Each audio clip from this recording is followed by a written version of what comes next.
I used to go down to the river at dusk every summer evening. When the air turned cool, the crickets began their nighttime calls, and the glow on the water looked like something alive. It was an old habit from my boyhood, passed down to me by my Uncle Bert, a salt-of-the-earth sort of guy who loved the outdoors. He taught me how to read the current, how to feel for a strike, how to set the hook. Not just fish, but respect the water and the wild. Late August one year, I drove out to the river with my gear. A 7-foot spinning rod, a medium reel, a box of soft plastics, and a cooler with some beers. My plan was simple: find a quiet bend in the river, cast until dark, and go home when the hollow light of the evening faded entirely. I found a promising spot, a stretch where the river curved, hidden by maples and cypresses, the bank steep and muddy in places. I parked on the gravel access road, loaded my gear down the slope, and set up my reel under a small tree that leaned over the water. Within an hour, I had landed a few small spotted bass, the kind you let go after a hand photo. The water was still and darkening. I drank one beer and pocketed the rest, looking out across the current, watching how little twigs drifted and how the water whispered against roots. Then something changed. I felt it first as a sound, a faint scrape, like something metal dragged across mud, just beyond where my casting zone ended. I paused mid-cast and listened.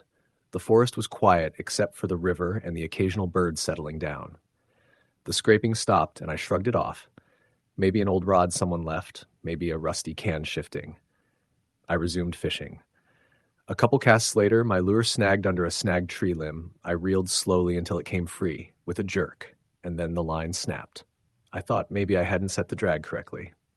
I tied on a new hook and re-rigged. The sun was almost gone. The bank's shadows reached the water. I had just finished the second beer when I heard it again, a deeper scrape like steel wheels over gravel coming from downstream. I turned my flashlight on, swept across the water and the bank. The beam caught nothing. I angled it at the bank, and for a moment I thought I saw a figure standing there, half in the shadows, tall, thin, something dark against the trees. My heart thudded. I told myself it was just a stump or a tree branch. I put the light away and concentrated on fishing. Then the water changed. A ripple passed through the surface, not near me, but where I had seen the figure. It moved upstream against the current, and as it passed a log, it looked like a dark shape. Not a fish, but a long limb gliding in the water. I froze, eyes on the water. The ripple reached me, and the surface looked disturbed, darker. I flicked my bait into the same spot almost automatically. What hit me next wasn't like a base. The strike was brutal. Rod bent, line screamed. The torque threw my wrist back. I stood up, bracing. The light fell into the water, bouncing. I reeled in hard. The fish shook violently, and I staggered as I fought it. Then the fish surged, not away, but toward me, under the bank. It dragged through root tangles, and I lost sight of the line. The reel screamed and then went silent. The line snapped off at the base of the rod. I stared at the tip, limp. I looked into the black water and could swear I saw a pair of pale eyes staring back at me, maybe 3 feet below the surface, locked on me. I backed away, breathing heavy, and packed up my gear. But I didn't leave.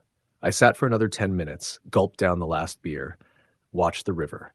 Every few minutes I heard that scraping noise again, always from the same direction, downstream near that bank. I told myself, go.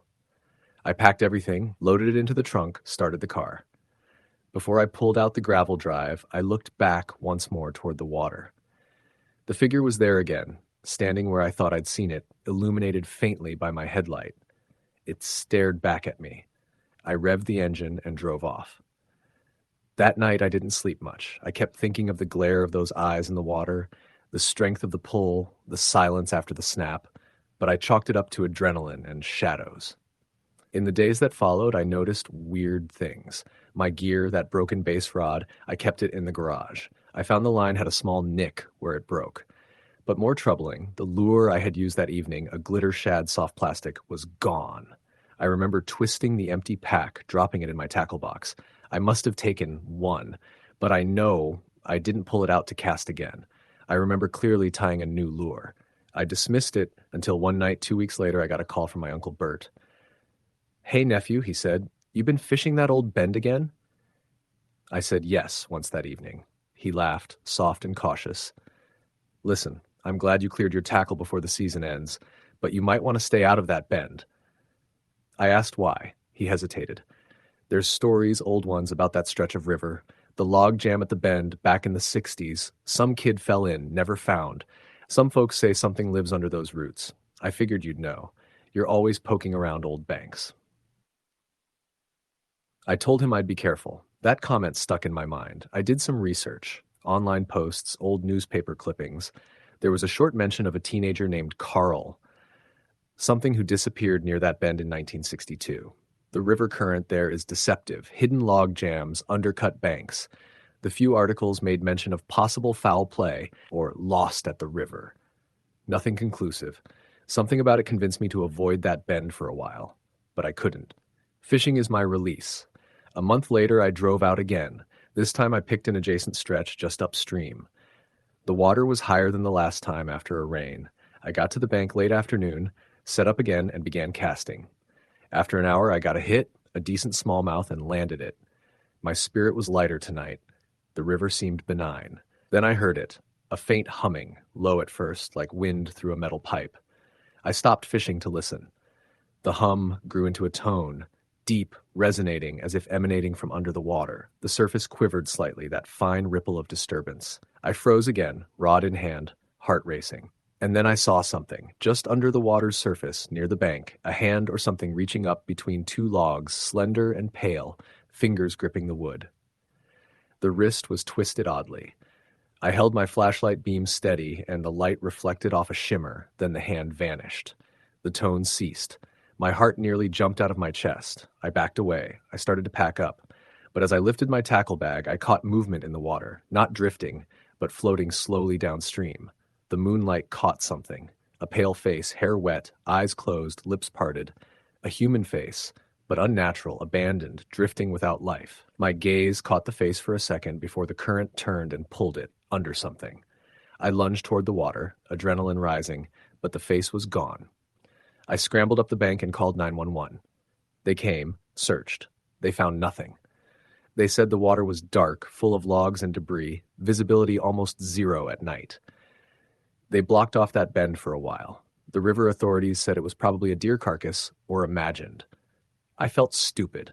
I could not prove anything. I didn't fish for a month. I told Bert what happened. He just said nothing. Looked at me long. Rivers remember, he said finally. Don't push your luck. But the pull of the water, the lure of dusk, it got to me. On a cold morning in October, I went back again to the same upstream stretch. The air was crisp, leaves turning golden, the river low. I cast out. I adjusted my bait. The morning was calm. I got into rhythm. Cast, wait, reel. I felt something bite hard within minutes. Rod bent, line taut. I fought the fish, reeled it in, but as I saw it come close to the bank, I sensed wrongness. It was a largemouth, big and heavy. I got it to the surface, then it plunged back hundreds of feet, pulling me in. I leaned back, fell off balance, slipped. The bank was muddy. I fell back, dropped the rod, and slithered toward the bank. As I reached for the rod, something grabbed my ankle, heavy, wet, and slammed me back. My flashlight tumbled. I screamed. I tried to kick. I felt something slide along my leg, then release. I scrambled up and pulled myself out of the bank, drenched, heart racing, shaking. The rod lay downstream in deeper water. The big bass was gone, the lure missing. I sat on the bank, breathed heavy, looking at the dark water. I heard that humming tone again, deeper, coming from under the water nearby. I stared and saw a dark mass shift near a submerged log. It looked like a figure crouched, and I realized it wasn't a fish. It watched me. I packed up and left without another cast. In the car, I told myself I was done, that I'd stick to fishing lakes or ponds, avoid that river. But the next day I got a text from Bert. Saw your truck at the river yesterday. You okay? I replied yes. He didn't respond further. Weeks passed. I fished elsewhere, safe spots. But then one evening, I got a call from the river patrol. They'd found something. At the bend I had first fished, the one where the kid disappeared, they retrieved a body. The description matched what I had seen. Pale face, hair long and wet, drifted under logs near that twisted root system. They said had been in the water for many years. The family claimed it matched their missing relative from 1962. Autopsy uncertain, but identification likely. I was stunned. I remembered that face in the water, the hand under logs, the eyes.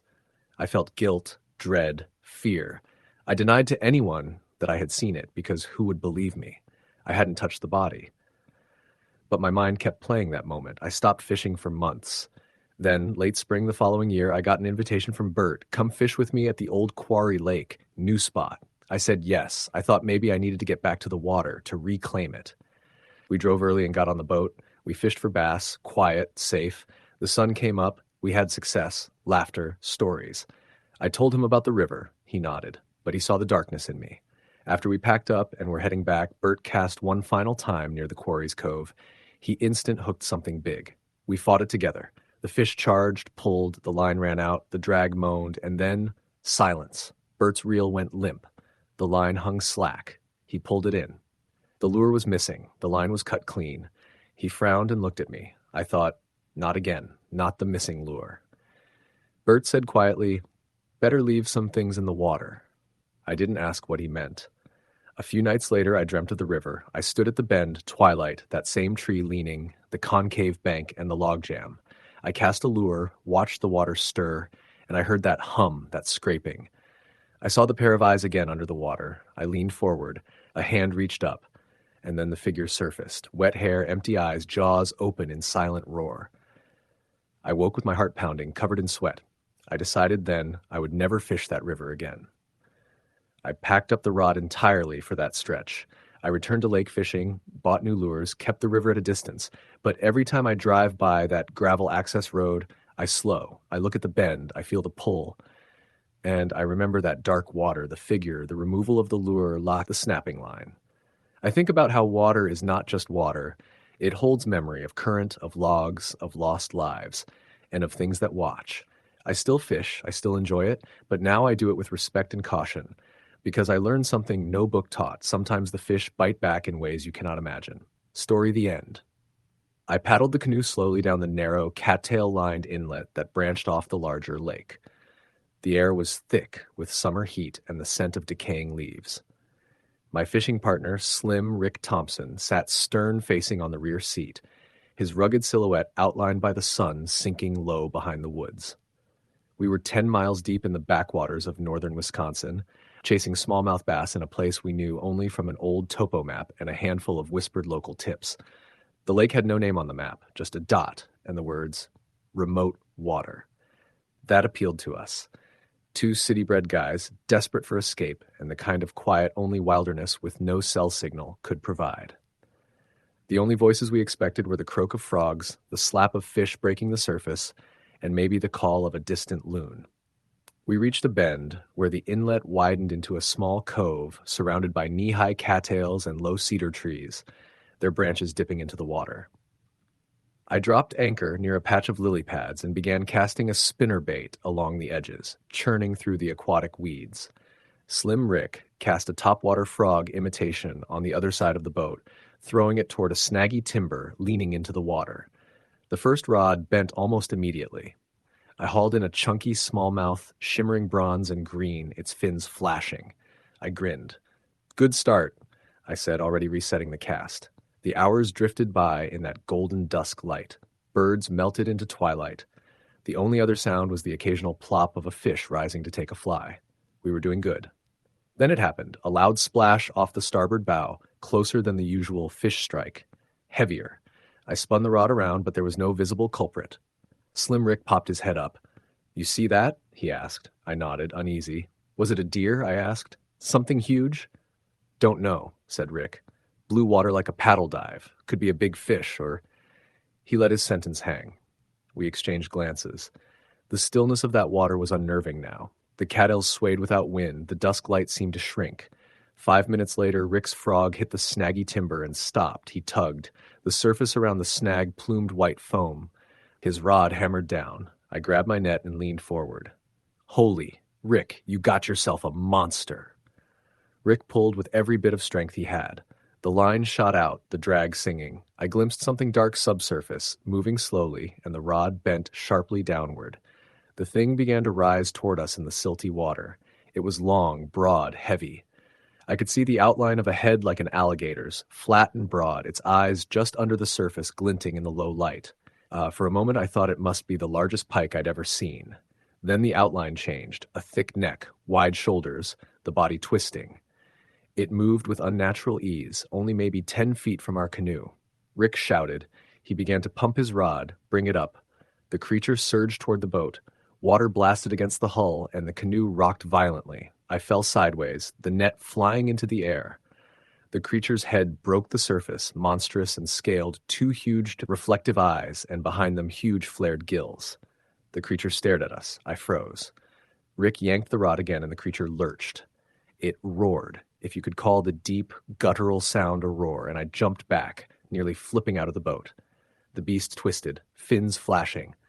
Then it darted away, lines streaming, taking a massive mouthful of frog lure and twisting the hook out of the snag before it fled into the darkness. Rick and I sat dumbfounded. The rod's tip thumped the water. I couldn't speak for several seconds. Then Rick rasped, "What the hell was that?" "No idea," I said. "That wasn't a fish. That was..." I couldn't finish. We decided to pull anchor and head back to open water, away from that inlet. The paddling was quiet, heavy. The sun had dipped entirely below the trees now. The woods were cloaked in deep blue twilight. The cattails appeared like ghosts. Halfway back, I leaned my paddle against the gunwale and reached for my phone. No signal. I clicked the flashlight app and shone it on the water. Nothing visible. But then, a faint swirl behind the canoe's stern. I looked back and saw something. Not a fin, but a shifting dark bulk moving just beneath the surface. The water bubbled and looked oily. "Rick," I hissed, "there's something behind us." He turned. We paddled faster. The hairs on my neck stood up. The bulk matched our speed, just below the surface, unseen yet unmistakable. Every few seconds, the water bubbled like a diver's exhale. We got to open water at last, the trees receding. I breathed a little easier, but still uneasy. Rick cast again, just to calm himself. A bass nibbled at his frog, and he landed another one. We fished a little, but the mood had shifted. Each ripple, each shadow stirred our nerves. Night fell. We kept to open water, the distant shoreline a black silhouette. We couldn't see the bottom. Visibility faded fast. I suggested we pull in soon. Rick agreed. As we reeled in for the day, I noticed the surface following us. Small, subtle waves behind the canoe, always just outside our light's reach. I ignored it, rationalizing wake, insects landing, fish feeding, but I felt eyes on me. We stopped fishing and drifted for a while, cooling off. I noticed a branch floating. For a moment I thought it was a log, until it stood upright, shadowy and hand-like. It bobbed near the stern. I froze. "What do you see?" Rick whispered. "That," I said. "Something is in the water with us." We stared. The object slowly sank. Then it emerged 100 yards away. A dark arching shape that vanished, too large for any known fish in these waters. Rick gripped his paddle, ready to defend. We unanchored and began paddling for the canoe launch. The moon rose half full, but its light was weak. The water looked black, deep, like an old well. Halfway across the lake, our motors cut out. We used a small outboard. The engine sputtered. Rick muttered curses, tried the pull cord again. Nothing. I twisted the key. Dead. No signal. Nothing but dark water and the sound of paddles. "Great," I whispered. We started paddling manually. The clouds covered the moon. The lake turned pitch black. We could barely see each other. Suddenly, the water beside the canoe erupted, a massive splash. The canoe jolted. A roar echoed. I nearly lost the paddle. The creature surfaced beside our port side, a huge scaled monster with glistening eyes and a gaping maw filled with jagged teeth. It locked eyes with us. I thought Rick might scream, but he just held fast. Time slowed. I swear I can still hear that growl in my ears. The monster bared its teeth. Water poured from its gills. It flexed, a living wreck of nature. Then it slammed its massive tail into the surface and disappeared, leaving a huge wake. We looked at each other. Shock. Then fear overtook. I told Rick, "We get to shore. We haul ass now." We paddled like maniacs across that lake. The paddles slapped, the canoe creaked. Twice we saw white caps where the creature had surfaced, following behind us. Once we thought we heard something climb onto the stern, the scrape of claws. Rick yelled and paddled faster. I kept looking back. When we reached the launch, we barely lifted the canoe from the water. Our gear and boat rattled as we got underway. I locked the outboard and let the vehicle home. Neither of us spoke until we were 40 minutes out when Rick said, "What if someone asks about that inlet again?" "I tell them we found big bass," I said, "and to stay the hell away from that backwater." That night I could barely sleep. I heard branches tapping my window. I dreamt I was underwater, mucus trailing behind me, eyes opening in the mud. I woke with sweat soaking my shirt. A week later, I happened to talk to a local fishing guide, old-timer named Buck Jones. I mentioned the inlet, asked if he knew it. Buck's face went pale. "Don't go back there alone," he said quietly. "That water, it's been known for disappearances." I asked what he meant. "Couple years ago, a pair of kayakers vanished in the night." He paused. "Two fellas, college kids. They said they saw something in the water, big, like nothing they'd ever seen. Woke up in their canoe half submerged. One was gone when rescue arrived." I shivered. Rescue? Search took 3 days, found only his paddle and a blood-stained life vest. Nothing else. He leaned forward, and a guide put a camera drone in that inlet last spring. It picked up something under the surface, dark, huge. Photos went viral, then the camera died. They tried again and found weird, unnatural shapes. They quit. I asked, "Any idea what it is?" Buck rubbed his chin. "Could be an ancient fish, sturgeon maybe. But those eyes, the gills, doesn't add up. Some locals say it's a prehistoric monster, maybe a relic from glacial times. I say it's nature's way of telling us to respect what we don't understand." That conversation shook me. I reported nothing to authorities. What could I say? I almost got eaten by a lake monster. They'd questioned my sobriety. I've since tried going back, leaned toward going with a full crew, equipment, but every time I approached that inlet, my gut clenched. The vegetation seemed denser, the water uninviting. I never made that far bend again, fishing safer waters. Months later, I got a call from Rick. He was stiff, voice low. I got pictures. He sent me a photo taken at dusk from his smartphone. The water glowed orange in the sunset, but in the foreground, right by the canoe, you see two glowing eyes peering from the water. The caption, "Caught the eyes." I stared at it. My heart pounded. I asked him if he'd kept the lure. "Yeah," he said. "Hook still bent? Cleaned it today? See these gouges and tiny teeth scratches? Dude, whatever hit it was alive and angry." The photo ended the discussion for both of us. We didn't speak of the lake again. Each time we meet, we share a look and then change subject. Neither of us wants to go back to that water.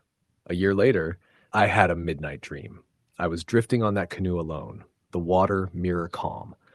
There was a ripple and the creature surfaced behind me, far off but visible, long neck arched, eyes glowing. I paddled, but the lake stretched infinitely. The canoe seemed glued in place. The creature rose slowly, shape looming. I woke screaming. The next morning, I packed up all my gear and told myself, time to retire remote lock fishing for a while. I can't shake the memory. I tell people I saw something big, but the truth is I saw it up close. I heard it roar. I felt the canoe shudder from its tail. Sometimes I catch myself staring at lakes when I drive by. I look for that shimmer of something beneath the surface. Even the safest lake now holds a question for me. What if something's down there, unseen? This isn't a fairy tale. It happened. I'm still here to tell it, but I'm not sure I escaped, because the moment it saw us, it marked us. Those eyes on the photo, the scratch marks on the lure, they're proof. Proof that in the deep, dark places we cast lines, we might awaken something that would rather not be awakened. And every time I hear the whoosh of a fish hitting the water, I ask myself, is it just a fish or something watching? Story the end. The sun had barely peeked over the horizon when I slipped into the calm glass of the lake, the early chill biting at my fingers. The remote fishing spot had been recommended by a coworker who swore it was untouched and pristine. I had flown from my home in Pennsylvania to a small town in Minnesota, rented a cabin near the woods, and set out for what I hoped would be a week of solitude, peace, and enough trout and bass to make the trip worth the effort. The air smelled of pine and damp earth, and the occasional bird song echoed across the clearing where I'd parked my truck. The first morning was uneventful but beautiful. I cast out near the shadow of a fallen log at the edge of a cove, watched my bobber dip, and reeled in a nice largemouth bass after 10 minutes of patient waiting. The water was clear and cold. I felt a kind of exhilaration. Alone, far away from city noise, the lake felt like a secret world. Later that afternoon, while I walked back to the cabin along a narrow trail through the woods, I noticed something odd. A cluster of rusted barrels, half buried along the bank of a small tributary that fed into the lake. They looked old, maybe decades. Graffiti on one read, "Keep out," in a barely legible scrawl. I paused, heart thumping a little, but there wasn't any sign of human presence. No workers, no fencing, no warning signs beyond the scrawled words. My curiosity nagged at me for the rest of the day. That evening, I sat on the porch with a cup of coffee, watching the mist rise off the lake and thinking about the barrels. I told myself I was imagining things. Night came early in the woods. By 10, I was back in the cabin, dinner cooked, rod cleaned, tackle organized. I slept fitfully. In the darkness, I heard what I first thought was wind, then a low moaning sound, faint and far. I tried to ignore it. Maybe a deer trapped? Maybe the wind through the pines. I drifted in and out of sleep, uneasy. Morning 2, I went out to a small inlet on the far side of the lake I hadn't tried yet. A canoe drifted gently near the reeds, the only other boat I had seen so far. I wasn't sure if it was someone else's left for day use or part of the cabin rental property. I paddled toward the reeds, cast into the shadow of bulrushes, and after a while felt a heavy tug. I hauled in something bigger than the base from yesterday, something fighting hard. My heart pounded in the still morning air. Then the line went dead. I reeled in and found not a fish, but a severed arm. The water was so clear I saw the sleeve of a flannel shirt, the skin pale, slimy with algae. The fingers were clenched. I dropped the arm back into the canoe. I stared at it, frozen. A wind stirred. The canoe drifted a little. Blood didn't float outward, but a strange, oily film formed around the arm where it lay. I felt my stomach lurch. I fixed the sleeve line, property of Jackson and Sons Logging Co. I recognized the company name from a sign on the road near the entrance to the woods. My hands shook. I shoved the arm back into the water, watched it sink. I sat in the canoe for hours, unmoving, until I finally paddled back and anchored at the shore. I didn't fish again that day. That night I called the local sheriff's office. They asked what I had found, listened, and reassured me they would someone out. I stayed awake all night in the cabin, flashlight in hand. Around midnight I heard that low moaning again, distinct now. The woods seemed to breathe. The wind picked up slightly. I looked out the window. No deer, no animal I could see, but a human figure just beyond the tree line, standing motionless, watching me. Tall, gaunt, wearing what looked like an old logging jacket, maybe older than the 1980s. The figure didn't move, didn't flick a light or walk away. It just stood. The moan drifted across the clearing. I dared not open the door. I sat as still as I could, willing it to leave. At dawn, it was gone. In the morning, at breakfast, I felt hollow. The sheriff called and left a message. They found nothing, no body, no evidence near the lake, or so they said.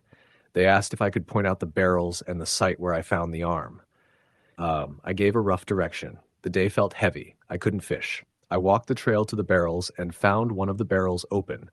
A dark, oily residue inside and a smell like chemicals and rot. The ground around had footprints, boot prints, size large, but they seemed to vanish into the forest. No vehicles, no tracks of wheels. It was as if someone had carried the barrels, dumped them, and left. I returned to the cabin. In the evening, I tried talking to a local at the bait and tackle shop in town. The man told me there had been an old logging camp that closed in the 1970s. That company, Jackson and Sons Logging Co., had operated there, cut the forest, logged heavily, and then shut down when environmental inspections uncovered something, though the man was vague. Some logging accidents, some people disappearing. The barrels might be leftover chemicals, he said, but nobody wanted to talk much because the company still owned land in the region. I realized too late that by simply being there, I was stepping on something deliberately buried. Third day. I returned to the lake at dawn, hoping to salvage something, anything normal to reassure myself. I cast near the old fallen log again. The water was mirror calm. I felt something brush my leg under the surface, a long, thin shape. I jerked. The bobber popped under. I reeled in slowly. It came up silent but heavy. I expected a fish. Instead, I saw a boot. An old logging boot, worn, soaked, laces undone, the side torn. I pulled carefully and found more. Attached to the boot was a piece of cloth, torn shirt fragment. I looked closer and saw a skull, the jaw missing, peeking from the water moss and weeds. I released my grip and let the line slack. My heart pounded. I left the boot and skull dangling from the hook, cut the line, left the rod, and just paddled back hard to shore. Once on land, I grabbed my gear and walked straight back to the cabin. I didn't take breakfast. I sat inside staring out the window at the lake, now bright under the sun. The surface glittered innocent, but I knew what lay beneath. I called the sheriff again. This time, they came. They sent 2 deputies and the county coroner. They launched a small operation, dragging an area of the lake bed, probing with sonar or camera, they wouldn't say. By dusk, they told me they found the remains of an entire skeleton tangled in roots under the log where I had cast. The skull matched the boot. They asked if I could identify anything that might link it, but I had nothing. I realized I had been fishing right on top of a body disposal site, or multiple sites. That night, I didn't sleep at all. The moaning was louder. The wind had picked up. I heard splashing outside. Not at the lake edge, but nearer, like something dragging through water toward the cabin. I jumped up multiple times, shining the flashlight. Nothing. But I kept hearing footsteps in water, shallow water, near the shoreline. My cabin had a porch overhang, and I heard the boards creak like someone walking. I convinced myself it was the wind or an animal.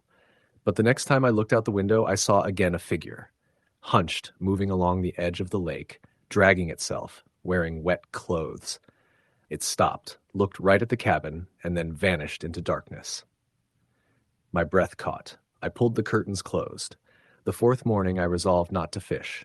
I packed a day's gear and left the lake, temporarily. I drove to the bait and tackle shop, asked more questions.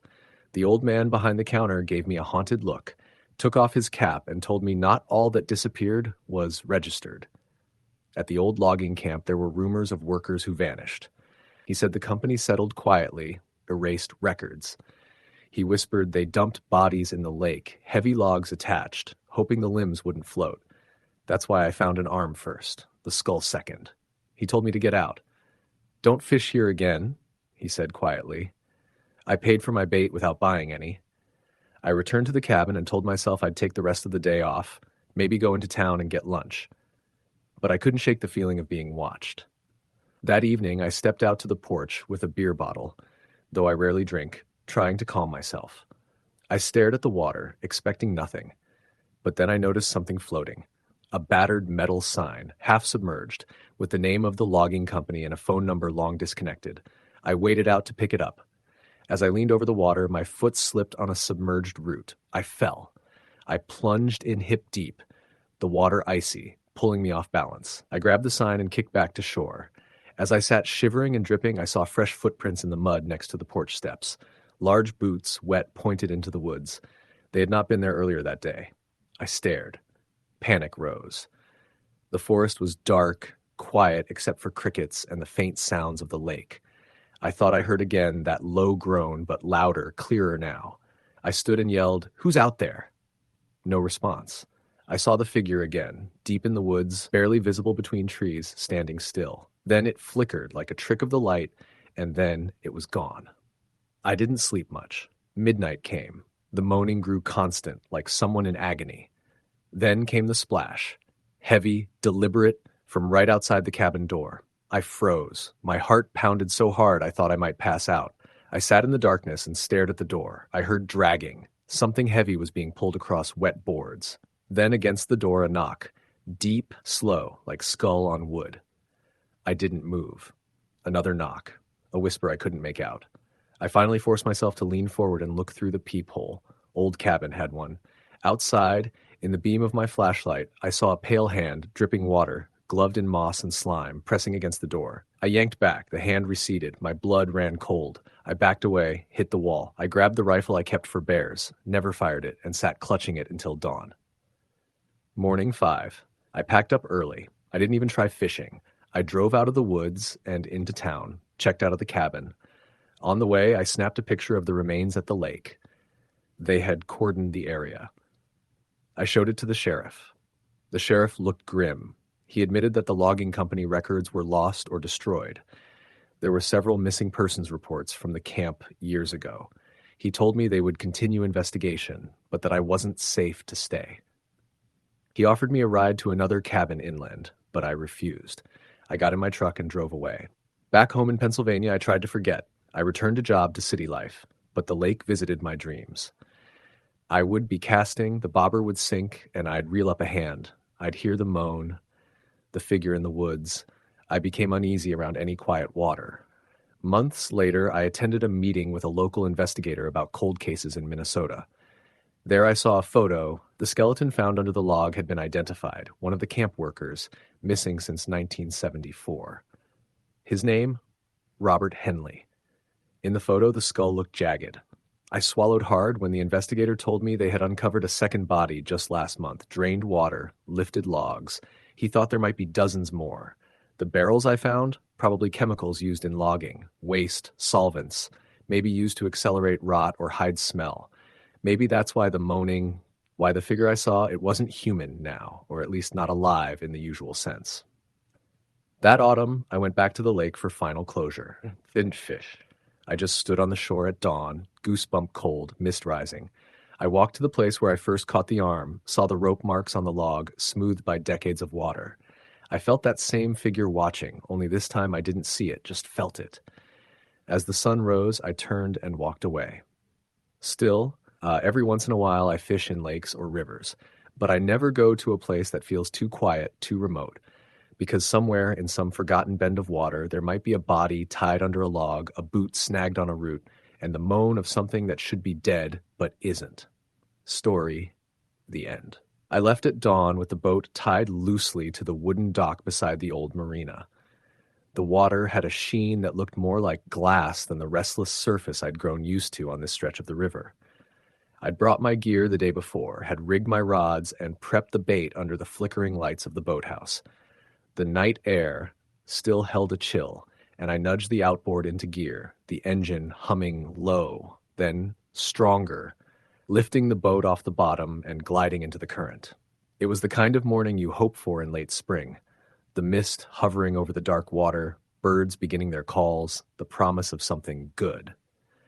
I'd fished this river many times before, but today something felt slightly off. A deeper silence hung over the bend beyond the old railroad bridge, where trees leaned so heavily their branches scraped the surface. I chalked it up to early light, that hush you only get in the moment before birdsong gathers and the sun fully rises. I set down 2 rods, one with a hardy streamer tied heavy, intended for the fast run just downstream of the bridge, the other a lighter rig meant for slower pockets near the fallen tree trunks, further ahead. I started with the heavier rod, easing the boat into position and casting so the fly landed half a dozen feet downstream and allowed the current to carry it naturally. While I waited, I looked ahead at the bank, wet rocks coated in moss, the overhanging branches dipping low, like fingers reaching toward the dark water. And then I heard something unnatural. Not a splash, but a shifting sound. Far away, but enough for me to pause. The mist parted as I turned my head sharply toward the bank where the thick trees grew like a cluster of guardians. I couldn't see movement, but the sound of something, snapping twigs, shifting weight, perhaps paws or feet, sent a reflex through me. I told myself it was a deer, maybe 2. Even so, the hair at the base of my neck stood. I returned my gaze to the rod, tried to calm. The fly drifted into the slower water and suddenly the line tightened, and I was aware instantly this was no gentle strike. The rod tip arced violently, the reel screamed, and I dropped into my knee brace. The boat jerked, pulled downstream. I scrambled the anchor, grabbed the rod with both hands, heaving. For a while, the fish took line in long runs, pulling me toward the fallen trunks I'd wanted to fish around. I tried to steer away, keep clear of those logs where I risked the line entangling. Then, as I got the fish into calmer water, the line stopped. Silence. No movement. My heart pounded. I reeled slowly, and the fly popped free. I stared at the water surface, expecting a flash of silver, but saw none. I felt the rise of frustration, so close and gone. Then I saw it, deeper water, where the river bottom fell away. A ripple, then another. My pulse surged. I moved the boat closer to inspect. The water there was dark, deeper than I'd thought. I leaned over the side and peered in. I saw something large stir beneath, a shadow that pressed upward and then sank back. I reached for the lighter rod, switched rigs, and cast into the area where the shadow had swirled. A few casts later, I had a strike, strong but steady. The fish swam slowly toward me, drifting in odd circles. It came on suddenly with a surge, and the boat lurched hard. I nearly lost balance and caught myself on the gunwale. I reeled fast, the fish now ahead of me for a moment, then something went wrong. The line slackened, and when I reeled again, I found the tip of the fly line cut. clean sever. I stared at the empty water, horrified. No sign of what had snagged it, no log, no visible obstacle. Just open, dark water. My mind raced. I'd heard legends on this river about something big, something older than I was that lived in long-forgotten bends, deep holes where man rarely fished. I dismissed it as superstition, but this morning I felt the stories bloom in my gut. I repositioned boat and drifted slowly back toward the bridge end, casting again. My senses were keener now. I scanned banks, tree lines, rocks. The mist lifted a bit more, and the sun broke through in shafts of yellow light. I felt an unnatural chill despite the warming air. Then, as I reeled in a cast, a figure appeared on the shore. Not a person, though for a moment I thought it was. Leaning over, half obscured by branches, I glimpsed something tall and thin, wearing old clothes. You could tell by the way fabric hung. It stood absolutely silent, watching. I froze. After a moment, it vanished, walked away behind the trees, no sound. I drove the boat toward the spot where it stood. I suspected someone, maybe a fisherman or a trespasser, but as I neared there were no footprints in the damp earth. The ground under the trees was soft, wet leaves, pine needles, but no sign of someone walking. I pocketed the rod and drifted on. I moved beyond the bridge's shadow into the sun, where water opened wide and shallowed a little. I switched to bait and bobber, dropped the line in, waiting. The morning passed. I caught a few small fish, bass and the occasional pickerel, nothing huge. I ate a sandwich, listened to the wind rustling leaves, the wings of kingfisher slapping the water surface, the river breathing in that slow, steady way. Then I drifted again toward a bend I'd overlooked. The bank there was steeper, roots exposed, trees leaning. I cast near the shoreline, watching for movement. Something tugged at the line, then nothing. I reeled in slowly and saw on the surface a dark shape, not fish shape, but long and cylindrical, like a half-submerged log. I drifted closer. The shape rolled. I gaped. It was not wood. Moss covered it. Algae draped from it. It had scale patterns, eyes maybe, but they were the color of the water, so they blended. I reached out with the net cautiously, and then it lunged. The water exploded. I screamed and jumped backward. My boat rocked so hard I leaned over the side again, almost falling in. The creature surged away and disappeared with a long arc, sending water sloshing around the boat. My mind raced. I backed off. I started the engine, idled away. The blood hammered in my ears. I didn't know what it was. Large, maybe 12 to 15 feet long, maybe more. Something ancient. The shape of a log, maybe, but alive. I snapped a picture on my phone, but the image was too blurred by the splash and movement. Still, when I zoomed, I saw an eye, dark and pupilless, disturbing. I didn't fish anymore after that. I motored back slowly through the mist under the bridge. I touched the old steel girders as I passed. I felt small and exposed. At the dock I tied up, heart still racing. I stared at the water where I'd been, wanted to believe it was a misconception, floating log, changing light, overactive imagination. But I knew what I saw. That night I lay in bed, staring at the ceiling. My phone buzzed, an email from a friend sending me a link. The river had claimed someone nearby this week. A fisherman, gone under mysterious circumstances. I blinked and turned off the phone. The story. He'd gone alone early morning, not far from the bend I'd visited. Something like a snag, lost footing, underwater logs. They found his rod, boat floating anchored, but him missing. My sleep was broken. I dreamt of water rising through the cracks in the floor, of a huge eye looking up from black depth. A week later, I found myself back at the river.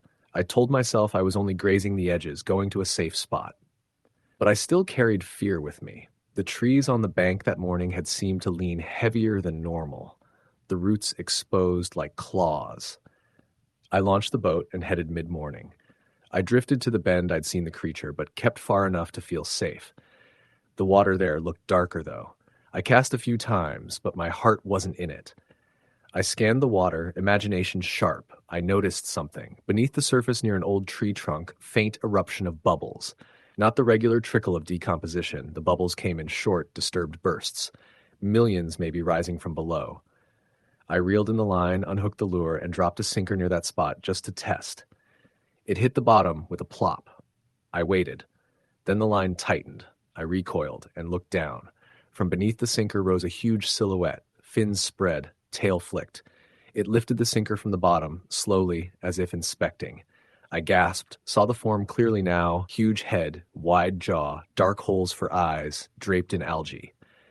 I clamped my hand around the rod's butt and tried to lift, but the creature dove deeper. The rod tip bent down sharply as if I had snagged on a rock, but I knew better. I held for maybe 10 seconds, then the line snapped in the deep. I didn't even reel. I just watched the water where it had been. The swirl faded, the bubbles stopped, the water settled. I floated there for long minutes, checking the line, then shook my head.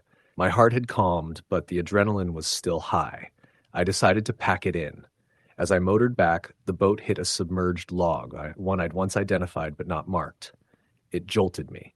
I pulled the engine free and checked beneath. Murky, tangled roots. I didn't know how close I'd come to snaring that creature. I glared at the water like I knew it was watching. Back at the dock, I washed my gear, rinsed rods, cleaned lures. I dragged the boat out and secured it for the night. I couldn't shake the feeling something had decided I was allowed there, temporarily, but maybe not for long. The river had given advance warning. Days passed. I stayed off the water. I pored over maps, old newspaper archives of the river, missing persons, drowned fishermen, unexplained disappearances. I found one from decades ago. An old man vanished while fishing near the same bend. They found his boat upside down, no body, no explanation. Some locals believed the river had something lurking. I looked into folklore. This stretch of the river had legends of a huge river monster. Not a reptile, but something ancient, maybe pre-glacial, living in deep holes carved by old glaciers and now hidden under dark depths. I chalked that as fishtails, but my eyes told me different. Eventually, I resolved to go back one last time, just to confirm, to face it. I chose an evening in early summer when the water was low, evening light long and slanted. I launched near sunset, motored to the spot, anchored just off the shore near the deep hole. I cast lightly, the rod tip steady. Cornmeal bait indexing slow. I sat in silence, watching shadows under the surface. The sun dipped, the light withdrew, the mist rose again. I noticed the water went quiet. The birds hushed. Even the breeze seemed to stop. Time felt suspended. Then the line jerked, firm. I grabbed rod and set the hook. The reel screamed. I braced myself. The fish, or whatever, pulled strong, and I fought. But midway, the engine cut. The lights on the boat flickered, and I remembered I'd leaned to hit the kill switch, but didn't. The boat drifted, rod in hand, toward the bank. I cursed softly and tried to restart the motor. It wouldn't. The silence thick around me. My halo of fear sharpened. In the glare of twilight, I saw movement at water edge, something large. I cooled my breathing. The line hauled hard again. I braced. The rod bowed. I pumped. Then I glimpsed the head of it, huge, dark, with full rows of teeth visible in silhouette. I stilled, and for a moment the creature paused, water sliding off those teeth like rain. I saw its eyes flick toward me, pupilless, black, a mirror to nothing. I felt fear surge so fierce I nearly fainted. Then it dove. The rod smashed into the water, snapped at the base. The reel flew off the handle and clattered into the boat. I stared at the broken rod. My heart pounded. I scrambled to my feet. Half the boat's engine cover popped open and the cables dangled. I fumbled to restart engine again, shaking. The creature rose near the bank, shoulders above water for a second, moss hanging from it, the jaws dropping open like a trap. And then it swiveled toward me, accelerating. My breath left. I kicked off the anchor and used the dead engine to drift toward shallower water. I grabbed the second rod and jammed it into the holder without even thinking. In a flap of panic, I hit the pull cord. The engine spluttered, then roared. The boat lurched forward as the creature sank back. When I looked again, I saw it descending into the depths, the water swirling, then calm. I didn't wait. I gunned the engine and escaped the bend, pummeled against current, my ears ringing, sweat pouring though it was cool. I kept the engine revving until the radio tower near the marina appeared. I tied up in the dock, slid out, and sat on the edge of the boat, panting. Later that night, I screened a friend's number, gave him the story, asked what he thought. He called back hours later, voice low. He told me others had seen it too over the years. He advised stay away from that bend and that deep hole. The next morning I returned to the spot. The rod I'd broken was gone, engine cover open. I surveyed from the bank. I used a small drone with a camera to inspect the deep hole. What I found chilled me. On the bank just above the waterline were disturbed roots. A large gouge in the mud as though something massive had pulled itself up. maybe dragged something. I found scale fragments, greenish, slimy, too big for any fish species recorded in the river. The drone camera picked up shapes under the water, but I couldn't make them out beyond dark blobs. I contacted local wildlife officers. They told me nothing in records matched what I described. No reports of any huge predator in that river. They said maybe a large alligator gar or some escaped pet, but none fit. The fragments I found were sent to a lab. They were inconclusive. Scale off the underside of something, perhaps amphibious, maybe reptilian, maybe originally freshwater fish. I turned away from fishing permanently after that. The river changed for me. Where I once saw open opportunity, I now saw lurking mystery.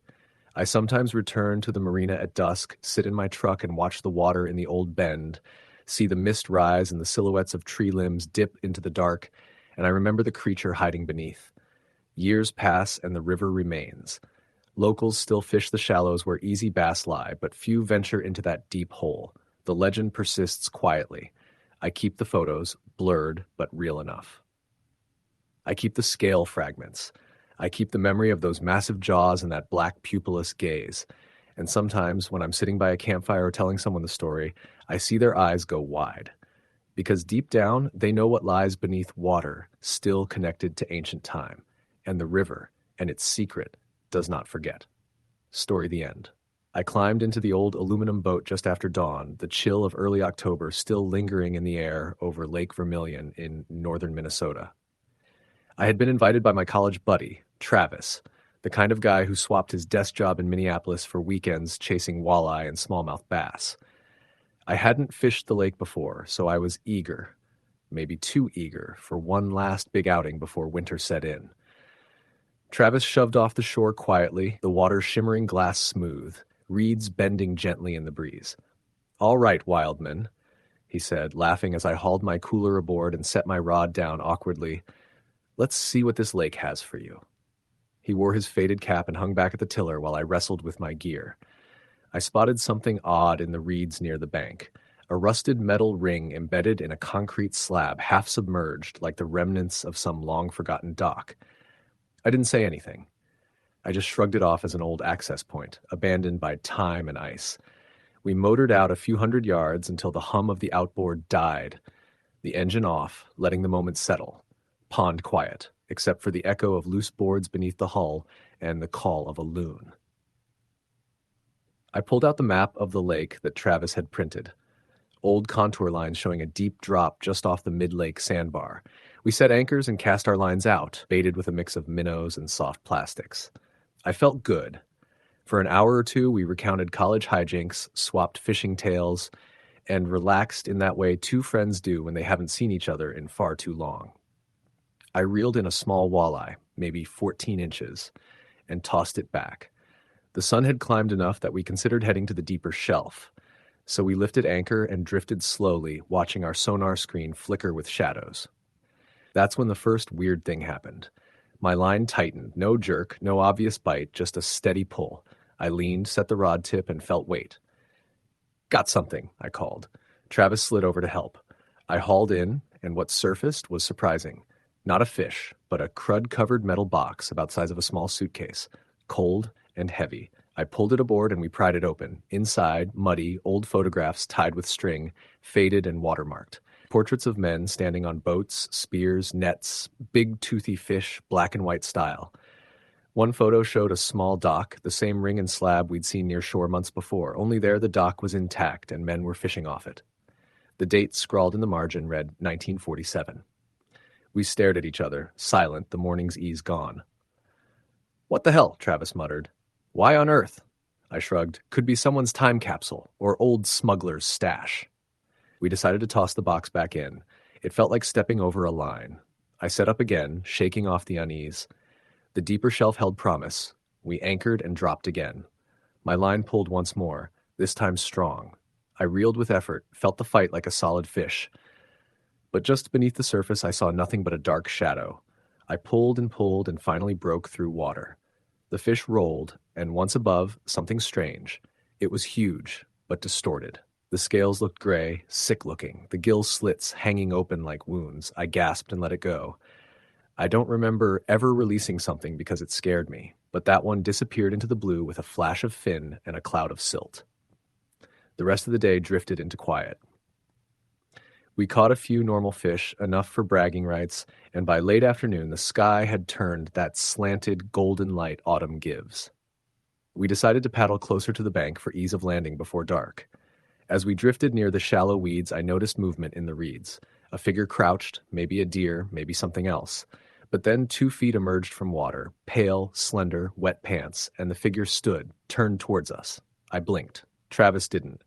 The creature held one hand up as if in greeting, though its posture was odd, head bowed. Then it stepped back into the reeds and vanished. We both stared. It couldn't have been human, Travis said finally, voice low. Wasn't human. I nodded but said nothing. I didn't want to scare him. Maybe it was just a deer standing weird underwater, maybe a fisherman retrieving gear, but neither of us had seen anything like it. We headed back toward the anchor ring slab near shore to pick up the boat. Dusk was coming fast. We heard the motor sputter and die out. The gas gauge said half full, but the boat was dead. We tried the pull start, the choke, everything. Nothing. The sky was darkening faster than expected. The reeds rustled faintly around us. I suggested we pick up the anchor and row back manually, but Travis shook his head. No. Let's use the backup. The battery should still handle lights. We'll call the marina if we have to. We turned on the depth finder's light. The instruments hummed. I grabbed our handheld radio. No signal. The phone? Dead. The darkness crept in. I glanced over the side. The slab with the ring looked even more ghostly now, the water around it black, rippling slowly though there was no breeze. Suddenly the engine roared. It fired, despite our earlier attempts. Travis jumped, startled. "What?" I exclaimed, but the boat lurched toward the slab and jerked violently. I reached for the tiller, tried to steer us away. The engine revved again, pulling us closer. Then the prop snagged something large and heavy. The boat shuddered. We shut the motor off immediately and drifted, clutching the sides. In the faint glow of the cabin dome light, I saw beneath the hull a huge, dark shape. Long, thin arms reaching up, pale, dragging something heavy downward. My heart pounded. "What is that?" I whispered. The surface rippled. The water around the ring slab swirled like a drain. Travis reached the side, grabbed the boat rail, and peered in. "We're stuck," he said. "There's something large down there." We waited, the boat quivering. Then the engine sputtered back to life by itself. The battery light flickered.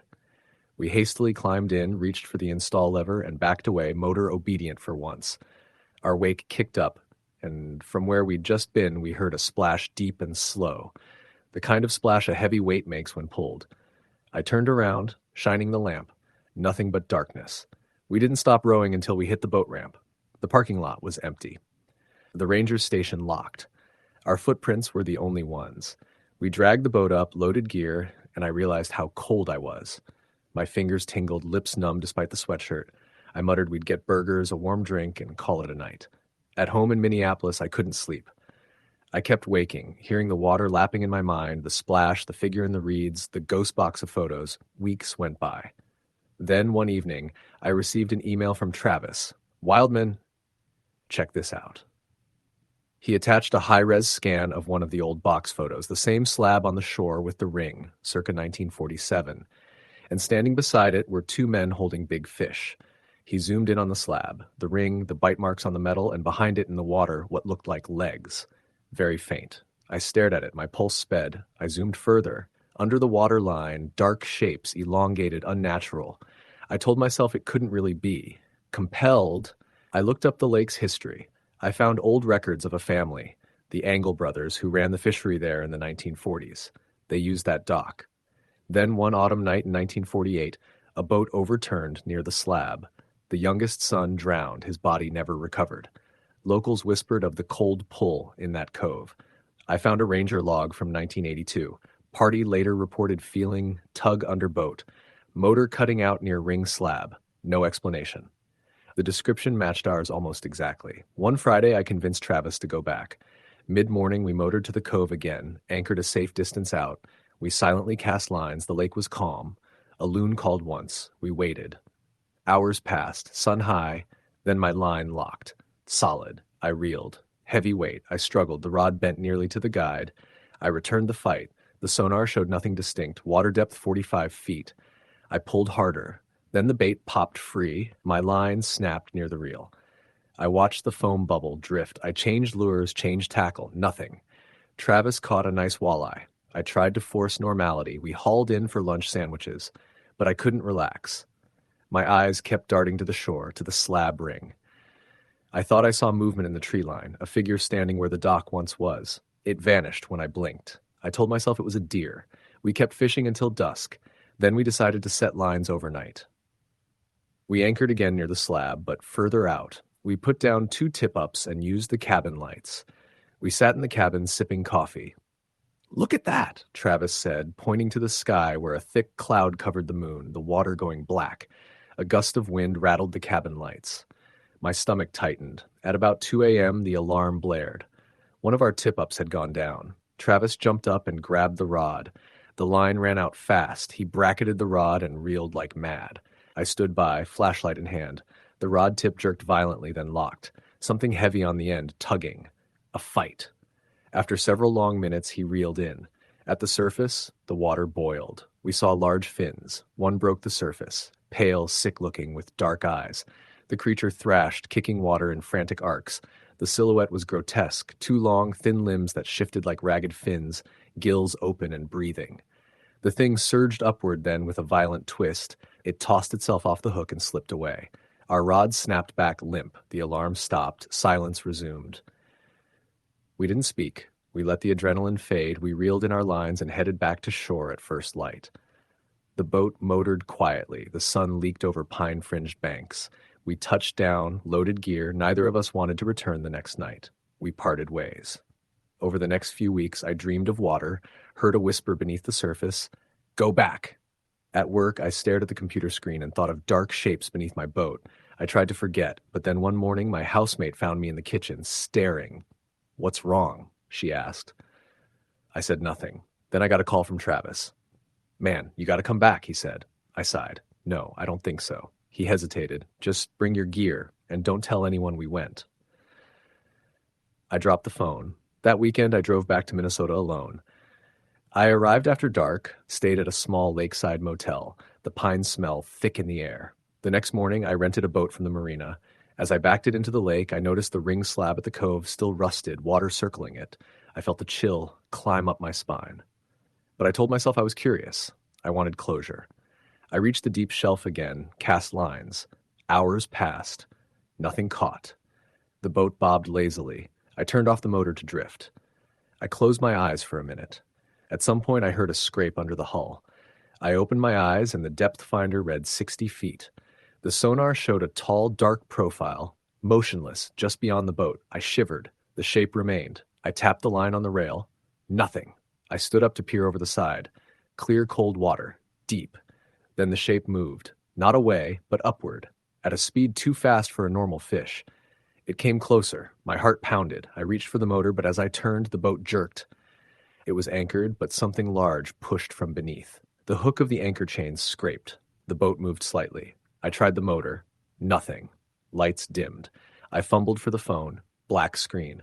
Then I heard a voice. Breathy. Right under me. "Return." The words didn't echo. They vibrated through water and hull and my skull. I froze. The shape rose again, now just beneath the keel, perhaps 8 feet below the surface, concentrated in the sonar as a long, lithe mass. I strained to see. Through the gloom, I saw eyes. Not fish eyes, but human-like, lidless, black. They stared. The water around them glowed faintly with bioluminescence like specks swirling. I screamed. Then the shape shot away up, the boat jostled violently, and the depth finder beeped erratic. 15 feet. The motor spluttered to life. I ripped the ignition and revved full. I pulled anchor, sped toward shore in a haze of whitewater wake. I didn't look back. I grounded the boat at the ramp, trembling. I grabbed my gear and fled the dock without paying the attendant. I drove off, ears ringing. Only when I was on the highway did I catch the hitchhiker deer's scream, the loon I heard, or maybe the creature itself in what sounded like a loon's call. I didn't stop until I reached the city. Back in Minneapolis, I stayed the night. The dreams returned. Cold water, long arms, the box of photos. In the morning, I called Travis. He answered after 3 rings. I was relieved. "Hey," he said cautiously, "thank God you're safe." I asked him to meet. He invited me up to his cabin in northern Wisconsin instead. He said we needed to talk about what I saw. I drove to his cabin. He looked pale. Over coffee, he told me, "I did some digging. That old fishery, the Angle brothers, the youngest Albert, drowned. The story says he tried to retrieve the box you found and died in that cove, but there were whispers he was pulling something up. His father tried to recover the body but never found it.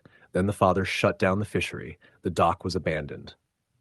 He handed me a newspaper clipping from 1950. "Fisherman disappears. Retrieval mission fails to locate boy's body." The photo showed the slab still whole. I flipped through. "So maybe?" I trailed off. Travis nodded. "Maybe he came back for it." We sat in silence. Then he said, I quit fishing that cove years ago. That ring, once a month someone reports their motor dying there. They never talk about why." I frowned. "I thought I was tough, but what I saw, I don't want to go back." I agreed. We shook on it. We left that place behind. I thought I'd dream no more. But a month later at 3 a.m., I jolted awake. My phone vibrated on the nightstand. An anonymous email, box not closed. Then an attachment, the same photo I saw, but zoomed. This time the eyes in the water were clearer, human-like. And at the bottom of the image, the metal ring was bright red as if fresh with rust. My breath caught. I dropped the phone. The message was unsigned. I sat in darkness, the city noise muted. I could hear water, not from the lake, but in my head. I deleted the email, burned the photo, but the image remained. The box undone, the lake unquiet. And late at night, when I'm awake and I hear the wind against my window, I swear I hear a loon's call outside, close, low, strange. Not in the woods, in the house. I tell myself it's nothing, the city noise, but I know the lake is still waiting. And that ring still sits beneath the water, the slab still there, the box of photographs at the bottom, and the thing with the black eyes still watches the boat as it drifts. I gave away my fishing gear. I told people I'd lost interest, but sometimes I'm tempted. Just once more, just to change what I saw, just to close the box. But deep down, I know some things are better left in the dark. Story the end. It was supposed to be a simple trip. 4 friends, a rented cabin, and a weekend on the water. But sometimes the lake doesn't take kindly to being treated casually. I drove the old orange pickup down a narrow gravel road in northern Wisconsin, headlights cutting through the pre-dawn mist rising off Lake Pinehurst. The others were already at the cabin, pulling gear and drinking mugs of strong coffee. There were 6 of us total. Me, Ben, my college buddy Reed, his sister Clara, our longtime friend Mike, Clara's fiancé Evan, and Evan's college roommate Brody. The cabin was remote, tucked away in pines, with a small private dock stretching into the mirror flat lake. The plan: fish for walleye in the early morning, drop lines at dusk, barbecue on the dock, swap ghost stories around a fire. No big deal. When I pulled up, the cabin door was open, the porch light on, and the warm glow inside made it feel safe. Reed lugged a cooler out of the back of his SUV. "Perfect morning," he said, stretching his arms. His voice had that same tone we'd heard in college when we were convinced we were invincible. I smiled. Clara popped up behind him, tie-dye shirt on, hair a little wild from the drive. "Ben, over here." "Grab the rods," she said. We spent the day launching the small motorboat, drifting across calm ripples, watching loons cut the air. The sun climbed high and the forest seemed to exhale. Around midday, we caught a few small walleye, enough to keep spirits high, though not enough for bragging rights. Mike grilled burgers while Clara and I packed a salad and some iced drinks. We laughed, we teased Evan about his rookie lines, and Brody shrugged, smiling at nothing. As dusk approached, the air cooled and shadows lengthened across the dock. That's when the first weirdness happened. Our anchor line started pulling, but the motor was off, the engine secure. We all turned to the water. Dark now, like the forest blackened on the far side. The lake surface looked still. I reached forward to check the line and felt tension. But the anchor hadn't caught on anything we could see. Reed kicked at the water, making gentle waves. "Probably drifted over a root," he said. "No biggie." We tied off and walked up to the cabin for dinner, good mood intact. After burgers, we moved to the fire pit overlooking the lake. Marshmallows were roasted, stories told. Brody recounted an old camping trip horror tale of bears and narrow escapes. Clara leaned in, wide-eyed. At one point, Mike said he felt watched, but he laughed it off, said it was likely deer at the tree line. Late at night, we heard a splash. Small, quiet, probably a fish. But we all froze. Brody handed me his flashlight, and I swept the beam over the water. Nothing. Just dark stillness and the dock planks creaking in the breeze. Fish hit the line again, Evan said. He was standing by our fishing lines, which we'd set out with bobbers about 20 feet from the dock. Yeah, I said. I tugged on one rod, nothing. The bobber was still upright. We laughed it off, but none of us relaxed. Sleep came slowly in the cabin that night, windows cracked open and crickets chirping. In the morning I woke early and stepped on the porch. Mist rose off the lake, thick like a blanket. The boat was tied as before. I brewed coffee and we launched again. That morning's fishing was quiet, unusually so. Usually the lake teemed with wake from fish, but now there was only silence. The forest seemed to press close. We were mid-morning when Evan got a bite, a strong one. He hollered and reeled in something heavy. After several minutes, the water splashed and out popped a large walleye, almost 5 pounds. Cheers all round. We high-fived. It felt like things were getting back on track. But as he sat the fish in the boat, he stared at the water, pale-faced. "Did you see that?" he asked. Something under the surface, moving fast. I shone the flashlight into the water, even though it was daylight, and saw a dark shape glide under the hull. Instinctively, I froze. The shape moved away, a blur. "Probably just a big bass," I said. But his voice trembled. He kept staring. We fished a few more hours and caught one more small walleye, but the mood had shifted. The lake no longer seemed friendly. Early afternoon, we headed back to the cabin. Brody and Clara read on the porch. Reed and Mike went off on a short hike. Evan cleaned fish. I wandered to the edge of the dock, staring into the water. The fish we'd caught lay iced in the cooler. I watched the water, wondering if whatever Evan saw was still there. 2 hours later, while Reed and Mike were still gone, I heard a scream. It was Clara. I sprinted toward her voice, skipping over the porch steps. She pointed toward the far pier corner. One of our fishing lines, the one Brody had set, was pulled taut. The rod's tip bent low. The bobber far out began bouncing violently. I grabbed the rod and tugged, it pulled back. The motion was fierce, more than a fish. I yelled to the others. Reed came running. Mike followed from behind, breathless. Evan dropped the cleaning knife. We pulled the line in together. It was heavy. The reel screamed. Slowly, inch by inch, the shape surfaced. Our hearts pounded.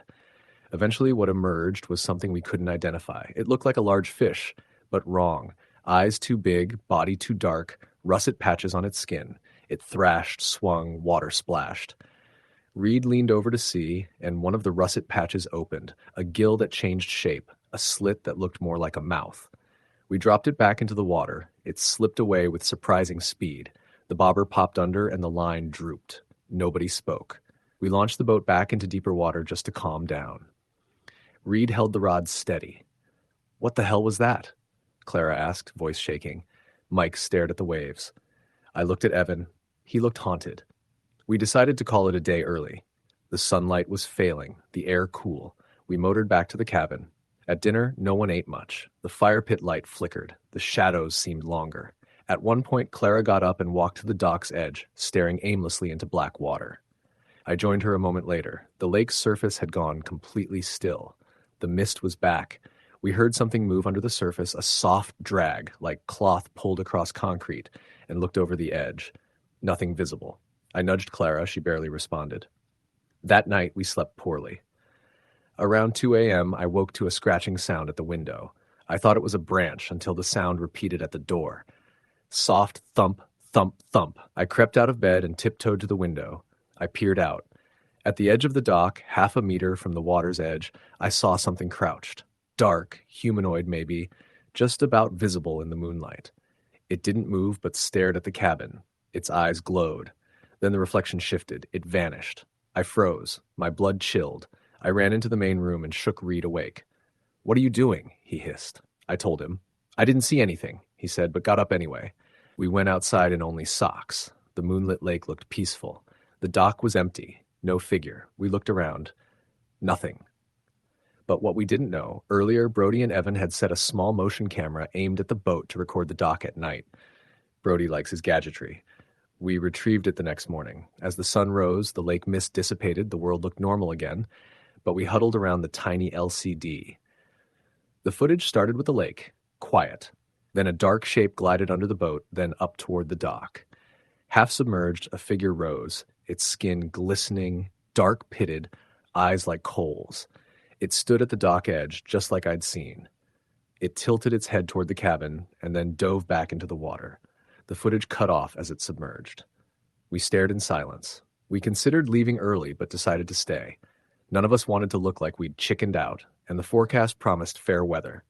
So midday we went out again in the boat. I tried to shake it off. I cast lines. The water seemed calm, but the tension remained. We caught nothing for hours. As the sun tilted west, we pulled up near a small island about 100 yards from the shore. Brody suggested we tie off and stretch our legs. We docked on a wild little cove. Fallen trees, cattails, dense shade. Perfect for hiding fish. But what I noticed first was the smell. Faint but odd, like ancient damp wood and something brackish, almost metallic. I pointed it out. Mike shrugged. We wandered up a path, leaves stamped under our boots. Reed kicked at a log, then we found the bones. We walked into a clearing and saw part of a rib cage, half buried in moss and leaf litter, bleached white. Other fragments lay strewn. Vertebrae, a skull. It looked human, but decayed beyond detail. We stood frozen, the symbol of death in the woods. Clara turned away. Evan closed the camera on his phone. "We should go," I said. We returned to the boat quietly. Something had shattered between us. We all felt it. On the ride back, we kept scanning the tree-lined shore. The sun dipped, the sky turned rose-colored. As we approached the main dock, the lake surface looked like glass. Nothing. No wake, no sounds. As we tied off the boat, the water near the motor splashed. A dark shape surfaced, close to the boat. I leaned over. It was elongated, long limbs, and eyes glowing faintly in the dusk. It stared us. My heart slammed. It dove before I could react. The motor sputtered slightly. The boat lurched. We jumped and pulled away. Reed hit the throttle. We shot back to shore.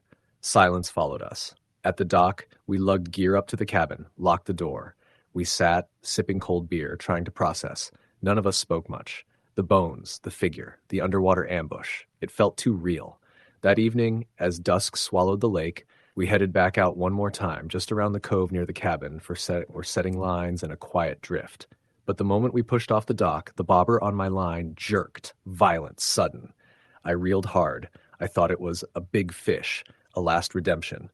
Instead, the rod snapped at the base. I nearly fell overboard. The line went slack, in the water a ripple, then a swirl of darkness. The moon hit it for a brief instant, and I saw a hand, thin, long-fingered, reach for the surface, disappear. I reeled in the remnants of line. The rod lay broken. We abandoned setting lines. We motored back fast. In the cabin, we discussed leaving early. But morning, we found our pickup had a flat tire. One of the bolts loosened. The sidewall split. I changed it, but the moment I was done, the truck wouldn't start for 5 minutes. We called the rental company, but the next available pickup wasn't until afternoon. So we stayed one more night. That night, the wind picked up. The lake rippled and rolled unexpectedly. Waves slapped the dock. The moon vanished behind clouds. I heard something in the woods, branches snapping, footsteps of something big. I lay awake, heart racing. At 3 a.m., Brody stifled a gasp. He sat up. "What was that?" he whispered. We sat in the dark cabin. Evan turned on his phone flashlight. The door to the deck slid open slowly on its own. We heard soft plunk, plunk of something heavy on the deck boards. We flipped on an outdoor light and looked out. Something stood at the far end of the dock, tall, thin, pale in the light, face blank. It tilted its head and slowly raised long arms. We froze. Then it dropped into the lake with no splash. The water barely disturbed. We watched, and the ripples radiated outward slowly. Then silence. We didn't sleep again. At dawn, we loaded up. As we pulled away down the gravel road, I glanced in the rearview mirror. The cabin's porch light still on, the dock dark and empty. A long finger of mist crawling from the shore. I held my breath.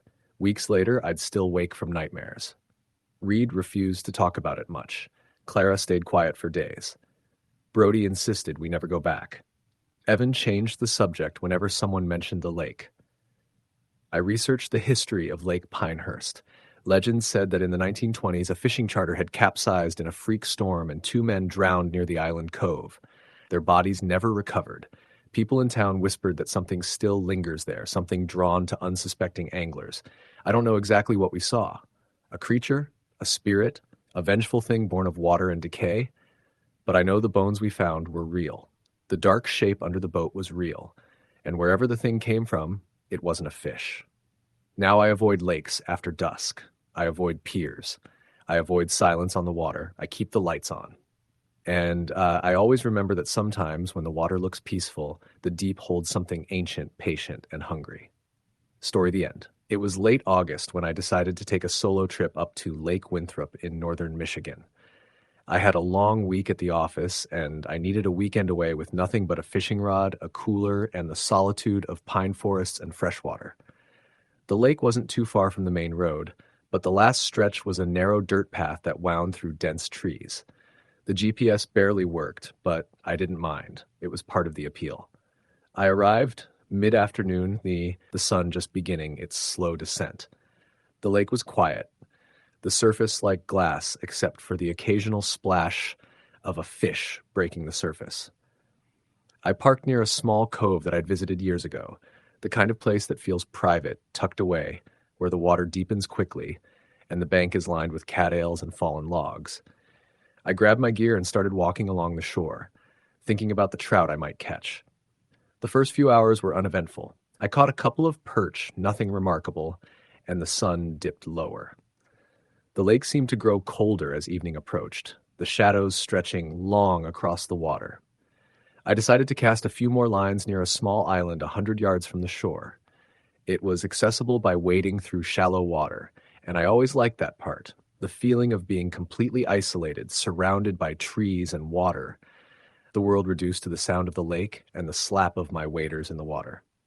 Halfway to the island, I saw something out of place. At first, I thought it was a log floating near the reeds, but then it moved. Slow, deliberate. It bobbed slightly in the water, half submerged. I squinted against the setting sun. The shape was dark, tall, humanoid. I froze, gripping my rod like a weapon. It didn't swim like an animal. It didn't float like driftwood. It just stayed there, watching, motionless at the edge of the reeds. I swallowed hard. Probably just a fisher from upstream, I muttered to myself, though no one was supposed to be around. I picked up my pace, trying to reach the island. But then I heard it, a low, guttural splash behind me.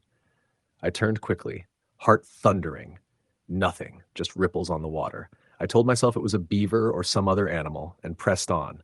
The island was small, maybe the size of a backyard, but it had one spot where the ground sloped gently into the water.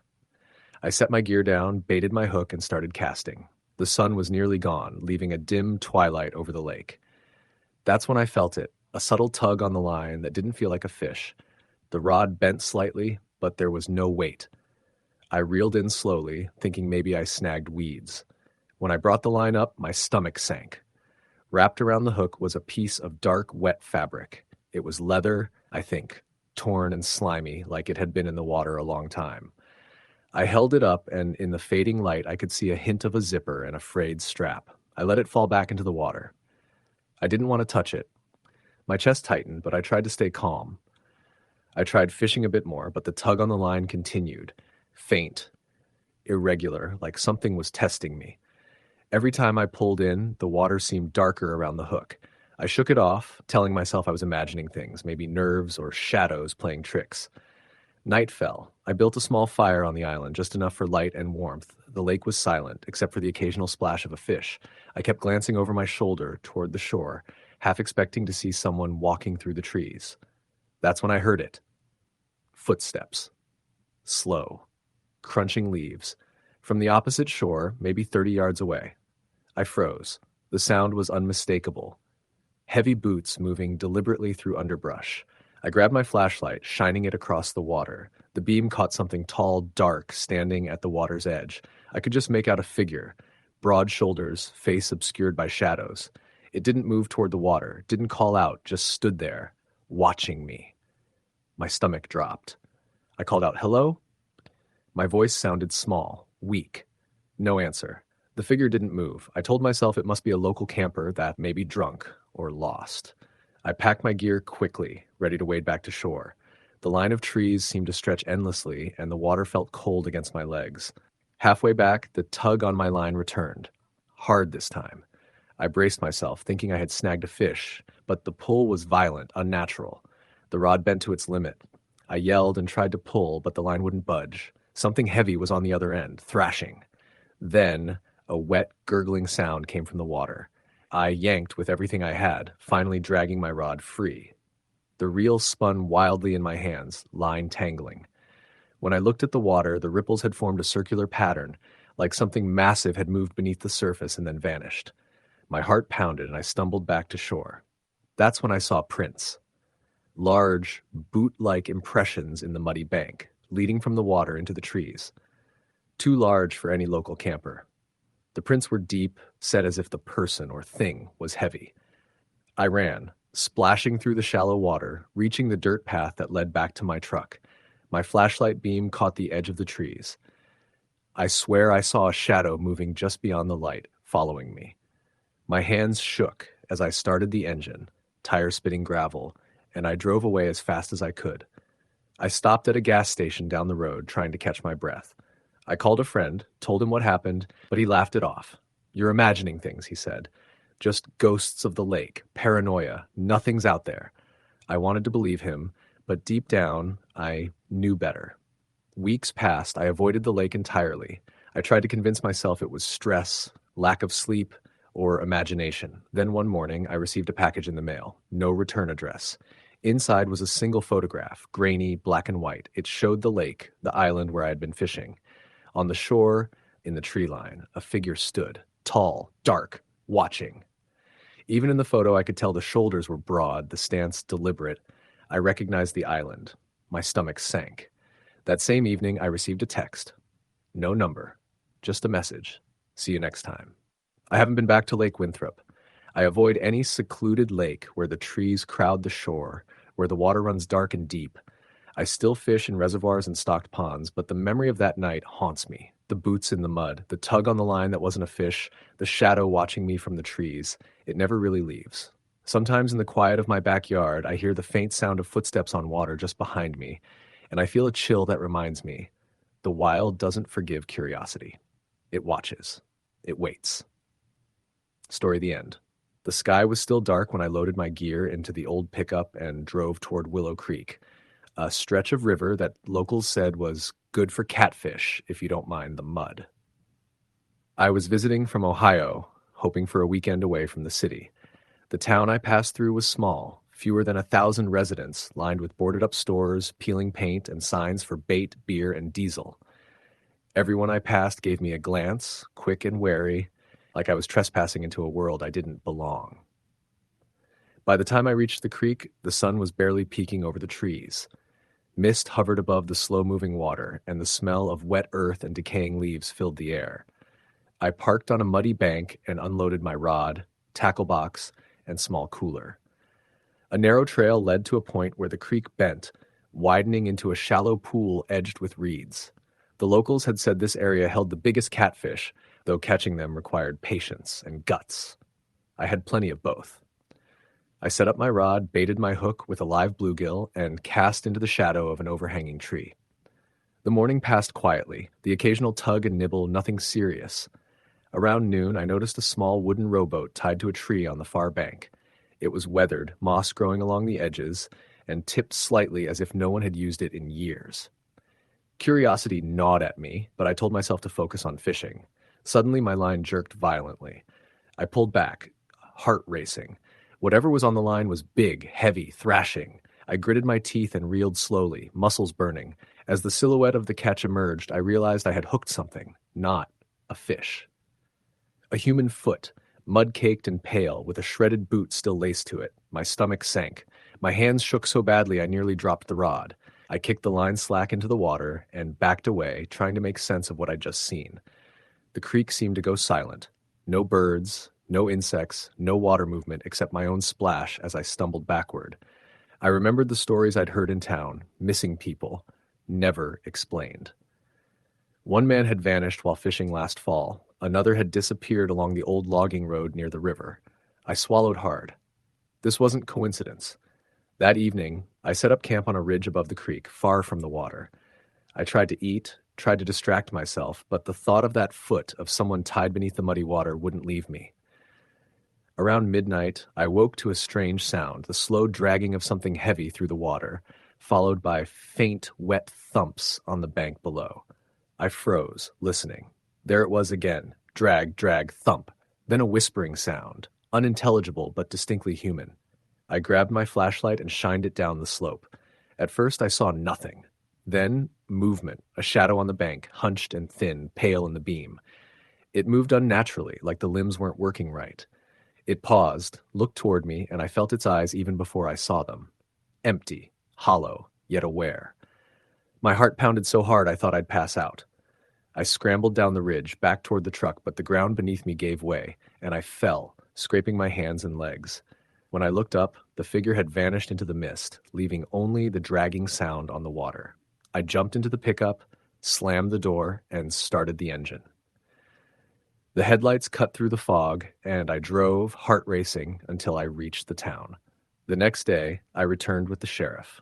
They listened, took notes, and reluctantly agreed to investigate the creek.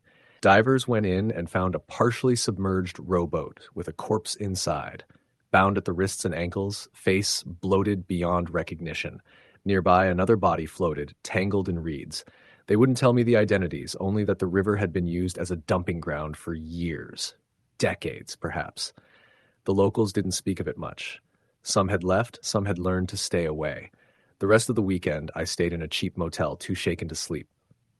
I kept hearing the drag of something through water in my dreams, the whispering voices, the hollow eyes of the figure I had glimpsed. When Monday came, I drove home, vowing never to return. Years later, I still fish, but only in well-populated lakes or managed ponds.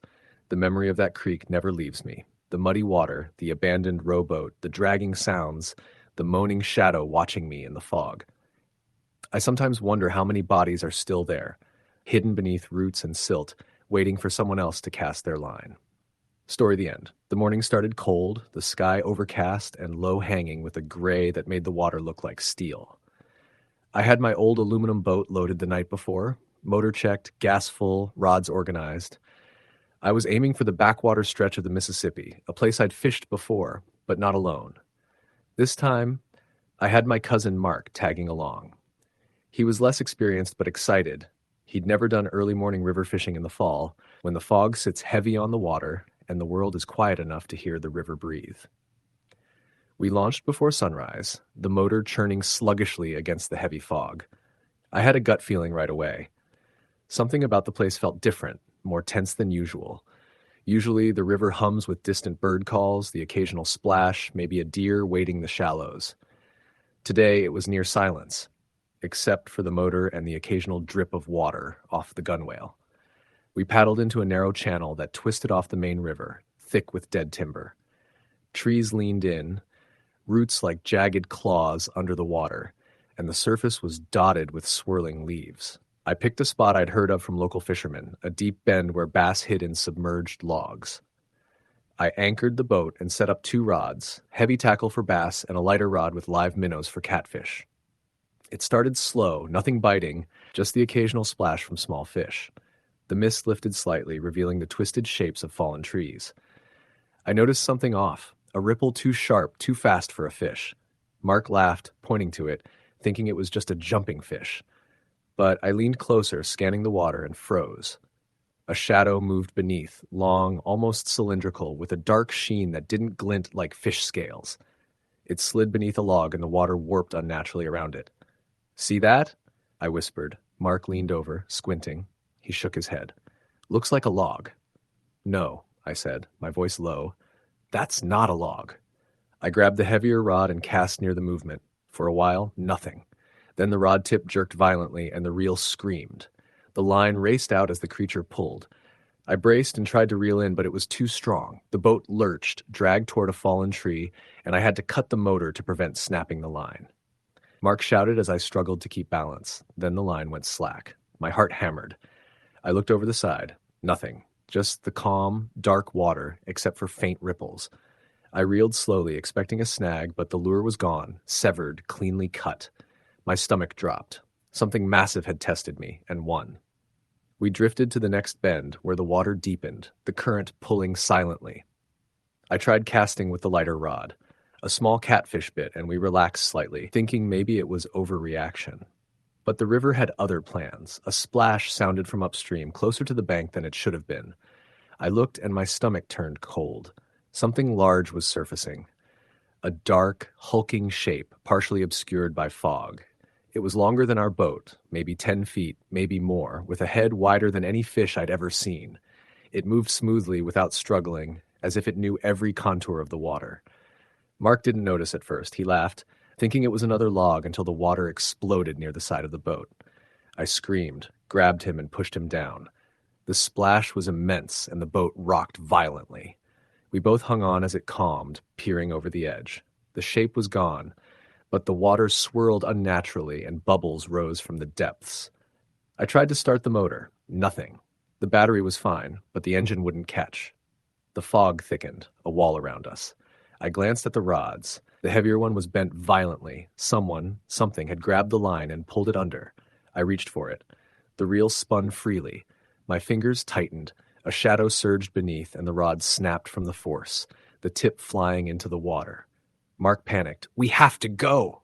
he shouted. I tried to calm him, but my own fear was rising. I unanchored and started paddling with an oar, keeping the boat moving. The river, which had seemed like a quiet refuge, felt alive and malevolent. The water around us shifted. Shadows, long and dark, passed beneath, moving faster than anything natural.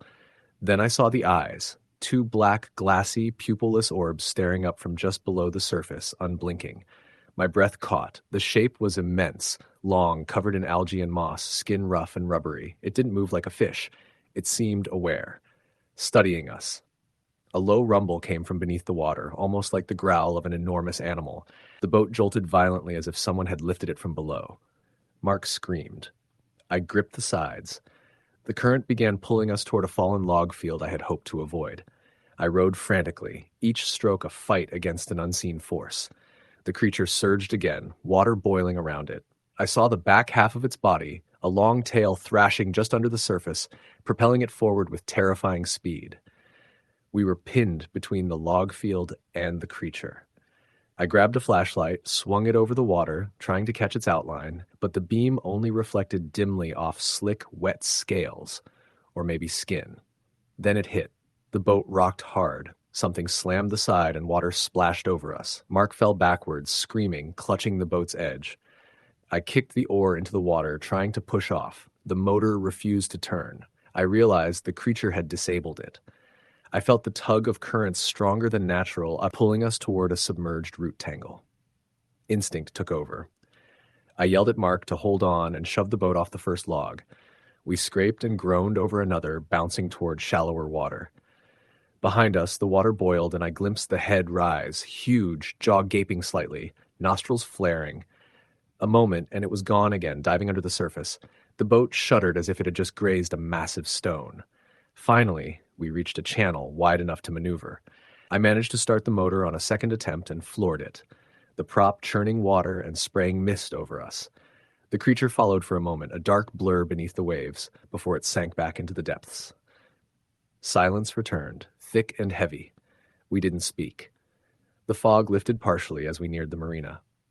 I tied the boat, shaking, soaked, my hands raw from gripping the oars and rods. Mark refused to touch the water again, staring at the river with wide, haunted eyes. Later I checked local records. A fisherman had gone missing in that stretch decades earlier. Another, more recent, disappeared in almost the same bend we'd barely escaped. Stories circulated. An enormous, unknown predator lurking in deep bends and fallen log fields, attacking lines, boats, sometimes people. Legends, I thought, until today. I never returned to that river bend. I sold the aluminum boat, sold all my rods. I couldn't shake the memory of those black, unblinking eyes, the immense body moving with terrifying intelligence beneath the water. Sometimes in dreams I'm back there, the fog thick, the river alive, and I feel the tug on my lines again. The memory is enough to keep me from ever fishing alone or anywhere near deep, dark water again. The river and whatever lurks beneath waits patiently. Silent, unseen, relentless. Story the end. I remember the summer of 2012 like it was yesterday, though I wish I could forget it entirely. I had been planning a fishing trip with my cousin Mark for months. He was always a fan of remote lakes in northern Wisconsin, claiming they were untouched by tourists and perfect for catching musky. I'd fished plenty before, but never in a place as isolated as this. We loaded his old Ranger bass boat with tackle, ice, and coolers, and left at dawn, the forested roads winding and quiet. We arrived at the lake just as the sun peeked through the pines. The air smelled like wet moss and decaying leaves, heavy with the scent of early summer. The lake itself was stunning, dark green water smooth as glass, with thick reeds and deadfall lining the shoreline. It looked serene, but there was something in the water, or maybe just beneath it, that made my stomach tighten. Mark had chosen a cove at the far north end. He backed the boat into the shallow water, revving the old Mercury engine once to get it started. As we pushed off, I noticed something strange. Near the reeds, water rippled without wind, small circles forming and disappearing. I pointed it out. Mark shrugged. "Musky feeding," he said. I didn't argue, but I kept my eyes on the spot. The first hours were quiet. We drifted slowly, tossing crankbaits and spinnerbaits. I caught a few small bass, Mark a couple bigger ones. The lake was silent except for the hum of the engine and the occasional splash of a fish. Around noon, we anchored near a deep pocket that Mark called the Harlo. He said this was prime musky territory. I cast my line and felt a solid tug almost immediately. I set the hook and began to reel. The fish was heavy, strong. Mark leaned over to help guide it into the net. That's when I saw it. The water around the fish erupted, but it wasn't just splashing. Dark shapes swirled beneath the surface, elongated, moving in unison. I froze. The fish flopped in the net. It was enormous, easily 5 feet long, but as I looked closer, it wasn't a fish. Its scales glistened with an unnatural sheen, and its head had strange human-like features. Its eyes were black, unblinking, full of intelligence. Before I could react, it twisted violently and broke free, vanishing into the depths. The ripples lingered. I swallowed hard and tried to laugh it off. Mark didn't notice. We continued fishing, but unease settled over me. The lake seemed darker, the water colder than it should have been in July. Around 4, I noticed a small island in the middle of the cove I hadn't seen on any map. Trees grew crookedly there, and the shore was littered with debris. Old boards, bent metal, even a wooden chair partially submerged. Something about it screamed, abandoned. We motored closer, curiosity overcoming caution. As we neared, my line jerked violently. I reeled, expecting another fish, but the line snapped at the reel. That's when I noticed a shadow beneath the boat, a massive form moving deliberately, circling us. I tried to start the engine to move away, but it sputtered and died. I pulled the cord over and over, but nothing. Mark laughed nervously. Probably just weeds in the prop. But I wasn't convinced. The shadow didn't move like weeds. It moved with intent. Suddenly, the water around the boat erupted. Long, pale arms shot out, wet and thin, gripping the hull. The boat rocked violently. I screamed, Mark screamed, and the arms withdrew as quickly as they appeared. The surface was smooth again, no trace left behind. My heart raced. We tried to leave, but the engine refused. Then the strangest thing happened. The boat began drifting toward the island, slowly, as if guided. I grabbed the oars, trying to row backward, but the boat ignored all resistance. My mind screamed that we were being pulled. Near the island, I saw a figure standing at the water's edge. At first, I thought it was a man, but its movements were wrong, jerky, unnatural. It raised a hand, beckoning us closer. I wanted to turn and row, but the boat kept moving. Mark finally saw it. He shouted, "Row! Get out of here!" We both grabbed oars, pulling with all our strength. The figure didn't move away. It stepped into the water. Its eyes were black, hollow, reflecting nothing. Its mouth opened unnaturally wide, emitting a gurgling, almost human scream. The water around it bubbled, and I saw more forms rising from the depths, twisted shapes, limbs that shouldn't have existed, gliding beneath the water like some aquatic nightmare. With a final, desperate effort, we managed to row away. The boat lurched back into deeper water. The shadows followed for a moment, then disappeared. We didn't stop until the mainland was in sight. My hands bled from gripping the oars so tightly. Once we reached the dock, we didn't talk much. We packed the boat in silence and drove back, the forest roads twisting in the dark. That night, sleep was impossible. I kept hearing the water, the splash of long limbs, the gurgling scream echoing in my skull. Weeks later, I called the local ranger to ask about the lake. He told me quietly that the northern cove had a history. People had reported disappearances dating back decades. Boats stranded, anglers dragged under, strange shapes in the water. Locals avoided it. It's an old place, he said. Some say the lake never forgets. I never went back. I stopped fishing entirely. Mark eventually did, but never in remote lakes. Sometimes late at night, I dream of that cove. The water is black and shapes move beneath, waiting, watching, pulling. I keep a photograph Mark took that day of the island in the middle of the cove. If you look closely, you can see a shadow beneath the water stretching toward the boat. I don't know if it was real or if my mind was playing tricks, but I know the panic, the cold, the feeling of being hunted by something that shouldn't exist. Even now, I hear the lake calling in my dreams, and I know if I ever return, it will take me too. Story: the end. The lake had a reputation in town, though no one admitted it openly. Pine Hollow Reservoir, shallow in some places, unnervingly deep in others, was the kind of spot local anglers whispered about.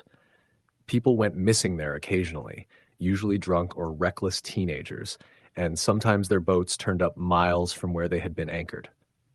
But my friends and I didn't care much about reputation. We were young, reckless, and obsessed with fishing. It was a hot July morning when we drove the old Ford pickup through the winding forest road. The cabin we rented was old but cozy, perched on a hill overlooking the reservoir. I parked, and the gravel crunched beneath the tires. My brother Jack hopped out with a grin. "Ready to catch some monsters?" he said. I laughed. The others followed, his girlfriend Sarah, my friend Marcus, and two guys we met through work, Danny and Lewis. 6 of us in total, all carrying rods, tackle, coolers, and a dangerous sense of invincibility. The first day was easy. The lake was glassy, early morning mist hovering over the surface. Jack took the small motorboat out while the rest of us stayed on the dock, tossing lines and laughing. By noon, we had a decent catch: bass, perch, and a couple of catfish. Marcus joked about the lake being haunted, and we all laughed, thinking about old legends of spirits in the water. But as evening approached, something changed. The sky darkened unusually fast. Clouds rolled in over the forest like a tidal wave, and the wind picked up. The lake's surface became choppy, even though there had been no forecast for storms. Jack radioed back from the boat. "Nothing serious," he said, but the tension in his voice was clear. Moments later, the line on his rod jerked violently. He struggled to reel it in. "Got a big one," he yelled. But what surfaced wasn't a fish. It was long, thin, and black. Its body covered in what looked like coarse scales, glistening in the dim light. Its eyes reflected the fading sun like mirrors. Jack screamed, and the boat rocked violently. The creature thrashed, slamming against the hull, and then disappeared with a splash, leaving a trail of dark, oily water. The line went slack. We froze. None of us spoke for several minutes, too stunned to react. Marcus finally broke the silence. "What the hell was that?" We went back to the cabin that night. Dinner was quiet. The air felt thick, almost alive.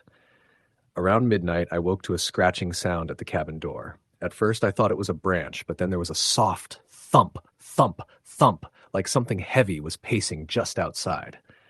I nudged Jack awake. We crept to the window and shone a flashlight across the lake. The dock was empty. The mist had rolled in thick and fast. Then we saw it. A shadow moved along the water near the dock, barely visible, low in the mist. It wasn't human. It glided without making waves, just a smooth, unnatural motion. Its eyes gleamed faintly orange.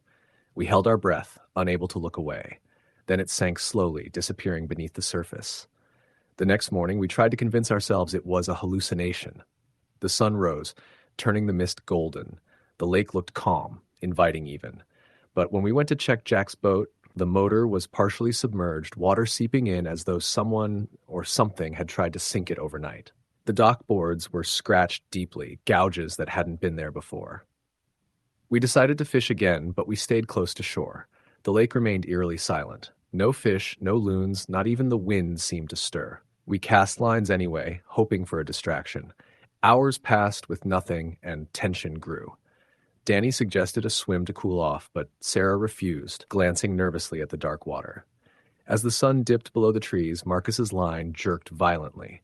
He reeled in what seemed like a large fish, but the shape in the water was wrong. It moved with intelligence, twisting and sliding unnaturally.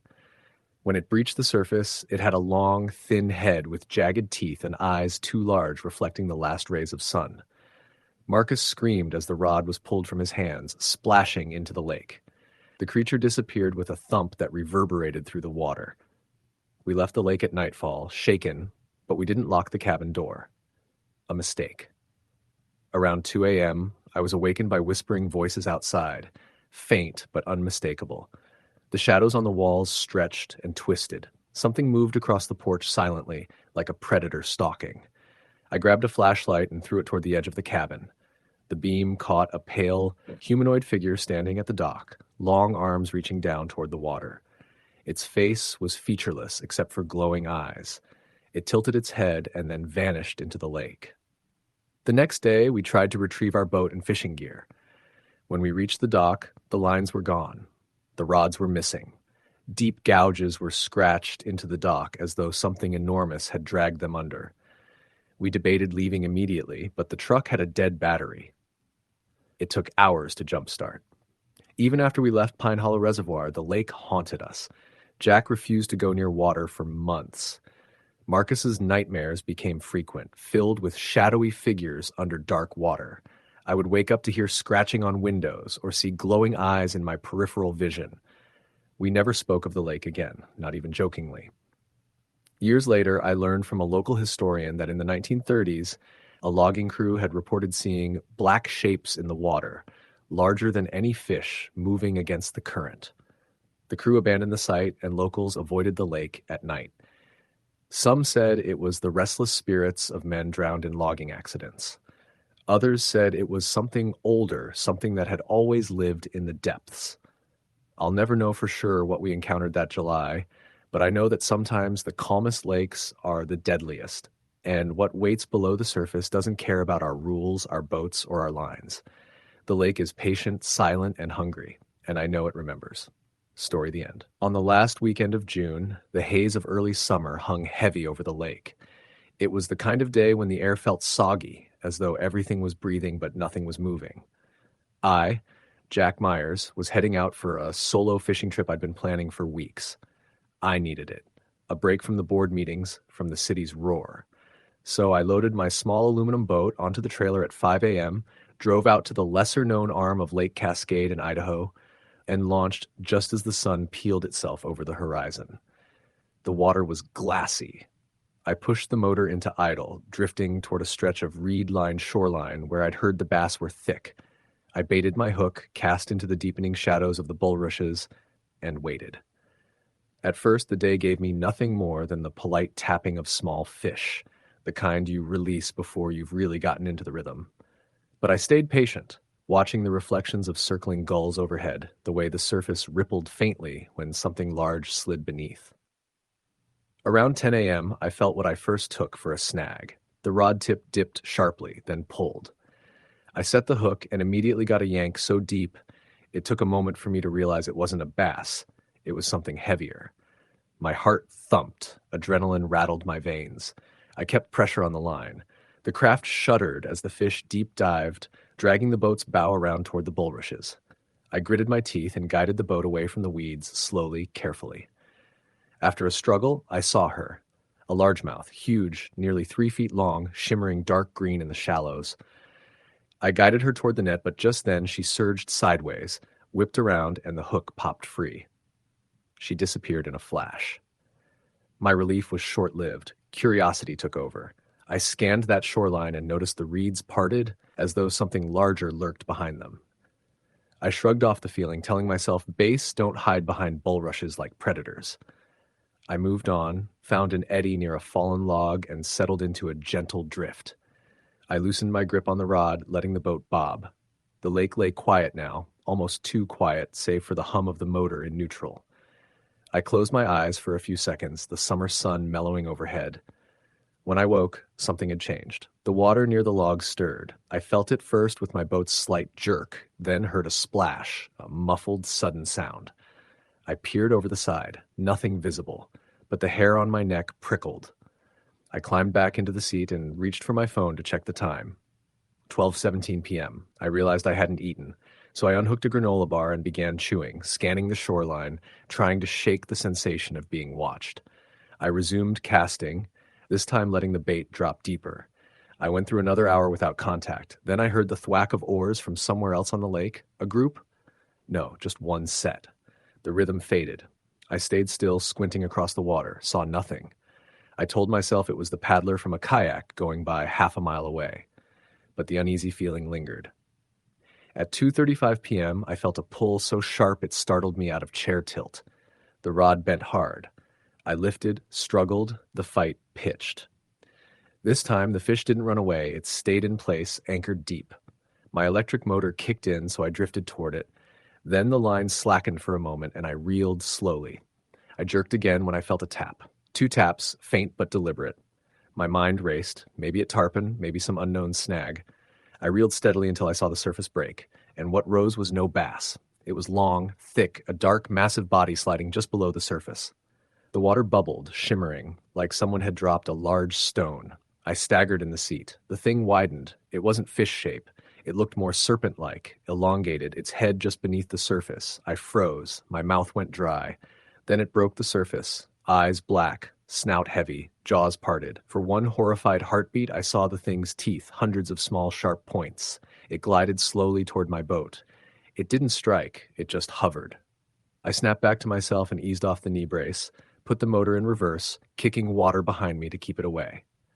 I whispered, "No, no." The creature made no noise except the slap of the water. I remember the lake's glassiness shattered around us, waves echoing out from the boat. I alternated between revving the motor and looking away, scared if I looked too directly I would invite it. I gunned the motor and aimed toward open water, away from the reeds. I kept glancing back. It followed, invisibly, the surface still except for bow wave and small ripples, like it was stalking me. Within 5 minutes, I reached deeper water. I put the motor in idle and listened. Nothing, just the mechanical hum fading. I checked the line, still hooked. I reeled slowly. The line came up slack. Whatever it was, the hook had pulled free or been cut. I exhaled hard. My hands shook. I sat back, closed my eyes, and told myself this must be a dream. I put on sunglasses. I told myself I'd exaggerate when telling friends.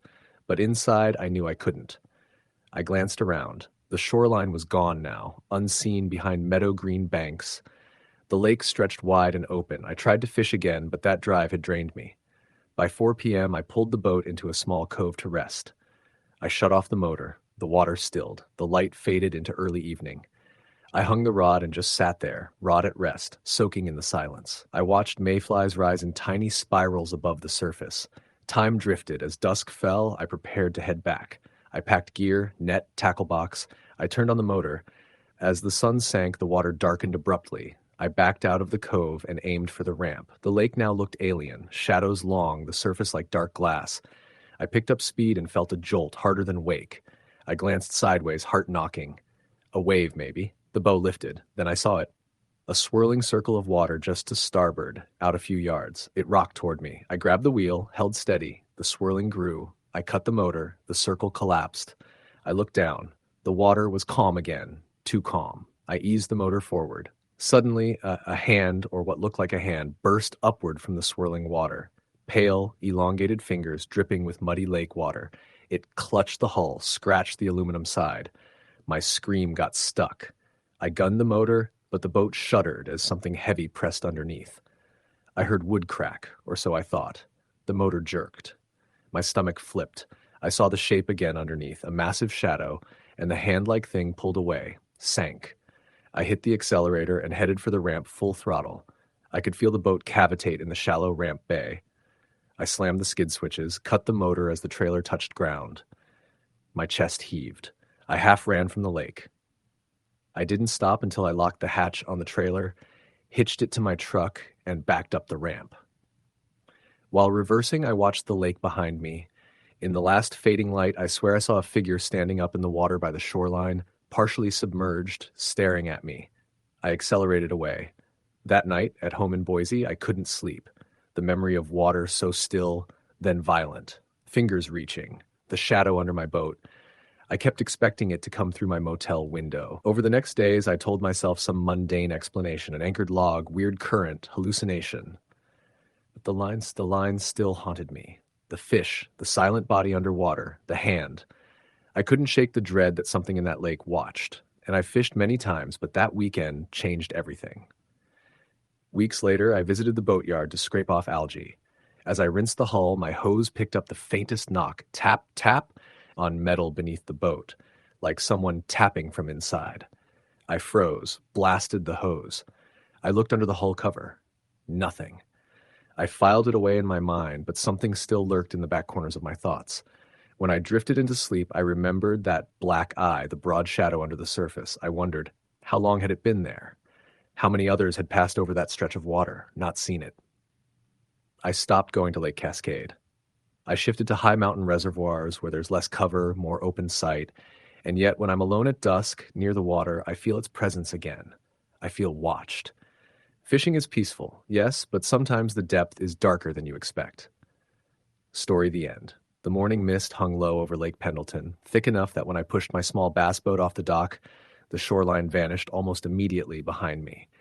It was late September in Wisconsin, the air crisp, the water dark and cold.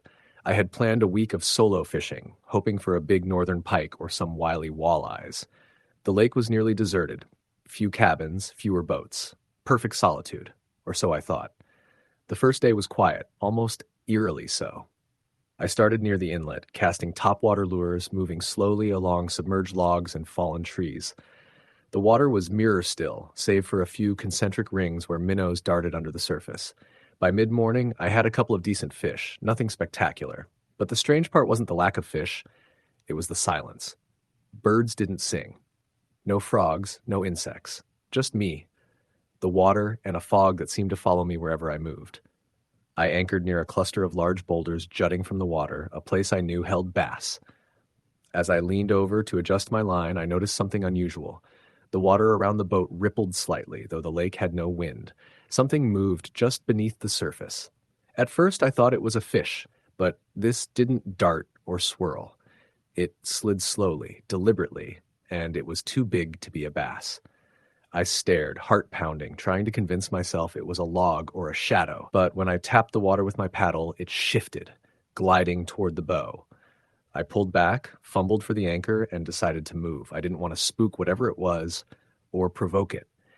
As I started the motor, the fog thickened, swallowing the shoreline, and I realized the lake no longer looked familiar. Landmarks I thought I recognized were gone, replaced by mist. My stomach twisted. I checked the compass. Everything seemed normal. Yet the world around me felt wrong, distorted. I moved to another part of the lake, closer to the deeper channels where pike hid. There the water was darker, almost black. I cast and waited, trying to ignore the unease building in my chest. Hours passed. Nothing. And then just as the sun began to sink low in the sky, I saw it. A massive wake, rising from the depths, headed straight for me. I froze. My instincts screamed at me to move, but the boat drifted closer. Then it surfaced. The creature was enormous, easily 10 feet long, with a thick, muscular body that glistened in the fading light. Its eyes, huge, black, intelligent, locked onto me. I could see gills fluttering along its neck and jagged teeth glinting as it parted its lips. It wasn't any fish I had ever seen. Not a pike, not a musky. Something prehistoric, something that belonged in a time before humans. It circled the boat slowly, moving with eerie purpose. Every instinct told me to run, yet I couldn't tear my eyes away. My hands trembled on the steering wheel, my heart hammering in my chest. The water around the hull rippled violently. I realized then that my anchor rope had disappeared, likely cut or swallowed. Panic surged. I threw the boat in gear and raced toward the opposite shore, skimming over submerged logs and shallow patches, hoping to reach the dock before it decided to follow. Night fell fast. Fog enveloped the lake again, thick and impenetrable. I drove blindly, relying only on memory of the shoreline, the distant glow of lights from a few scattered cabins. Occasionally, the water exploded near the bow, something large breaching, just out of sight. My motor stuttered over submerged obstacles, and I thought, not for the first time, that I might not make it. I finally reached the dock of the only inhabited cabin for miles, slamming the boat against the pilings. My neighbor, a grizzled man in his 60s, was already on the porch, flashlight in hand. "You saw it, didn't you?" he asked quietly without preamble. I swallowed hard. I don't know what it was. Some giant fish? He shook his head. No fish. That's not a fish. That's Pendleton's terror. Don't ever go out alone after dark. I spent the night in that cabin, barely sleeping, listening to the lake. Every splash, every whisper of movement made me jump. The next morning, I looked out. Nothing. Calm, still water. Birds had returned. The world seemed normal again, but I couldn't shake the memory of those eyes, the slick body beneath the boat. The following day, I fished during the daylight, sticking to the shallow areas near the cabins. I caught a few bass, small fry, nothing threatening. I avoided the deep channels, avoided the boulders where I first saw it. But even in the calm, I sometimes glimpsed a shadow sliding just beneath the surface, too large to be normal, moving with purpose. By the third day, I was certain whatever lurked in Pendleton Lake wasn't just large. It was smart. It knew I was alone. It had been watching me, and it was patient. On the final morning before leaving, I anchored one last time near the boulders. The lake was glassy. I cast a final line. The lure hit the water and drifted silently. Then, without warning, the rod jerked violently. I set the hook instinctively, expecting a large fish, but this wasn't a fish. The water exploded beside the boat, and a massive, scaled hand, or something like it, emerged, wrapping around the rod. My arms went numb with terror as it yanked, splintering the rod in half.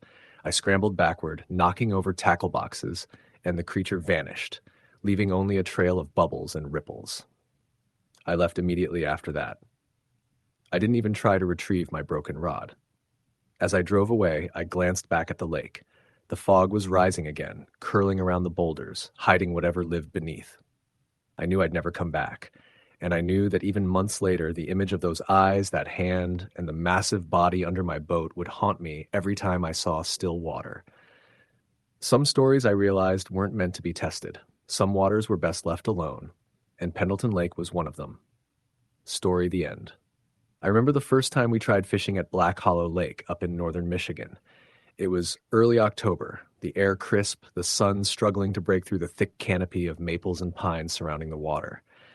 My buddy Tom and I had heard stories, nothing official, just whispers from old-timers about strange things in the lake, but we laughed them off.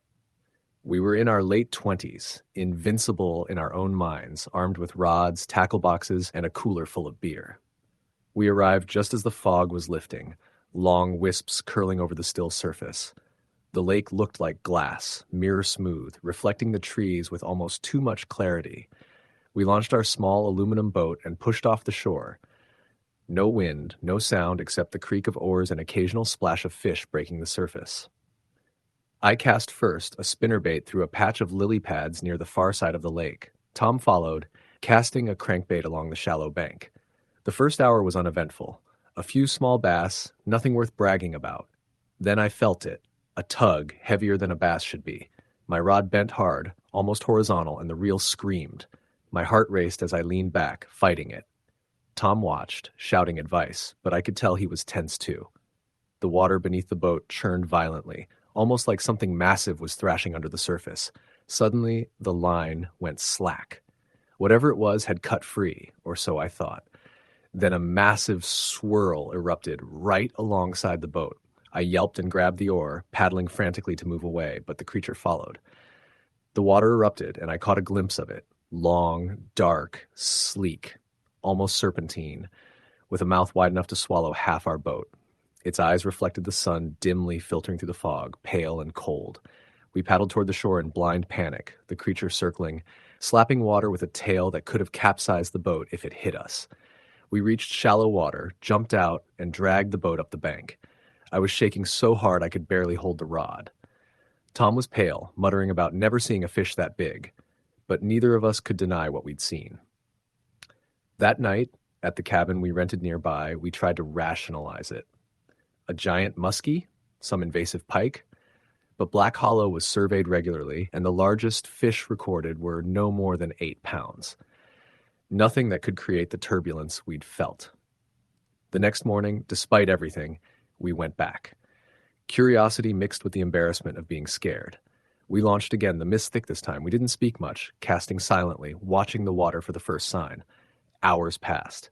Then, mid-morning, a series of deep guttural gurgles echoed across the lake, too deep to be any fish we'd known. The water ahead of us rippled in a pattern too deliberate to be a current. Then, the boat rocked violently. Something massive slammed against the hull. Tom fell hard, bruising his ribs, and we scrambled to stabilize the boat. I looked down and saw it, a long neck, scaled, coiling around the stern. We both screamed, reaching for oars, flailing. The beast hissed, or maybe that was just the water, but it sounded inhuman. I caught a brief glimpse of its dorsal fin, jagged, running nearly the length of the boat. Its head reared above the surface, gray-green, teeth like shards, eyes like lanterns in fog. We didn't wait. We paddled and swatted, praying to God or luck until our arms burned, until we reached shore. We didn't speak for the entire hike back to the cabin. The beer in the cooler sat untouched. That night, sleep was impossible. Every creak, every drip from the roof, every gust of wind through the pines made us jump. 2 days later, we returned one last time. I wanted evidence, video, pictures, anything. We set up a GoPro on the bow of the boat and drifted slowly along the deepest section of the lake. Nothing happened at first. Then, as the sun sank behind the trees, a shadow moved beneath the surface. Slow, deliberate. Not a fish, not a log. Something alive, enormous. The GoPro caught it. An outline at least 15 feet long, a body thicker than our boat, tail lashing occasionally, lifting sediment clouds off the bottom. Suddenly, the creature lunged. Water erupted over the camera. It hit the hull of the boat, rocking us violently. We heard a sound that chilled my blood. A deep, guttural gurgle, like a predator warning us. The GoPro went underwater. When we hauled it back, the footage was corrupted, the lens scratched, something like teeth marks along the housing. That night, we decided to leave Black Hollow alone. We packed our gear and drove away, but I couldn't shake the feeling of being watched. Even days later, when walking in the woods, I imagined shapes slithering just beneath the water, eyes glowing in fog. Months passed. I returned once, alone, just to confirm. The lake was serene again, no ripples, no fog, no sign of the creature. But when I cast a line near the center, the bobber sank slowly, then jerked violently, as though something was testing me. I yanked it free. Nothing on the hook, but my hand was covered in a slick, greenish residue. I left the residue in a jar, tucked away in a closet. Every few nights I take it out, examine it, remember the feel of the water slapping against the boat, the gurgle that sounded like laughter from the depths. The lake may look quiet and calm to anyone else, but I know better. Black Hollow isn't just a lake. It's a hunting ground. And whatever is down there is still waiting. Story, the end. The first time I fished at Raven Creek, I thought it would be just another quiet weekend. I had heard from a couple of guys in the shop that it was the kind of place where you could pull up a huge catfish without seeing another soul for miles. That's exactly what I wanted. Just me, my old aluminum boat, and the creek, winding dark through the thick forest. It was late October, and the leaves were turning gold and red, floating in the water like fire.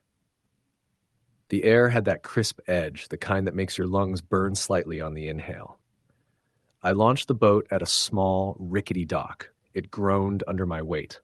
My tackle box rattled as I settled in. I had my pole ready, a few lures, and a thermos of coffee. I pushed off and let the current carry me downstream, toward a bend the locals called Whispering Curve, because the wind through the trees sounded like voices when it hit just right. I laughed when I first heard it, a hollow, eerie sound, but I shook it off. Trees make noises. Wind makes noises. Nothing more. For hours, nothing happened. I cast, reeled, and cast again. The water was unnervingly clear in spots, showing the long, dark shapes of fish moving beneath, slow and deliberate. Every so often I'd get a nibble, a tug, a shake, and I'd reel in a bass or a small pike, just enough to make it feel real. Around noon, I tried drifting closer to the bend. The air thickened, the mist creeping along the surface. I felt my hands tighten around the rod. Something in me, primal maybe, told me not to go further. I ignored it. As I rounded the bend, the water ahead of me went still. No fish, no ripples, just glassy dark water. I cast a spinner and waited. Then I felt the first pull, a sharp, violent tug. I yanked back and the line screamed. Something heavy, something enormous, fought against me. My boat rocked with each pull. I reeled hard, heart racing, and finally brought the head above water. It wasn't a fish, not exactly. Its skin was wet and dark, slimy but not scaly, mottled like a drowned log. Eyes bulged unnaturally large, glinting in the sun. Its mouth opened and closed like it was trying to breathe air, but with no sound. I nearly toppled out of the boat. My hands shook so bad I dropped the rod. The thing thrashed, splashing water everywhere, then slipped under with a soft, almost disappointed plop. I sat frozen for a long minute, listening to the water settle. Then I noticed the ripples weren't random. They were moving toward me slowly, deliberately. I grabbed the rod again, my instincts screaming at me to get out of there. The mist thickened, and I swear the water darkened, shadows pooling beneath the surface like the creek itself had grown teeth. By the time I reached the dock, I was shaking uncontrollably. I wanted to leave immediately, but I had to pull the boat out, push it up the muddy slope. That's when I noticed something on the dock, a single wet handprint pale against the wood. I stared, then touched it. Cold. Too cold. I shivered, a feeling crawling down my spine like eyes were on me from the creek. I spent the night in my cabin nearby. The wind rattled the windows and the creek whispered. I thought I was imagining it until I heard the knock at the door, soft, deliberate. My dog, a German shepherd, growled low, fur bristling. I opened the door slowly.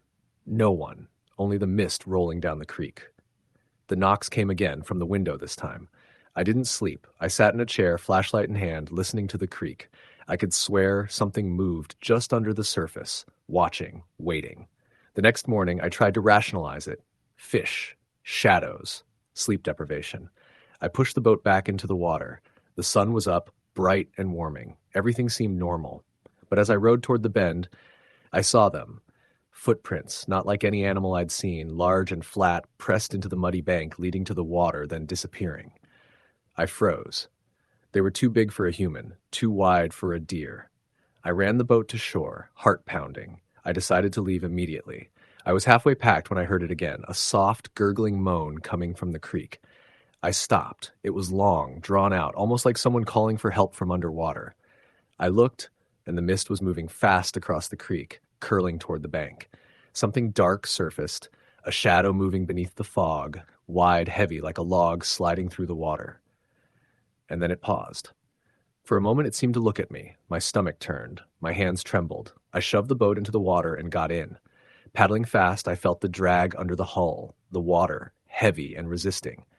I looked back once, a shape, human-like, gliding beneath the surface, keeping pace. I paddled harder, chest burning, the mist blurring everything. The creek narrowed, and suddenly the shape disappeared. Just water, calm. I tried to convince myself it was a log or a trick of the light, but I knew better. I reached the highway and drove straight home. I didn't look back. Weeks later, I read a story online about a fisherman who went missing at Raven Creek in late October, exactly the time I had been there. His boat was found empty, floating mid-creek, with his tackle missing. Authorities chalked it up to an accident. I knew it wasn't. I'd felt it. I'd seen it. Now, every time I pass a creek, I feel the water watching me. I've never gone fishing at night since. I still dream about Raven Creek, the thick mist, the dark shapes under the water, the enormous gurgling mouth. And sometimes when I'm near water, I feel it.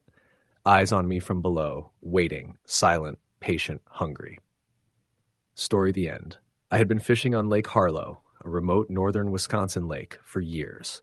The lake was vast, surrounded by thick cedar and pine, and most of it remained untouched by anglers. I liked the solitude it offered, the quiet mornings when only the mist hovered above the water and the occasional loon called across the trees. It was mid-October when I decided to head out alone. The nights were getting colder, and frost clung to the edges of the boat ramp. I had my old aluminum boat ready, with a trolling motor that barely ran and a couple of rods set up for bass and pike. I launched just as the sun started breaking over the horizon, the water a glassy mirror reflecting the trees in sharp detail. The first hour was serene. My lines were still, my coffee steaming, and I breathed in the crisp autumn air. Then I noticed it. The water near the far shoreline looked unusually dark, almost black.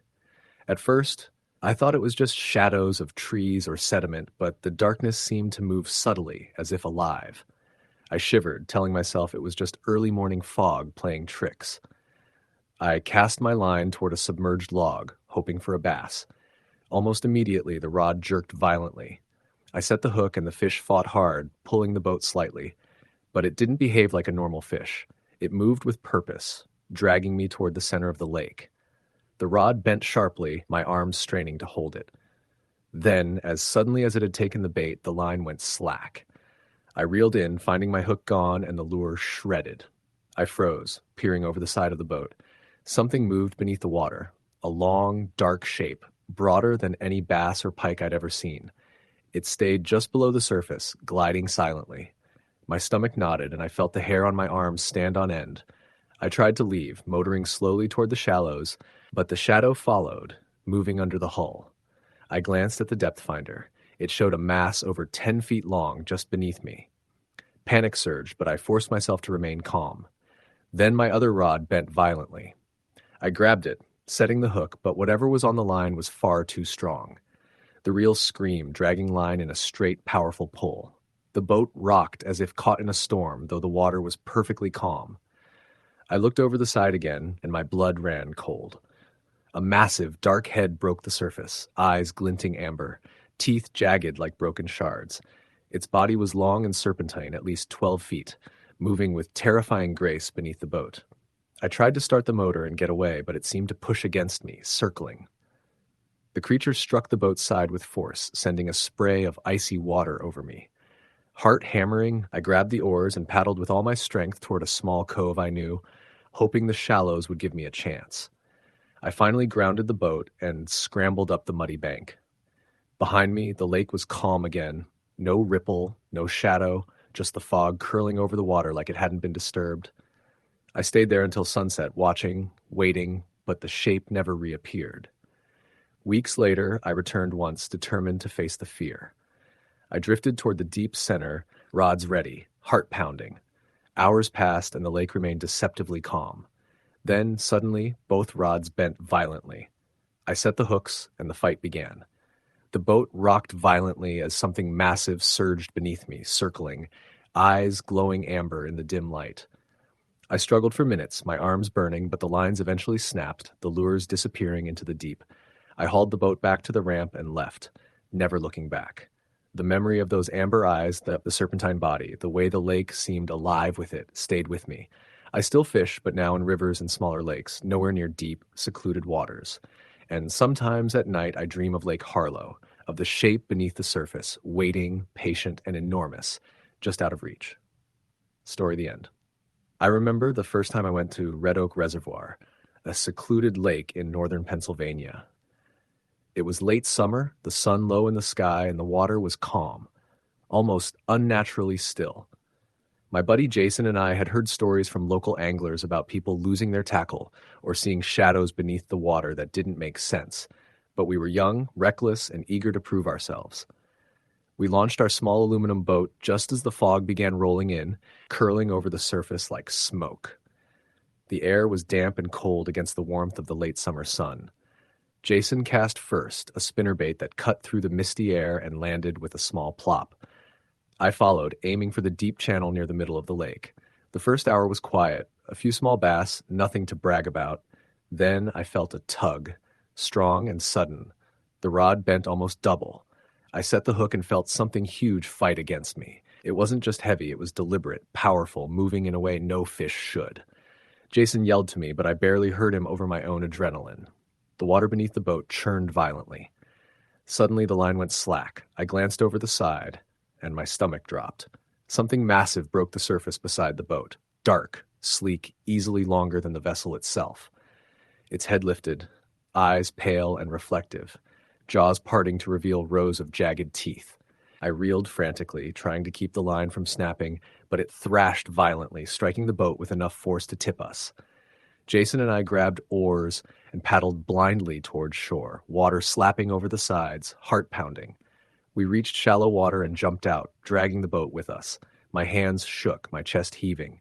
Jason was pale, whispering, That was no fish." We sat there for a long time, listening to the water settle. Everything seemed calm again, Manchester, the fog curling silently over the lake. That night at our cabin, sleep was impossible. I kept imagining the shape of that mouth, the scale of the creature, the sound of the water when it moved. Even in daylight, the memory made my skin crawl. The next morning, despite our fear, curiosity drew us back. We set up a GoPro on the bow of the boat and drifted along the deepest channel. For hours, nothing happened. Then, just as the sun dipped behind the trees, the water swirled unnaturally. The bobber jerked, a ripple spreading in concentric circles across the glassy surface. The GoPro caught it first, a shadow moving beneath the water. Slowly, deliberately, it approached. We froze, hearts hammering. Then the water exploded upward. A massive head, green-gray, rose above the surface. Rows of jagged teeth gleamed in the fading light. The boat rocked violently as the creature struck, thrashing its tail, sending water spraying over us. The GoPro went under. When we retrieved it, the casing was bent, lens shattered, and the memory card corrupted.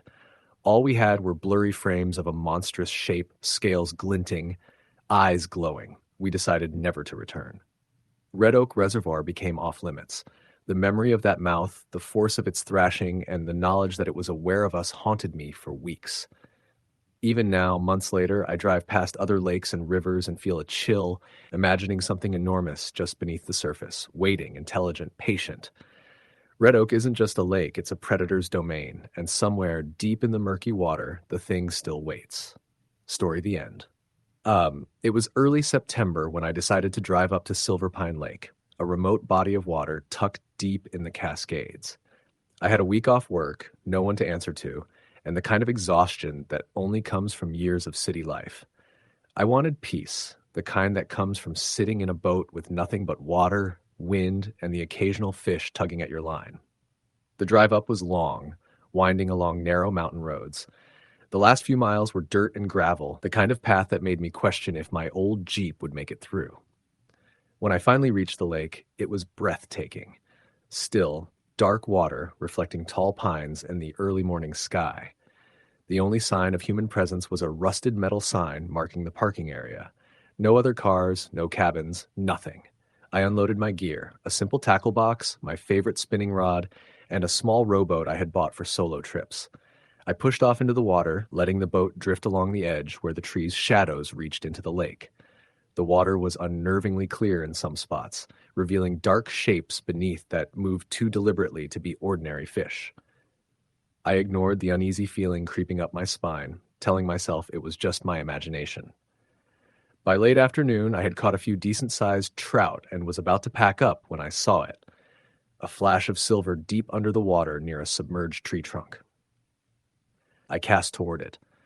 Almost immediately, something heavy grabbed the lure. I yanked back, heart pounding, and felt the rod bend violently. The line screamed as whatever was hooked fought for freedom.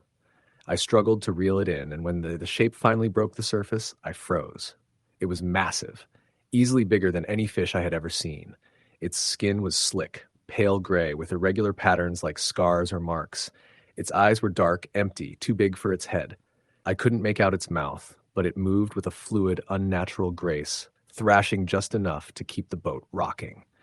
Then, in a terrifying instant, it lunged, broke free of the hook, and disappeared under the water with a heavy splash that soaked me from the waist down. I rowed to shore faster than I ever thought possible. My heart was hammering, adrenaline flooding my system. The sun was setting, and the lake now seemed alien, shadowed, and alive.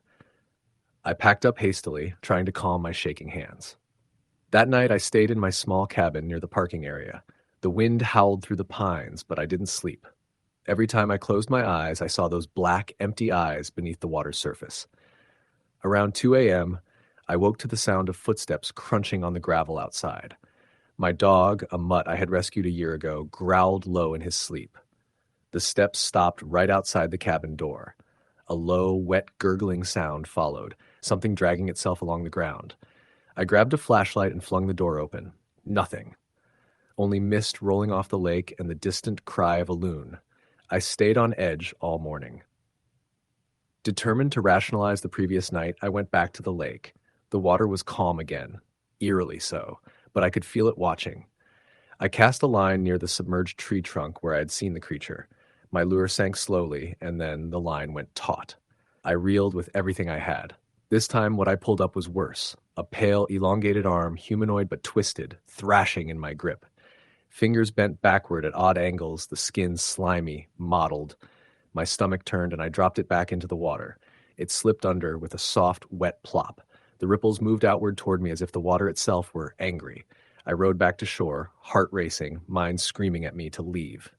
That night, I didn't sleep. Around midnight, I heard the splash again, closer this time. Something large, heavy, moving in the shallow water near the cabin. I shone the flashlight, but the mist distorted everything. A dark shape lingered under the surface, just beneath the ripples. I could feel eyes on me. Cold, calculating, patient. It moved slowly toward the shore. I packed up at first light, leaving my gear behind. As I drove down the mountain road, I couldn't shake the feeling of being watched. The lake, the trees, even the wind seemed to pulse with awareness. Weeks later, I read a local news article about a fisherman who had disappeared near Silverpine Lake around the same time I was there. His boat was found floating in the middle of the lake, empty, gear gone. Search parties found nothing. Even now, years later, I won't fish alone. Sometimes when I'm near water at night, I hear it. The soft, gurgling sounds, the splash of something heavy just beneath the surface, and I feel those dark eyes watching. I know it's still out there, waiting, and I know if I ever go back, it will be ready. Story, the end. I drove up to Shadow Creek just after sunset, the sky bruised with purples and grays. The road leading there was little more than a dirt track, winding through dense pines that seemed to lean inward, like they were watching. My name's Luke Harper, and I've fished countless lakes and streams across the Midwest, but Shadow Creek was different the moment I laid eyes on it. The water was black, still, and almost too quiet. No birds, no insects, just a heavy, unnatural silence. I parked my old pickup in the small clearing near the creek's edge and unpacked my gear: rod, reel, tackle box, and a small camping lantern. I had planned a solo night fishing trip, hoping to catch some smallmouth bass and unwind. But the creek felt wrong, even as I pushed my kayak into the water. The first hour was uneventful. I paddled slowly along the bank, tossing lures into shadowed pockets and over submerged logs. Mist began to rise from the surface, curling around the trees like ghostly fingers. I shivered despite my jacket and blamed the cold. Then I heard it. A splash, but heavier than any fish could make. Something large was moving beneath the water, following my kayak. I froze, trying to see through the growing fog. The water shifted, a dark silhouette just under the surface. My heart hammered. I cast my line toward a cluster of reeds, and almost immediately it was struck. The rod bent violently, almost pulling me into the water. This wasn't a normal fish. It was stronger, smarter, fighting in a way that felt almost intelligent. I reeled with all my strength. The creature surfaced, just enough for me to see: long, dark limbs, webbed hands gripping the water, and eyes, small, yellow, glowing faintly. Its body was slick, almost human-shaped, but twisted, like nature had rejected it. It flailed and disappeared beneath the water in a violent splash. I paddled toward the shore, heart racing. My hands were numb from cold and terror. As I neared the trees, I noticed footprints in the mud, too long to be human, but humanoid. They led from the water into the forest and vanished. I hauled my gear and ran to my truck, not stopping to look back. Weeks later, I told my fishing buddy Jared about it. He laughed, thinking I was exaggerating, but I couldn't shake the memory. The creature's yellow eyes haunted me. The unnatural stillness of the water, the footprints, the way the air seemed to thicken near the bank, none of it felt imagined. Curiosity eventually got the better of me. I went back with Jared one afternoon, hoping to prove myself wrong. The creek looked calm, normal even. We fished quietly, the sun overhead warming the water. Hours passed with nothing unusual. As dusk approached, the mist rolled in. I saw movement again. A dark figure beneath the surface, circling. Then, on the bank, something stood. Tall, thin, with glowing eyes, perfectly still. The figure raised a long arm slowly, then disappeared into the trees. The water erupted with dark shapes beneath us, moving in tight circles, churning the surface. Jared panicked. I grabbed him and shouted, "Run!" We abandoned the creek immediately, dragging the kayak through the forest. When we reached the truck, the clearing was empty, the air still, the water calm. I never returned. Shadow Creek waits in silence, patient for anyone foolish enough to venture too far into its depths. Now I only fish crowded lakes, with other boats around and daylight overhead. I've learned the hard way. Some waters are not meant for humans. Shadow Creek is one of them. And whatever waits in the black water is patient, ancient, and hungry for fear. Story the end. The first time I went to Hollow Pines Lake, it felt like stepping into a postcard. The sun was sinking behind the forested hills, casting golden reflections across the water. I was with my brother, Luke, and our friend Aaron. We had been talking about this trip for months. 4 days of fishing, camping on the remote northern Michigan shoreline, and escaping the city noise. We had the usual gear: rods, tackle boxes, a cooler with sandwiches and beer, and a small rowboat with a worn aluminum hull. The first day was perfect. We found a quiet cove far from the main inlet and anchored near a small sandbar. The water was so clear we could see the bass swimming below. Luke caught the first fish, a fat largemouth, and we all cheered. Aaron reeled in another, and I managed a respectable pickerel. By mid-afternoon, the sun was low, the air crisp, and the lake calm. We set up camp on the shore and had a small fire going, grilling the fish we caught earlier. The laughter and smoke drifting over the lake felt timeless. That night, we decided to fish again under the moon. The light was pale and silvery, casting long reflections across the water.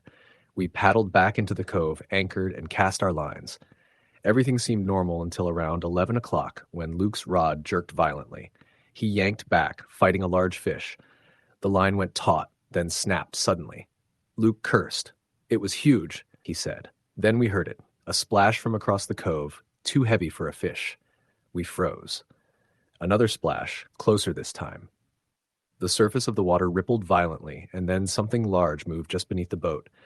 A dark, massive shape, at least as long as our rowboat, glided silently, brushing against the hull. Aaron grabbed a flashlight. We all shone it toward the water. The thing didn't rise fully, but we could see the outline. Broad shoulders, long arms dragging beneath the surface, and a head too large to be human. My stomach turned. "What the hell is that?" I whispered. Suddenly, a violent thrash of water on the port side sent our tackle box sliding across the boat. Scout, Aaron's dog, who had been curled up at his feet, barked and growled.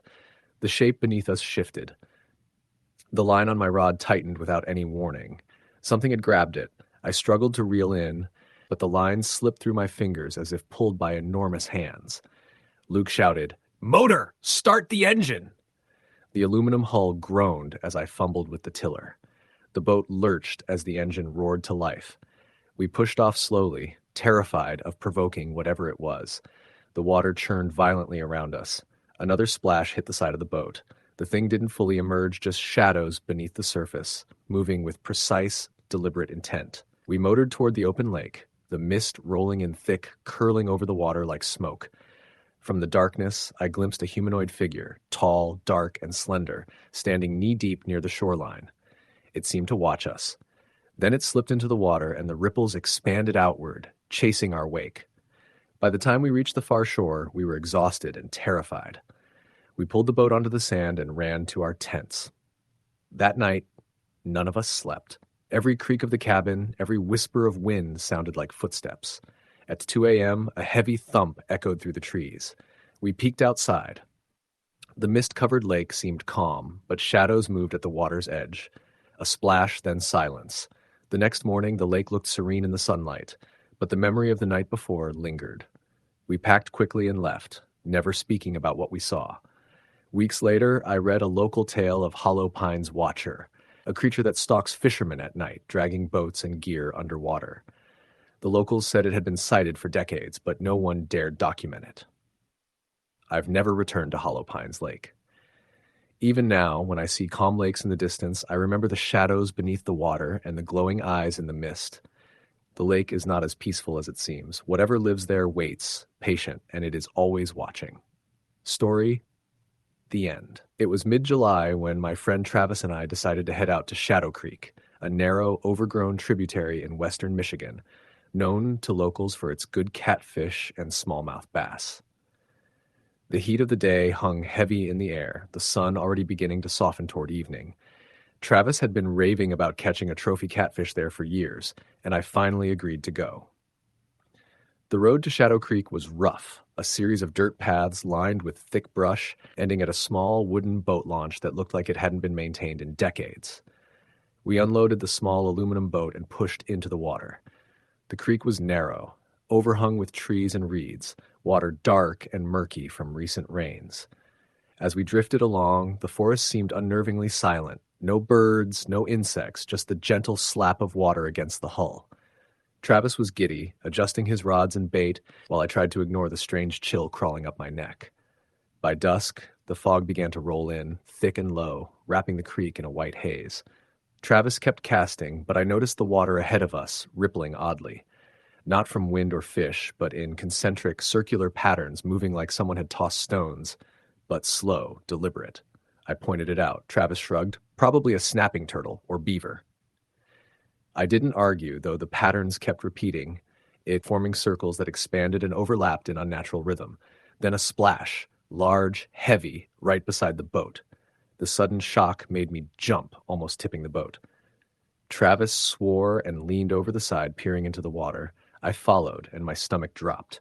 Just under the murky surface, I saw a long, pale shape moving deliberately beneath us. Limbs extended unnaturally, hair floating in the water like tendrils. Its head tilted, and faint green reflections glimmered where eyes might have been. Not human. Panic set in. Travis tried the motor. It sputtered, coughed, then died entirely. The boat drifted slowly, enveloped by fog. I grabbed the life jackets, heart hammering, and tried to keep us calm. Another splash. Something slammed against the side of the boat with immense force, rocking it violently. I fell against the hull, scraping my shoulder. The water around us pulsed as if alive, concentric rings radiating outward from some unseen center. Travis grabbed the oars. "Paddle! Paddle!" he yelled. We rowed desperately, muscles burning, trying to reach the narrow bends leading to the main creek. The water seemed to fight us, splashes and ripples following our every movement, shapes gliding beneath the boat, fast, silent, waiting. I saw glimpses, a pale torso, unnaturally long arms, and that face, pale hair floating in the water, eyes glowing faintly green. Suddenly, the motor coughed back to life. Travis hit the throttle, and the boat surged forward, escaping the immediate area of those strange ripples. We didn't stop until we reached the mouth of Shadow Creek, the fog thinning, revealing the calm waters of the larger river. For a moment, I thought we were safe, but I felt eyes under the boat, watching, waiting. We pulled the boat onto the shore and didn't speak for hours. Travis insisted it must have been a submerged log or a catfish, but I knew better. There was something patient in those movements, something that could wait for hours beneath the water, silent, invisible. Weeks later, a local fisherman's boat was found abandoned on Shadow Creek. The motor was running, tackle scattered, but the man was gone. Divers reported strange impressions on the muddy bottom, long, humanoid shapes, twisted and gnarled, far larger than any human could make. No explanation, no bodies. I haven't returned to Shadow Creek. Every time I see fog on a lake or creek, I feel the same dread, the knowledge that below the surface, something patient, silent, watching. Story the end. The morning fog hung low over Cedar Hollow Lake, thick and white, as if the world itself were holding its breath. Ben and his cousin Tyler had arrived before sunrise, eager for a quiet day of fishing. The lake was tucked deep in the Appalachian foothills, surrounded by dense forest, and Ben had fished there since he was a boy. But today, as they pushed the aluminum boat into the water, something felt wrong. "Feels dead out here," Tyler said, scanning the mist. "Not like last weekend." Ben shrugged, though unease curled in his stomach. "Maybe it's just early. Fish probably haven't started moving yet." They paddled to their usual spot near a submerged sandbar, the oars cutting silently through the glassy water. The lake was eerily still, the usual bird calls and insect hums absent. They set up their rods, baiting hooks with worms, and settled in. The first hour brought nothing. Then a strange movement beneath the boat caught Ben's eye. A dark shadow gliding slowly, too large to be any ordinary fish. He froze. "Did you see that?" he whispered. Tyler shook his head, dismissing it. Probably a log or a big carp. But Ben wasn't convinced. The shadow lingered, moving deliberately beneath the boat, and then the line on his rod jerked violently. "Got something," Ben shouted, yanking at the reel. The pull was unlike anything he had felt before. Heavy, intelligent, resisting his every attempt. Tyler scrambled to help, holding the net, but the creature fought back with a terrifying strength. When it finally broke the surface, both men froze. It was enormous, long, black, and sleek, but the eyes were what froze them in place, unblinking, infinite, watching. The creature thrashed violently, splashing water over the boat, rocking it perilously. Ben lost his grip, the line snapping, and the shadow vanished beneath the water in an instant. The rest of the morning passed in tense silence. Every ripple, every shadow beneath the boat seemed deliberate, as if the lake itself were aware of them. Around noon, Tyler leaned over to grab their cooler, and the boat lurched violently, nearly tipping. Water poured in from the side. The shadow had returned, circling beneath them, faster and more aggressive. Ben grabbed an oar, swinging it into the water, trying to fend off whatever was down there, but the creature seemed unfazed.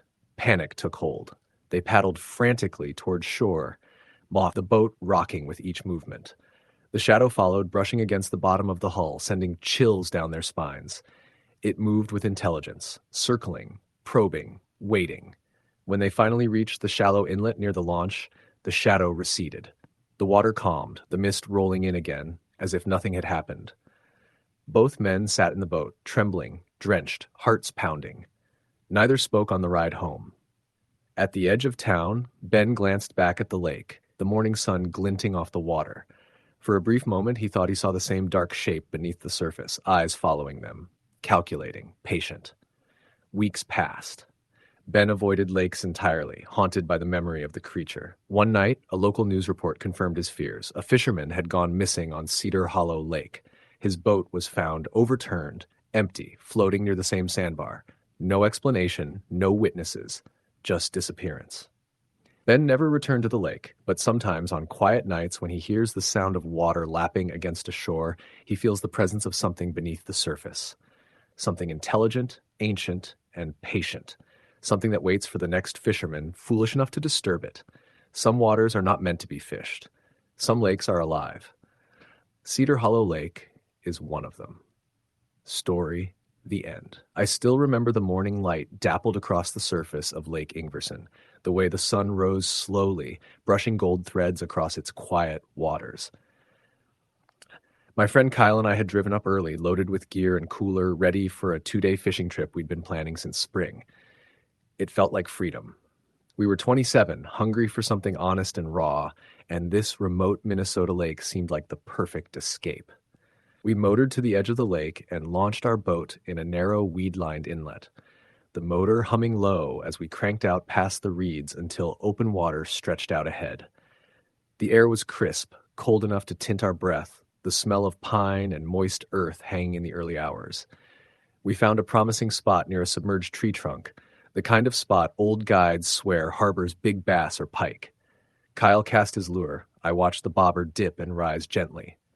The first hour came and went with quiet company and occasional gentle tugs. We talked of jobs, of relationships, of how we needed a break from the grind of our lives back home. At midday, we grilled burgers on the small onboard portable stove, the sizzle mixing with the gulls' distant calls and the occasional splash of a fish.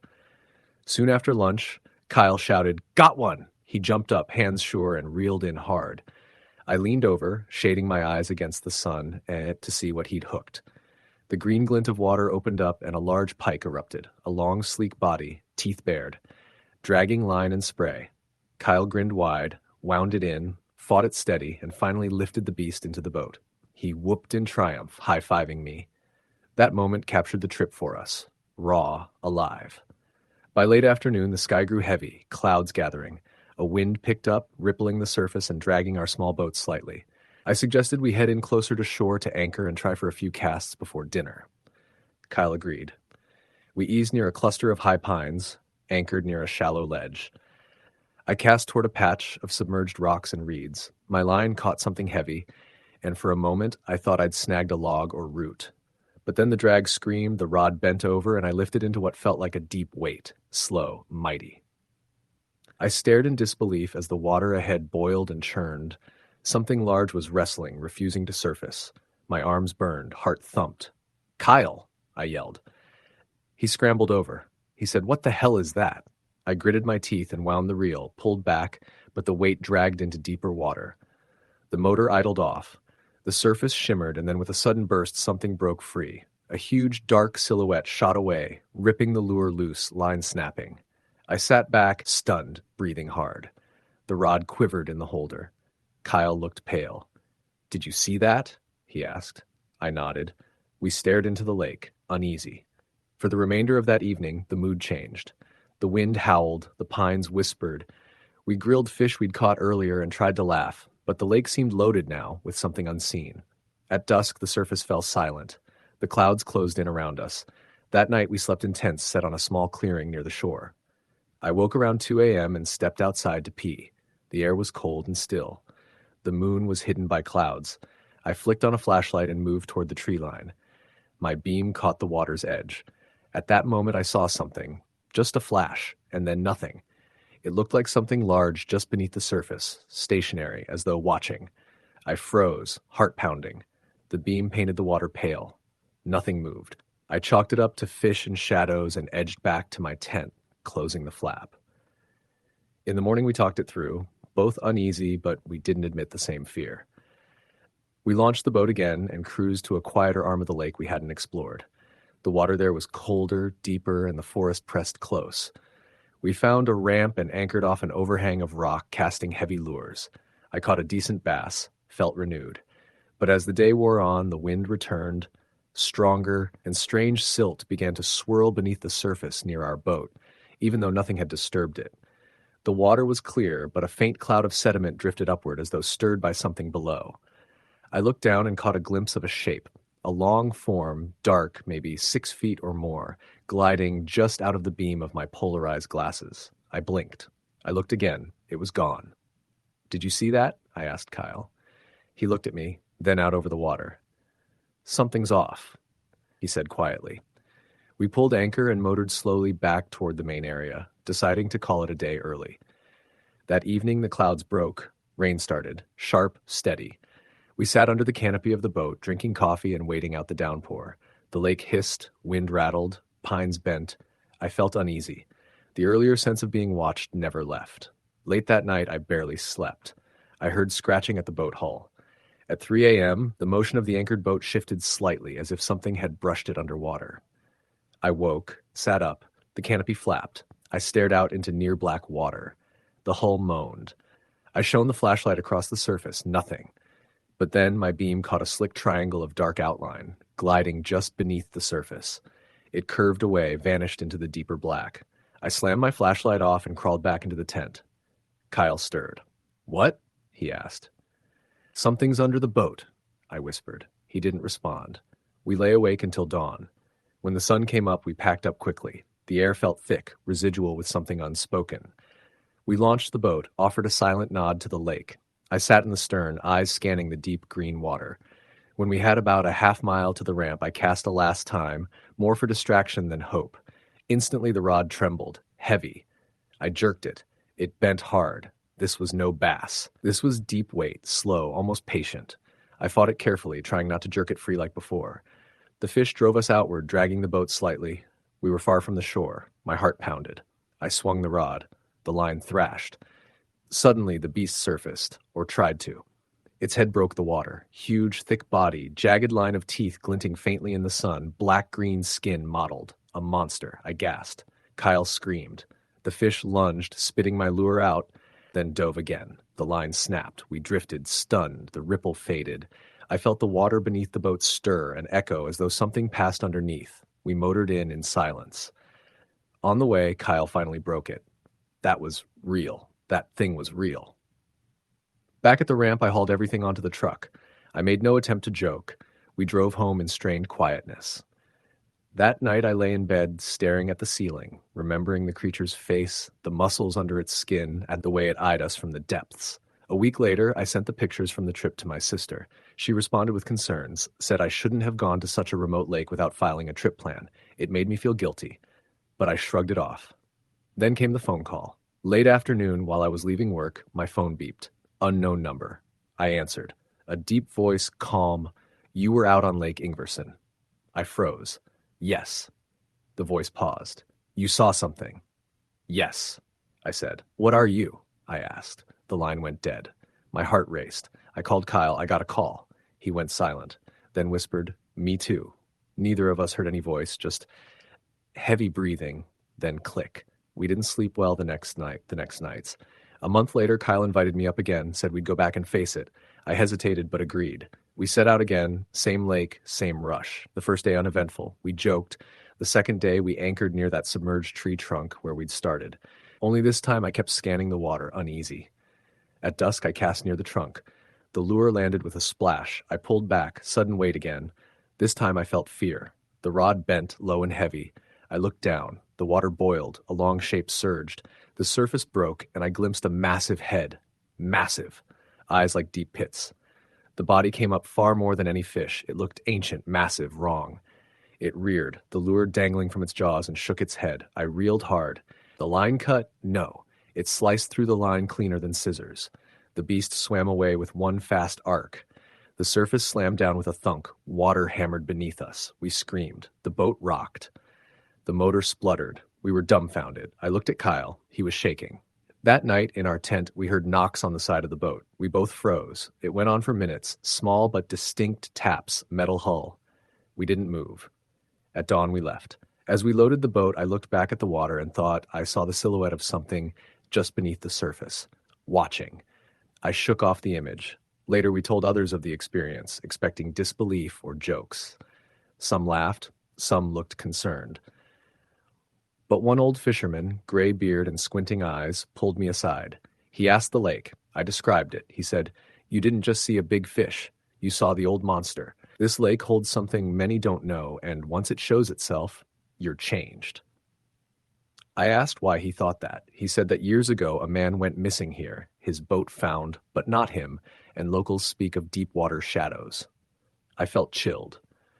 For weeks afterwards, I avoided the water. At night I dreamt of the lake, of that head-breaking surface, eyes full of calm hunger. I replayed our phone calls. Who was the voice? What did it want? I thought of going back to find out, but didn't. Then I got a text from Kyle. Look what I found.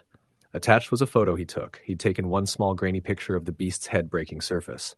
I stared at it. Dark green water, vague form, sharp teeth.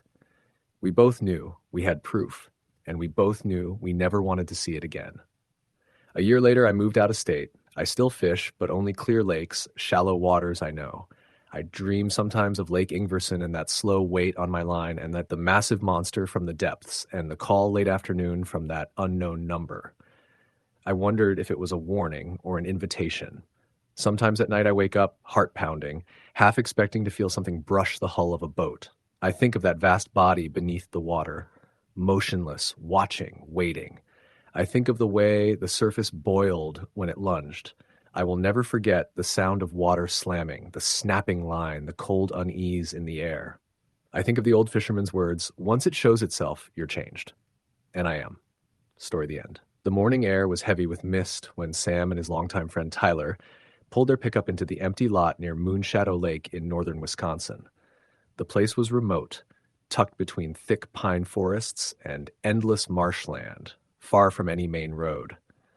They had been planning this fishing trip for months, craving solitude and the promise of giant walleye.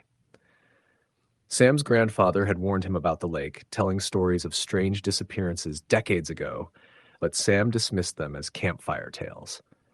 Tyler, always the skeptic, laughed at the warnings and insisted they'd have the entire lake to themselves. They launched their small aluminum boat as the sun rose, painting the misty water gold. The surface was mirror still, the kind of lake that seemed calm but held secrets beneath its depths. They cast their lines near a narrow inlet lined with reeds, just as Sam's grandfather had done years before. The early morning passed without a bite. Occasional birds called from the trees, but the lake remained unnervingly quiet. By late morning, the water in the inlet began to ripple oddly, forming slow, concentric circles that seemed too uniform to be caused by fish. Tyler shrugged it off, but Sam felt a growing unease. Something about the water seemed alive.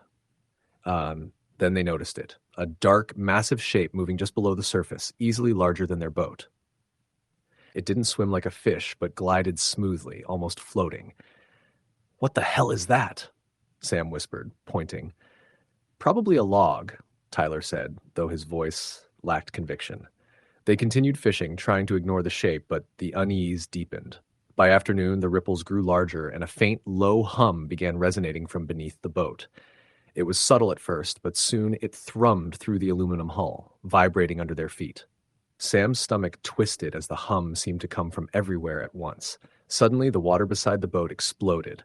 A massive arm, slick and black, slammed against the side, rocking the vessel violently. The creature rose partially from the water, revealing grotesque, elongated limbs, wet bark-like skin, and eyes that reflected no light. Its mouth opened in a silent scream, wider than any human mouth should be able to open, revealing rows of jagged, needle-like teeth. "Row! Get us out of here!" Sam shouted. The motor sputtered and died. They grabbed the oars, but each stroke felt like it barely moved the boat. The creature circled them, its glowing green eyes illuminating its horrifying form. Its limbs lashed the water, sending waves crashing over the sides. Night fell and fog swallowed the lake. The low hum turned into a guttural moan that resonated in their chests. From the mist, they saw footprints forming along the shore, human-sized but unnaturally long and clawed, leading directly into the water. The creature emerged again, towering and menacing, watching them, tilting its head as if studying their fear. It spoke a single word, guttural and alien, vibrating directly into their minds. "Stay." Panicked, Sam and Tyler rowed toward a distant cove, dragging the boat into shallow mud and scrambling to shore. They ran blindly through the forest, branches tearing at their clothes and skin, lungs burning with every step. The lake was quiet again, but the feeling of being watched persisted.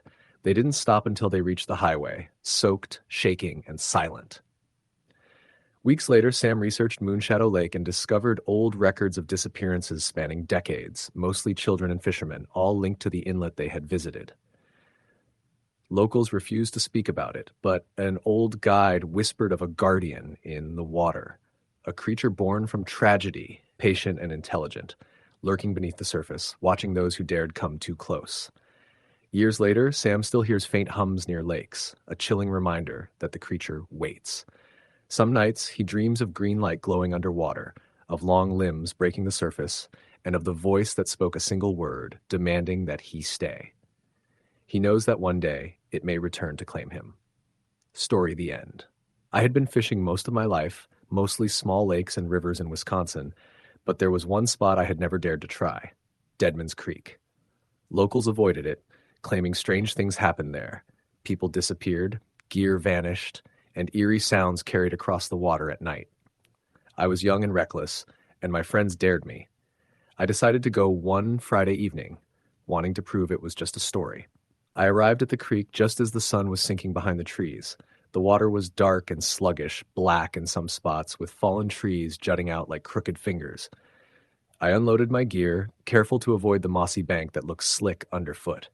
I set up near a small bend in the creek where the water widened slightly, perfect for casting. The first hour was uneventful. A few small bass hit my lures, nothing remarkable, but the air was heavy, almost suffocating, and the forest around me seemed unusually quiet. No birds, no insects. I shrugged it off. Maybe it was just the time of day. Then I heard it, a faint splash downstream. Not a fish, I realized immediately. It was too deliberate, too loud. I swung my flashlight over the water, but saw nothing. I resumed casting, but my heart was racing. Another splash, closer this time, followed by the sound of scraping like metal dragged across stone. I froze. My rod in my hands felt suddenly heavy. I whispered to myself that it was just the wind or an animal. Then my line jerked violently. Whatever was on the hook was massive. I fought with it for several minutes, my arms burning, the line squealing against the reel. But the fish didn't behave like a fish. It dove straight under a submerged tree, dragging me toward the water. I stumbled back, almost falling in. When I managed to reel in, the lure was gone, and there was nothing at the end of the line. I stepped back, breathing heavily, eyes scanning the dark water. That's when I saw it, a figure standing at the opposite bank. Tall, thin, hunched slightly, entirely black in the dim light. It didn't move like a person. It seemed to float just above the ground, watching me. I grabbed my gear and retreated to the truck. The next day, curiosity got the better of me. I returned at noon to see if what I saw was real. The creek looked harmless in daylight. I set up again, hoping the darkness had played tricks on me. Hours passed. I caught a few small fish, nothing extraordinary. But then, near the bend where I had seen the figure, the water began to swirl unnaturally, creating small whirlpools that seemed to move with intent. I leaned over to inspect the water when I noticed a hand break the surface. Pale, thin, impossibly long fingers curling around a submerged branch. The skin looked wet and rotten. I stumbled backward, my flashlight shaking in my hands. The hand disappeared as quickly as it had appeared. I was about to leave when I saw movement upstream. A pale face pressed against the water, hair floating like seaweed, eyes open and staring directly at me. I ran, slipped in the mud, almost fell into the creek, and made it to my truck, slamming the doors.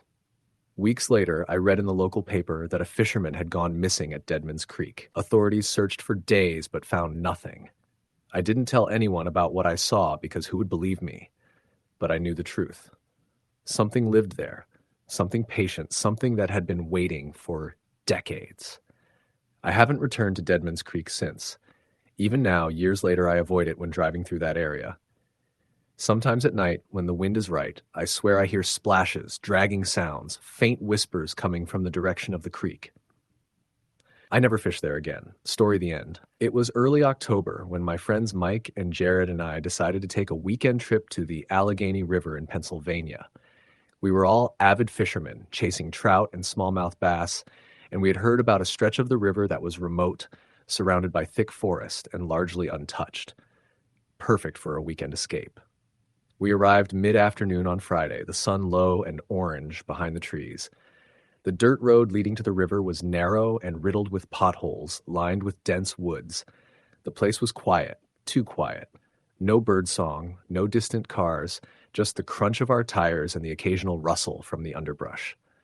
We parked near a small clearing and unloaded our gear, rods, tackle, waders, and a small cooler with sandwiches and beer. We walked down to the riverbank, which was steep in some areas and lined with fallen trees and brush. The water was clear but fast-moving, and a thin fog had begun to rise from the surface. Jared immediately waded into a shallow eddy, while Mike and I set up on the bank, casting near submerged logs where we hoped bass might hide. For the first hour, everything seemed normal. The water gurgled, leaves rustled, and occasional fish splashed. Then I noticed something strange near the opposite bank. Among the dense trees and reeds, a dark shape shifted.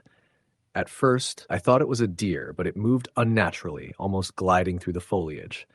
I pointed it out to Mike, but he shrugged and said, "Probably just a shadow."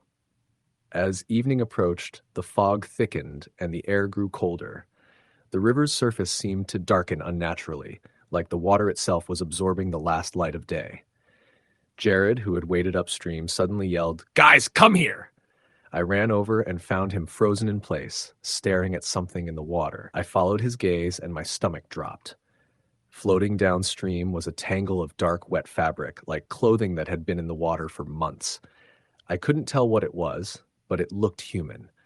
A shiver ran down my spine. Mike tried to lighten the mood, saying, "Probably just some old debris." But the way the fog swirled around it, the way the river seemed to carry it silently, made my heart race.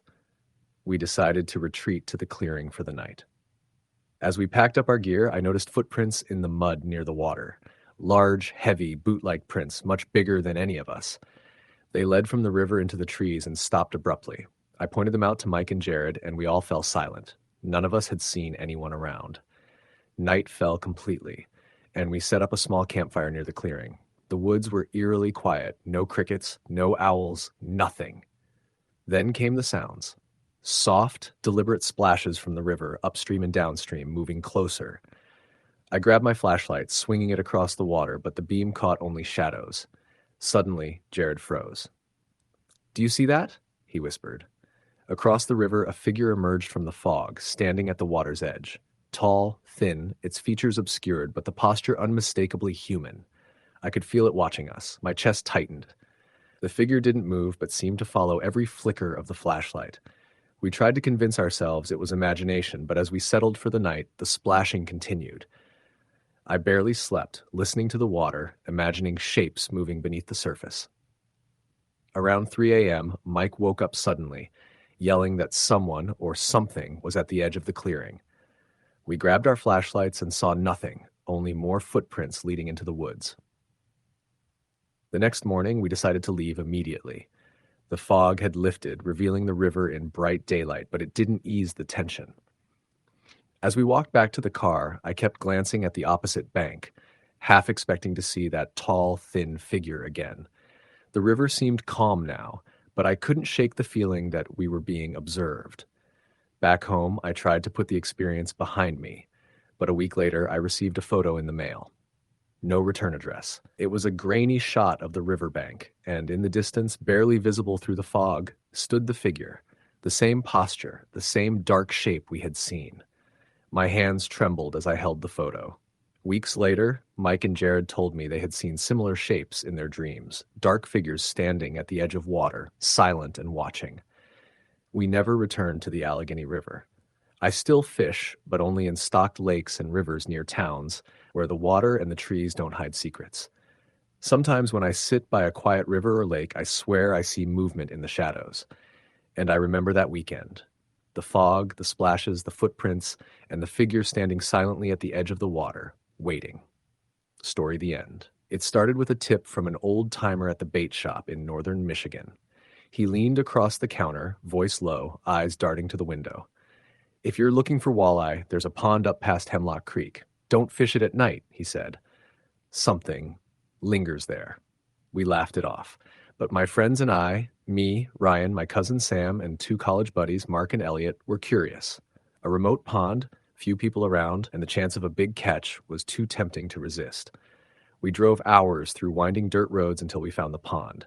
Mist hung low over the water, and the forest pressed close. The cabin we rented was modest, one room, wood stove, and a dock extending into the dark water. We unloaded gear, checked our rods, and launched a small aluminum boat. The morning was calm. We drifted across the water, casting lines. At first it was perfect, peaceful, quiet, nothing but the occasional splash of a fish. By late afternoon, things changed. Ryan's bobber jerked violently. He struggled to reel it in, calling for help. When he pulled the line, we saw something that made all of us freeze. It wasn't a fish. Its body was long, pale, with slick mottled skin and eyes that seemed to reflect the sunlight like mirrors. It thrashed, sending waves over the boat. We barely held on. Then it dove beneath the water, leaving only a ripple. We returned to the cabin, shaken, but tried to shake it off over dinner. That night I woke to strange sounds outside. Footsteps on the porch, a soft dragging along the dock. I peeked through the window. In the moonlight, I saw a shadowy figure, elongated and thin, standing at the edge of the dock. Its head tilted unnaturally, staring straight at the cabin. I froze. Then it vanished into the pond, leaving the water eerily still. The next morning, we tried fishing again. The pond seemed normal, even inviting. But every line we cast was pulled under immediately, snapped, or disappeared altogether. Elliot leaned over the boat to grab a lure and swore he felt something brush his hand from below. We all froze, hearts pounding. The water seemed alive, watching, calculating. By the second night, none of us slept. Around 2 a.m., the cabin door opened slowly on its own. The wind hadn't blown, the latch was secure, a low splash sounded outside, then a faint whispering, almost human, almost intelligible. Shadows moved along the dock. Mark aimed his flashlight, but the beam revealed nothing, only mist curling over black water. On the final morning, we packed our gear in silence. The pond appeared calm under the early sun, but the memory of the thrashing creature, the shadow at the dock, and the whispers stayed with us. As we drove away, Sam glanced in the rearview mirror. For a fleeting moment, he swore he saw the silhouette of something long and dark rising from the water, watching us leave. We never returned. No one from our group fished in that area again. And years later, when I drive past northern Michigan, I still think of that pond, the quiet surface hiding something patient, something ancient, something that waits for anyone foolish enough to cast a line after dark. Story the end. I woke before dawn, the sky a dull gray with the first light struggling through low-hanging clouds. The lake I'd planned to fish was tucked deep in Pennsylvania's Allegheny Hills, a place I'd fished sporadically but never alone. This time I was bringing only my old fiberglass boat, a cooler, and a pair of rods. I needed nothing else. The air was heavy with moisture, fog hovering over the surface like a thick sheet of smoke. I launched quietly, motor sputtering against the stillness. The water was black beneath the fog, almost reflective, and every movement of the boat sent ripples like ink spreading across glass. I made my way toward a remote cove, the kind where the main current disappears into a maze of fallen trees, rocks, and submerged roots. I'd heard old-timers talk about the cove as a place where fish grew unnaturally large, though few had ventured in recently. I anchored and prepared my tackle. One rod was rigged with a spinnerbait, the other with live minnows. The mist hung so thickly I could barely see the opposite shore. For nearly an hour, nothing stirred. Only the occasional splash of a small fish or the distant cry of a bird broke the silence. Then, a sharp ripple moved toward my boat, followed by a dark shadow beneath the water. It was long, sinuous, almost log-shaped, but the way it moved was deliberate, too fluid to be timber. I froze. The shadow lingered, then darted under the hull. My heart thumped hard, and I considered leaving immediately, but curiosity held me. I cast near where the shadow had moved, hoping to catch a glimpse of a bass or maybe a pike. Immediately, the line jerked violently. The rod bent double, the reel screaming. I set my feet, bracing, trying to fight whatever was on the other end. The line tugged downward, dragging my rod almost to the deck. The water around the boat roiled and bubbled, massive swirls forming, as if something larger than I could imagine was thrashing beneath the surface. I saw it then, a massive head breaking the water, wider than my boat, covered in moss and algae, scales slick and dark. Its eyes were black pits, unblinking, watching me with an intelligence that chilled me to the bone. The creature surged, and the boat rocked violently. My line snapped with a sharp crack, sending the rod tip overboard. I scrambled to regain balance as the water around me churned. The creature circled, moving beneath the hull, and I could feel the pressure of its massive body as it shifted the water. Every instinct screamed at me to leave, but my motor was fouled by debris from the submerged logs. Panic set in. I grabbed the remaining rod and attempted to free it from its anchor point, but the water boiled again. A long, thick tail flicked beneath the surface, splashing violently, sending a wave over the side of the boat. The creature's head emerged once more, jaw opened slightly, revealing teeth that gleamed faintly in the dim light. My hands shook. I had never seen anything like it. Finally, I managed to restart the motor, the engine coughing before roaring to life. I gunned it, propeller churning water as the creature dove, leaving a trail of bubbles and debris. I didn't look back. The fog obscured everything, but I could feel its presence beneath the surface, following for a moment before sinking into the depths. By the time I reached the launch, I was drenched, shaking, heart hammering. I tied up the boat in silence, unable to speak, too aware of what might still lurk beneath the cove's dark waters. Later, I researched the area. Stories of missing fishermen, snapped lines, and huge unknown predators in deep bends surfaced repeatedly. Some claimed the cove held an ancient fish, older than memory, waiting patiently beneath the surface. I haven't returned. I don't need to.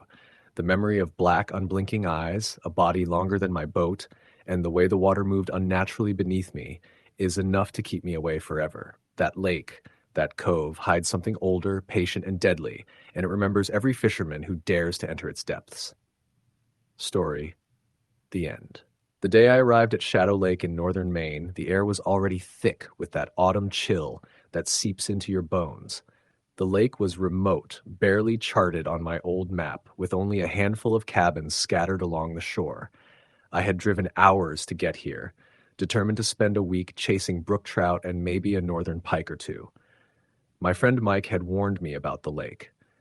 "It's quiet for a reason," he said, smirking, but I laughed it off. I was here for the fish.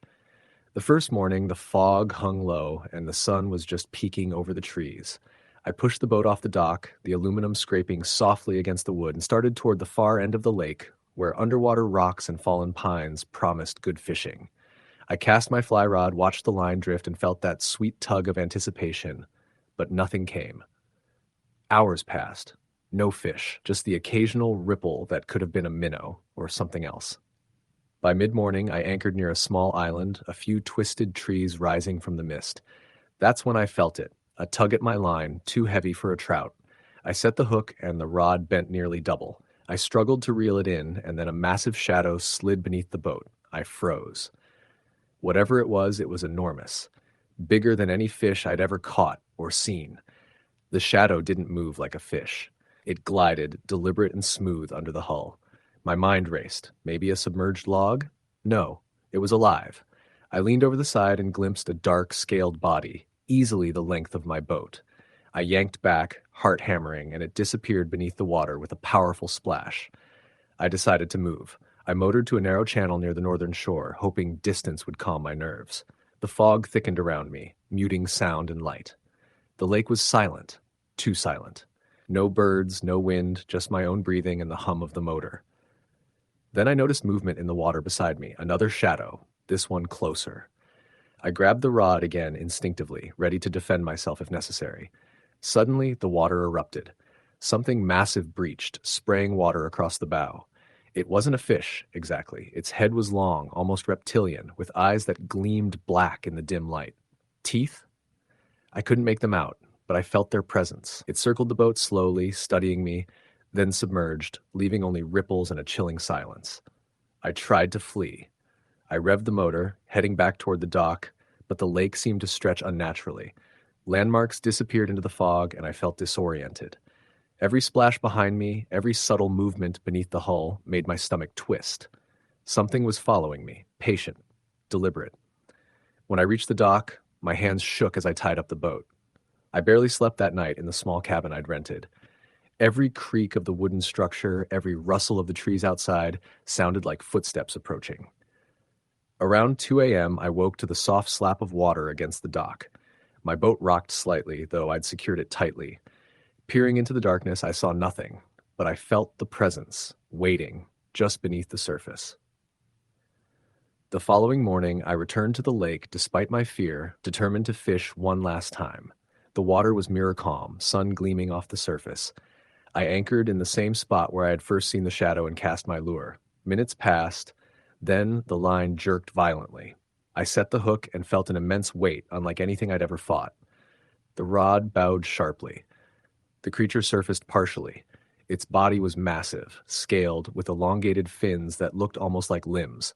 Its head was wrong, too long, eyes black and intelligent, and a wide mouth that seemed capable of swallowing the boat whole.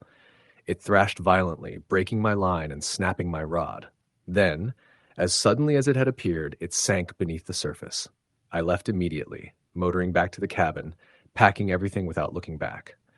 Weeks later, I still wake in the night, haunted by the image of those eyes, that scaled body, the way it glided beneath my boat. I never fish alone anymore. I never return to quiet lakes. Some waters hold more than fish, some waters hold things that watch, wait, and remember. Shadow Lake is one of those waters. Story the end. I had always loved fishing, but after the trip I'm about to tell, I never looked at a lake the same way again. It was the summer of 2015, and my friend Luke and I decided to explore a small, little-known lake in northern Minnesota. Nobody really went there. It wasn't on the main maps, and the locals called it Mirror Lake because of how perfectly it reflected the sky.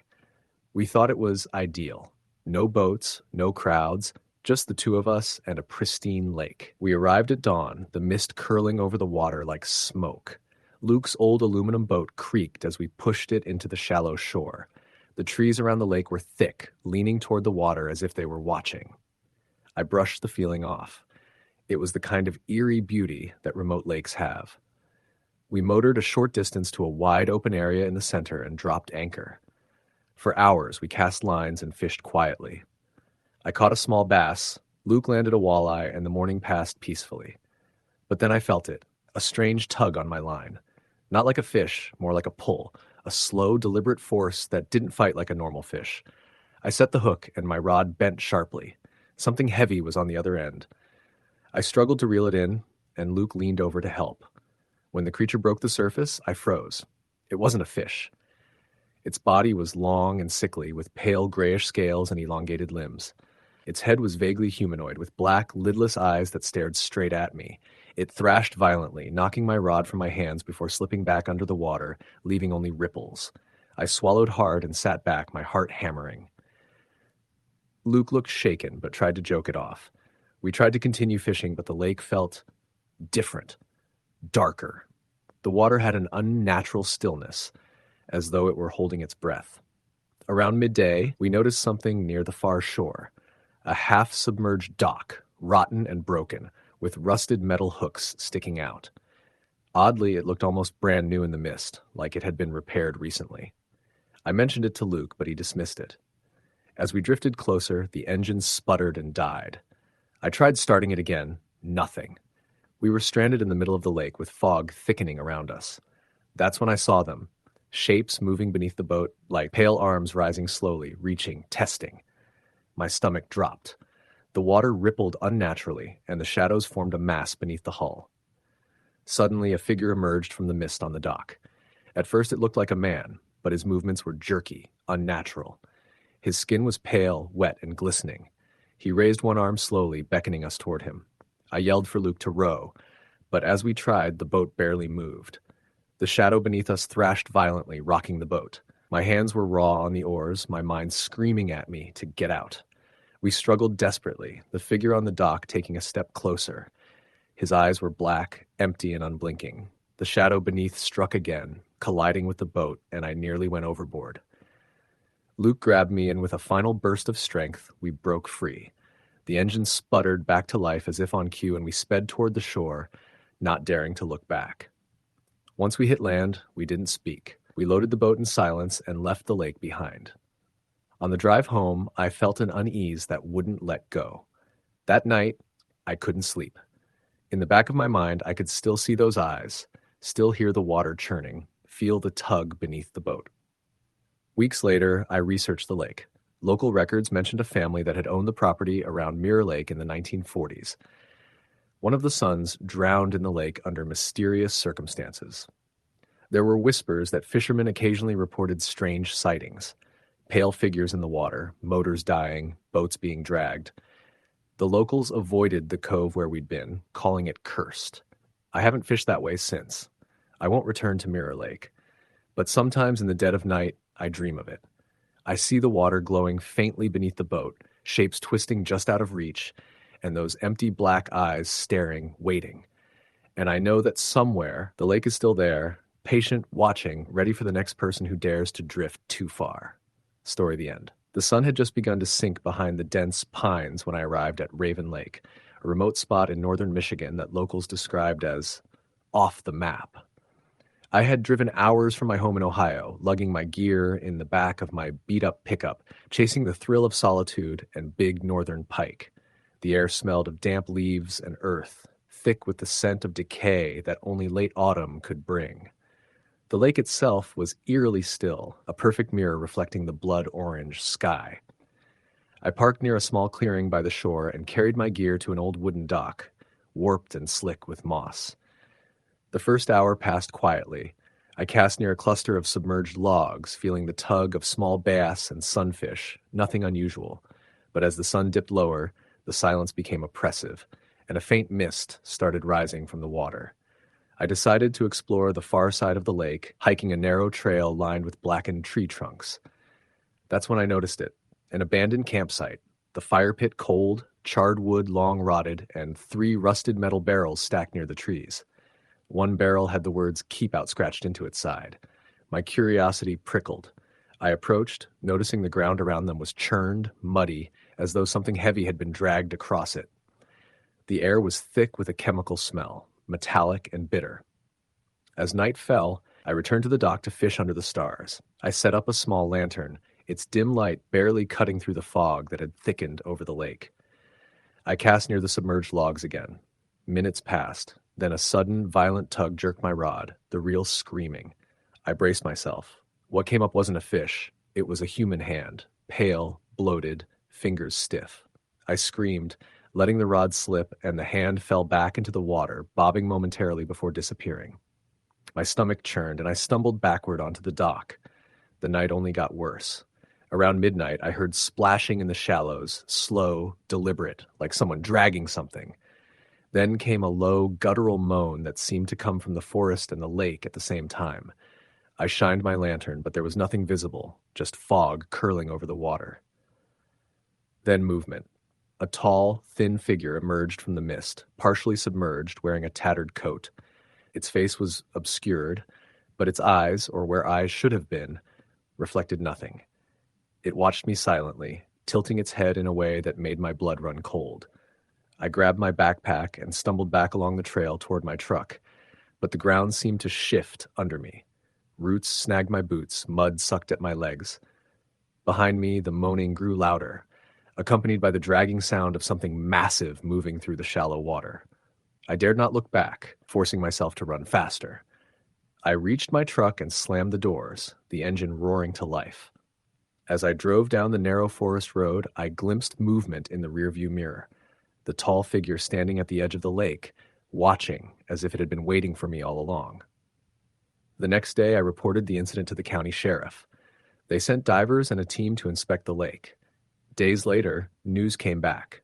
Multiple bodies had been discovered along the shoreline and tangled in the submerged logs, some preserved in ways that suggested they had been in the water for decades. The barrels, likely chemicals dumped to accelerate decomposition or hide evidence. Nobody spoke of how the bodies got there or why, only that Raven Lake had long been a place to disappear without a trace. I never returned. I still fish, but only in crowded lakes or managed ponds where the water is clear and the bottom visible. I can still hear the dragging, feel the pull of unseen hands beneath the surface, and remember the tall figure in the fog, waiting patiently for the next person to wander too close to the water's edge. Story the end. The sun had just dipped below the horizon when my brother Alex and I loaded our gear into the old Ford F-150 and headed toward Lake Pinewood in northern Minnesota. It was late September, the nights already crisp, the trees along the roadside flickering red and gold in the fading light. We were planning a weekend trip, 2 nights, fishing, a little camping, nothing fancy, but the stories locals told about the lake lingered in my mind. Stay away from the North Bay at night, one old man had said at the bait shop. Some things don't like to be disturbed. Alex laughed it off as superstition. It's just a lake, man. Fish, trees, maybe a raccoon or two. That's it. I wanted to believe him, but there was a tight knot in my stomach as we drove the last few miles on the gravel road. Pinewood's North Bay was remote, no cell service, surrounded by dense forest. By the time we arrived, darkness had settled completely. We could barely make out the shoreline. The fog had already begun rolling off the lake in thin white ribbons, drifting over the water. We launched our small aluminum boat and pushed into the lake. The motor spluttered briefly, then ran smoothly, carrying us into the thickening mist. Everything was unnervingly quiet, the usual sounds of loons or insects absent. Alex started setting up his rod, and I cast my line, trying to ignore the creeping unease. After an hour, I noticed movement in the water off the starboard side, ripples circular and rhythmic, not caused by wind. I called Alex over. He frowned, leaning over the edge of the boat. Probably just fish, he said. I didn't argue, though the water seemed wrong. The ripples didn't dissipate. Then the first splash came, loud, heavy, almost deliberate. The boat rocked violently. I grabbed the sides, heart pounding. Alex swung the paddle toward the water, trying to scare whatever it was. The splash came again, closer this time, directly beneath the hull. I saw it then, just a fleeting glimpse. Long limbs moving beneath the surface, pale skin reflecting the moonlight, hair trailing like dark ribbons. Not human. Panic set in. Alex fumbled with the motor, trying to start it. It caught for a moment, then died. The boat drifted slowly into the North Bay, surrounded by fog. I could see shapes moving just below the surface, something massive circling us. The air turned icy, our breaths visible even in the night. I grabbed the life jackets, barely thinking, and tried to make Alex focus. "We have to paddle! Now! Now!" He nodded, fumbling with the oars. The first strokes were frantic, wild, barely moving us through the thick fog. Suddenly, the boat lurched violently. Something slammed against the side, a massive force that rocked us like a wave. I screamed, my head hitting the metal side. Alex yelled back, terror in his voice. Another splash, this time at the bow, water spraying into the boat. I leaned over, peering into the black water, and saw it. Eyes glowing faint green, staring up at us, the shape impossibly long, moving under the hull like a predator testing its prey. We paddled with all our strength, the boat groaning under the strain. Each splash behind us sounded like a drumbeat, echoing across the misty water.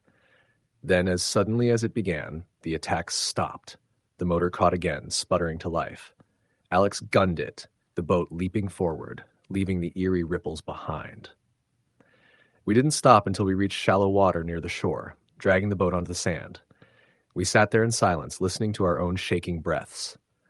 The fog lifted slowly, revealing the lake calm and empty, as if nothing had happened. But I knew better.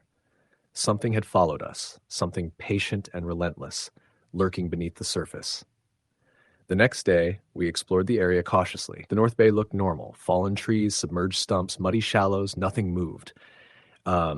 Locals dismissed our story as overactive imaginations. That's a deep lake, one said. Currents, fish, logs, nothing more. But I had seen it. I knew it was real. We packed up that afternoon, leaving Pinewood behind. Weeks later, news came of a fisherman found floating dead in the North Bay, his boat untouched, motor intact. No cause of death. Divers reported seeing strange impressions in the mud, limb-like indentations larger than any human, twisting paths suggesting movement beneath the lake bed. I haven't returned to Lake Pinewood since. Sometimes when the wind is still and the mist rolls in over any lake, I see those green eyes in my mind, waiting just below the surface, waiting patiently. Story the end. The morning we left for Lake Blackwood, everything seemed normal. The sun was bright, the air crisp, and the smell of pine needles hit us the moment we stepped out of the truck. I was with my cousin Mark, my childhood friend Eric, and Mark's dog, Scout. We had been planning this fishing trip for months, a long weekend getaway to a remote spot deep in the Wisconsin wilderness. The lake was mostly uncharted, known only to locals and a few hunters. They said it was quiet, untouched, and perfect for bass and pike. We loaded the aluminum boat with rods, tackle boxes, and a small cooler of sandwiches and sodas. The first few hours were perfect. The lake's glassy surface mirrored the trees, and the occasional splash of a jumping fish broke the silence. Scout barked occasionally at birds swooping over the water, but otherwise it was serene. Around noon, we drifted toward a small cove tucked behind dense brush. Mark claimed this spot had the best bass in the lake. We anchored and I cast my line first, feeling that familiar tug as the bait hit the water. Eric followed, Mark adjusted Scout's leash, and we settled into a comfortable rhythm of reeling in the occasional bass, laughing and enjoying the isolation. As the sun dipped lower, the wind died down, leaving the lake unnervingly silent. The water's surface became mirror-like, reflecting the darkening sky. That's when I noticed it, a faint ripple far across the cove. I pointed it out. Mark shrugged. Probably a fish. Eric frowned. No, that's too big for a fish. We tried to ignore it, but the ripples continued, moving closer. Then Scout began to growl, low and throaty, staring at the dark water. The hairs on my neck stood on end. Another ripple. Then another, larger this time, and something surfaced, briefly. At first it looked like a log, dark and long, but then it moved, deliberately slicing through the water with purpose. It was enormous, at least 8 feet long, with a dark shape that seemed vaguely humanoid. I froze, heart racing. "Did you see that?" I whispered. Mark leaned over the side, squinting. "Yeah, I don't know what it is." Eric grabbed a flashlight and swept the beam across the water. The figure didn't fully emerge, but we could make out its limbs, long, thin, almost spider-like, dragging beneath the surface. Scout barked furiously, whining, refusing to move from Mark's side. Then, without warning, something struck the boat. A heavy, wet thud like a large animal ramming the hull. The aluminum shuddered. I nearly fell over. "Go!" I shouted, fumbling with the engine. Mark and Eric scrambled, yanking on their lines. We pushed off slowly, trying not to provoke whatever it was. The thing followed. Water churned violently beneath the boat. Another strike on the hull. I swear I saw a massive arm, dark and slick, brushing the side. Scout barked and lunged, teeth bared at the water. We motored as fast as we could, the engine roaring, adrenaline surging. But the thing didn't emerge fully. Just shadows beneath the surface, moving with terrifying precision, then a splash off the starboard side. Something huge leaped or lunged, then vanished again.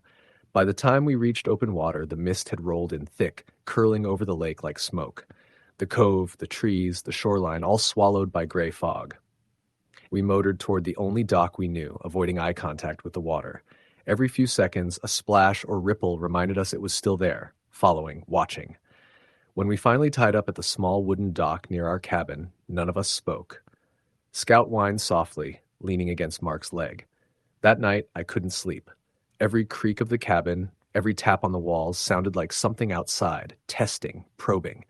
Around 2 a.m., I heard it, a heavy splash, then a wet scraping sound on the dock. I jolted awake, heart pounding. I peeked out the window.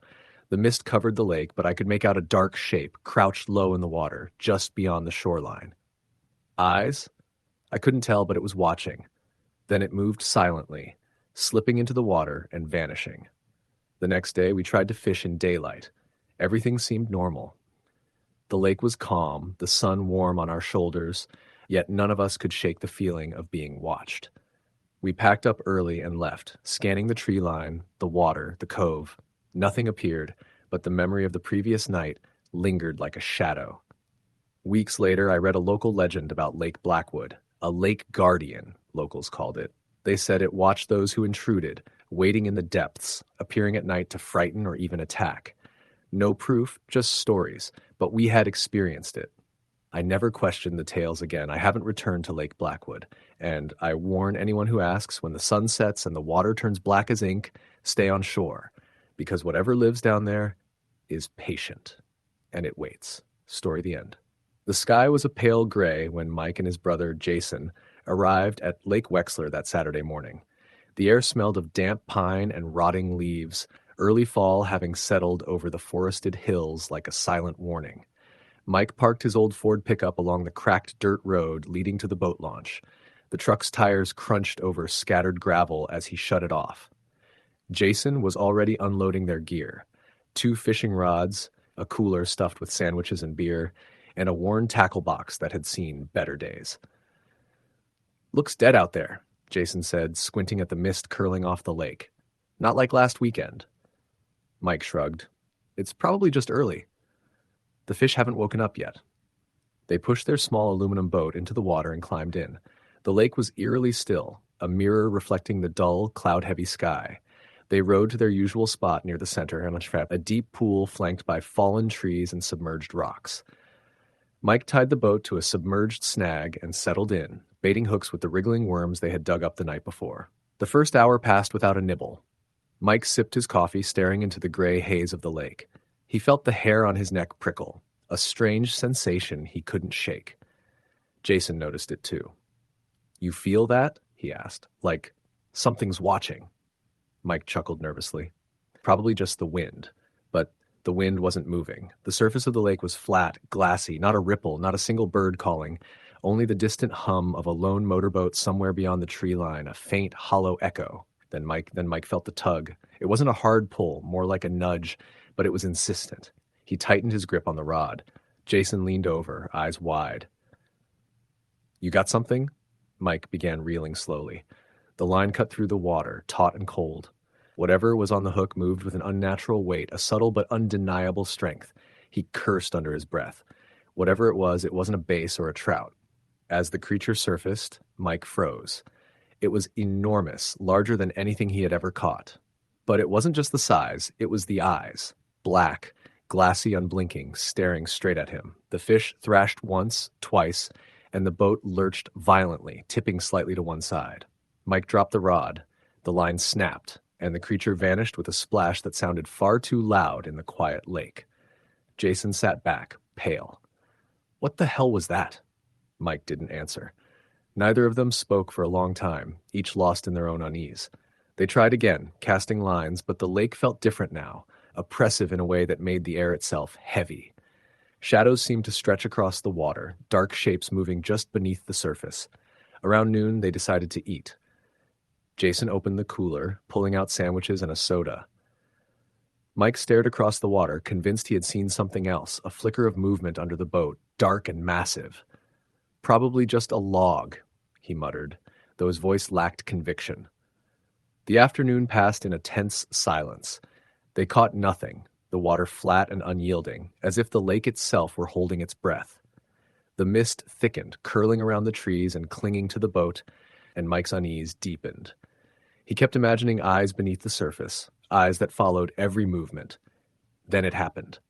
Jason leaned over to grab a bottle of water from the floor of the boat when a sudden, violent jerk sent him tumbling sideways. The boat rocked like a cradle, threatening to tip. Mike grabbed the side, heart hammering. "What the hell?" Jason yelled, scrambling to stay upright. The water erupted behind them, and for a brief, horrifying moment, Mike glimpsed it. A massive shadow, longer than their boat, with jagged fins that cut through the water like knives. It circled beneath them, moving with a speed and intelligence that made no sense. The boat shuddered as if something was trying to push it under. Mike grabbed an oar and tried to fend it off. The water exploded around him. Whatever it was, it didn't feel like a fish anymore. It felt like a predator, ancient and deliberate. Jason screamed, clutching the side of the boat, eyes wide in terror. Then, as suddenly as it appeared, it was gone. The lake returned to its unnatural calm. Mike's chest heaved. Jason was pale, shaking, staring into the water like it had betrayed them. They rowed back toward shore, silently, the boat creaking under their frantic movements. Every shadow in the trees seemed alive, and the mist now hung so thickly that they could barely see the shoreline. When they finally reached the launch, both of them were drenched in sweat, though the air was cold. "Whatever that was," Jason whispered, "we're not coming back here." Mike didn't answer. He knew there would be no convincing words. Some things, once glimpsed, couldn't be unseen. Over the next few weeks, neither of them spoke much about that day. Friends teased them, calling it a story to scare campers or a fluke with a big catfish. But Mike couldn't forget. He couldn't shake the image of those black, unblinking eyes, the shape beneath the water, circling, waiting. Late one night, Mike found himself awake, thinking about the lake. He couldn't sleep. The memory of the shadow lingered, a cold weight pressing against his chest. He opened his laptop and started reading about Lake Wexler, about local legends, about disappearances. He found nothing official, no news reports, no police records, just scattered anecdotes on fishing forums, people who had gone missing while night fishing, boats overturned with no trace, strange sightings of enormous fish or sea creatures in the lake. Local fishermen whispered about a massive predator, something preying on those who ventured too far into its territory. Mike's phone buzzed. A message from Jason. "I can't stop thinking about it either. We need to go back. Find out what it was." Mike stared at the screen, heart sinking. He didn't want to go back. But a part of him, part that hated uncertainty, part that needed to see the truth, felt drawn to it. 2 weeks later, they returned. The mist hung low over the lake again, more oppressive than before. They launched the boat at dawn, the water almost black, reflecting nothing. This time they brought a waterproof camera, hoping to capture evidence of whatever haunted the lake. Hours passed. They saw nothing, heard nothing. The lake seemed benign, even welcoming. By noon, the sun had burned off the mist, and Mike felt relief creeping in. Maybe the first encounter had been a fluke. Then the water behind the boat rippled. At first, small waves, like a fish breaking the surface. Then a shadow surged upward, massive and dark. The water boiled as if something enormous had erupted from the depths. Mike grabbed the camera. Jason froze, paralyzed. They watched in horror as the shadow circled, a form impossible to define. The boat rocked violently, the oars scraping uselessly against the water. Mike swung the camera over the edge, trying to capture an image, but the lens fogged instantly, condensation forming like mist from the lake itself. And then it leapt. The creature smashed into the side of the boat with a force that splintered the aluminum. Water poured in. Mike and Jason scrambled to stay aboard as the shadow moved beneath them, thrashing, sending waves that rocked the small vessel like a toy. In the chaos, Mike felt something wrap around his leg, strong, muscular, unyielding. He screamed, kicking and pulling, but it was too strong. Jason grabbed his arm, trying to pull him back, but Mike felt himself slipping toward the water. With a final, desperate effort, Jason yanked Mike back into the boat. They both collapsed, panting, hearts hammering. The creature's shadow lingered beneath them, circling, taunting. They didn't wait. They paddled back as fast as they could, ignoring the splinters and the water sloshing in the boat. When they reached shore, they stumbled onto the muddy bank, drenched, shaking, and utterly terrified. Neither spoke for a long time. Eventually, Jason whispered, "We're done. We don't come back. Ever." Mike nodded. But that night, lying in bed, he could still see it. Those eyes, black and endless, staring up from the water, remembering. In the weeks after, Mike tried to forget. He told himself it was a giant fish, a freak occurrence, something explainable. But he started avoiding lakes entirely. The sound of water lapping against a shore, even in a controlled pond, made his stomach turn. Every shadow seemed to move, every ripple suspicious. Months later, Mike read a news article about a local fisherman who had gone missing at Lake Wexler. His boat had been found overturned, empty, floating near the center of the lake. The article mentioned nothing of the strange occurrences, the history of disappearances. Just a missing man and a lake that locals said was perfectly safe. Mike closed the laptop, hands trembling. He knew the truth, and he knew he would never go near that lake again. The creature waited, patient, hidden beneath the dark surface, waiting for the next fool to venture too far. Even now, years later, he can't hear the word lake without seeing it. Those black, unblinking eyes, circling, calculating. Some things he realized aren't meant to be caught, aren't meant to be known. And some lakes are alive. Story, the end. The sun was just starting to rise over Lake Bramble when Luke and his friend, Ryan, drove their truck down the gravel road to the boat launch. It was early October, the air sharp with the first hint of winter, and the surrounding trees were flaming red and gold. Lake Bramble had always been a favorite fishing spot for locals, remote, quiet, and full of fish. But today, the lake seemed off. "Feels quiet, doesn't it?" Ryan said, scanning the water with narrowed eyes. "Too quiet." Luke shrugged, trying to dismiss the uneasy feeling twisting in his gut. Maybe it's just early." They launched their small motorboat, a battered aluminum thing that had carried Luke's family on the lake for years. The water was unusually still, a flat, glassy surface reflecting the sky like a mirror. Not a bird, not a fish, not even the usual morning breeze. They paddled toward their usual fishing spot near a narrow inlet on the eastern shore. Luke baited his hooks while Ryan set up his rod, the silence of the lake pressing down on them. Hours passed. The water offered nothing but emptiness, not even a tug to suggest life below. Around mid-morning, Luke thought he saw something, just a ripple, subtle, passing beneath the boat. "Did you see that?" he asked. Ryan shook his head. "Probably just a fish." But Luke wasn't convinced. The water around the boat seemed darker than normal, the reflection warped. A cold shiver ran down his spine. Then the first strike came. Luke's rod bent violently. He gripped it tightly, heart racing as the line screamed through the reel. Whatever was on the hook was huge. Luke fought to reel it in, the weight unlike anything he'd ever felt. Ryan grabbed the net, eyes. When the creature broke the surface, both men froze. It wasn't a fish, not really. Its body was long and sleek, glistening black, but the eyes were wrong. Huge, unblinking, and intelligent, like it was studying them, sizing them up. The creature thrashed violently, slamming into the side of the boat. Luke stumbled back, nearly falling into the water. Ryan yelled, "Let it go! Let it go!"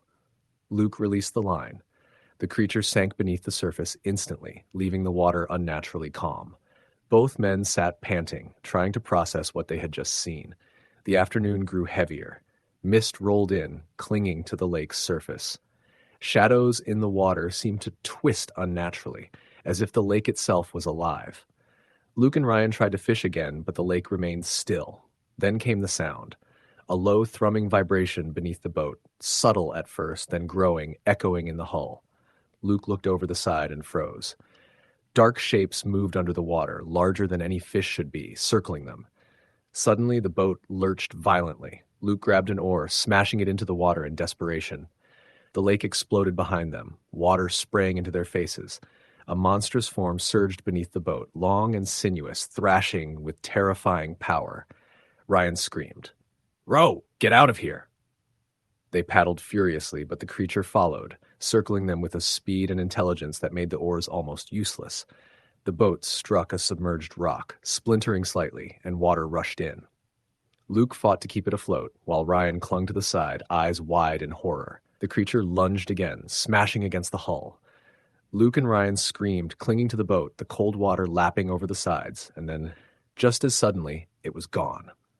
The lake returned to its eerie calm, the mist rolling over the surface like nothing had happened. Both men stayed in the boat for what felt like hours, shivering, unable to speak. Finally, they made it back to shore, soaked and shaking. They didn't fish for weeks. Every time Luke closed his eyes, he saw the eyes of that creature, black and unblinking, circling beneath the water. Then, reports started to surface. Missing fishermen, overturned boats, strange sightings in the northern part of Lake Bramble. Locals whispered about a predator that lurked in the depths, patient and intelligent. Months later, Ryan didn't return home from another fishing trip. His truck was found at the boat launch, but the boat was gone, swallowed by the lake. Luke never went back. Even now, years later, when he passes a quiet lake or pond, he feels the same cold weight in his chest. Something waits beneath the surface, patient, calculating, unrelenting. And some lakes, some waters are alive in ways no one should ever witness. Story the end. The morning air was crisp when Todd stepped out of his truck and listened to the lake's surface. It was eerily calm, the kind of lake that looked peaceful at a glance, but with a feeling tucked somewhere beneath the quiet. He had driven 3 hours from his home in rural Wisconsin to get to this spot. The fishing had been promising for weeks, locals swore by it, and he had convinced his friend Marcus to leave work early for a long weekend. They arrived at dawn and set up right at the edge of the water, rods ready, tackle in bags, thermos of coffee steaming nearby. The sun rose, painting the mist above the lake in soft gold. Marcus cast his line out, and Todd followed. The first few hours were good. Enough bites, a couple of small bass, some laughter, the kind of camaraderie that made you feel like you were doing something right. They exchanged stories. Work, kids, the summer barbecues that Marcus kept hosting. That kind of light bonding that happens so easily in a fishing boat. But something about the lake didn't settle. Todd noticed it first. A faint humming, maybe 500 yards away, like a fan or something mechanical, submerged. He mentioned it, half joking. "Must be a pump or something," he said, but Marcus frowned and said he'd never heard anything like it before. As afternoon moved on, the wind picked up slightly, shifting the ripples but not enough to disturb the stillness overall. Then Marcus caught a big one, a good-sized bass that nearly pulled his arm out of the socket. Todd helped him land it, high fives all around. But when they released it back into the water, Todd shook his head at how dark the lake looked underneath. Even with clear skies, the water had an oily sheen, or maybe just murky depths. Marcus told him it was normal for this lake. Old, decaying plant matter, maybe, said it was just one of those places. They kept fishing. As dusk approached, Marcus had an idea. "Let's try another spot on the far side of the lake. I heard about a sort of little inlet over there." Todd agreed. They packed up and shifted the boat, water lapping gently as they rowed to this new region. The sun sank low, orange fading to red, and the mist began to reclaim the water's edges. They found the inlet, narrow and surrounded by thick reeds and trees arcs overhead. It looked inviting. They anchored close, set down lines. The hum from earlier seemed clearer now, closer, lower pitched. Todd leaned over, looked beneath the surface, then jumped back a bit. Some shape moved under the water, large and heavy. "What was that?" Todd asked quietly. "Fish," Marcus said casually, but his face said different. They waited. Todd cast his line, but couldn't shake the feeling. Something was watching, just out of sight. The gentle waves no longer seemed random. They seemed to swirl in patterns, like water being pushed. As twilight turned into night, the wind died. The boat rocked gently, and the forest around them grew silent. They fished by lantern light. Then the buzzy hum came directly beneath them. Todd looked down. He could see little swirling lights under the hull of the boat, phosphorescent green, dancing too deliberately. He jumped at the sight. Marcus looked too. "Weird," he muttered. Suddenly there was a splash. Far too big for a fish.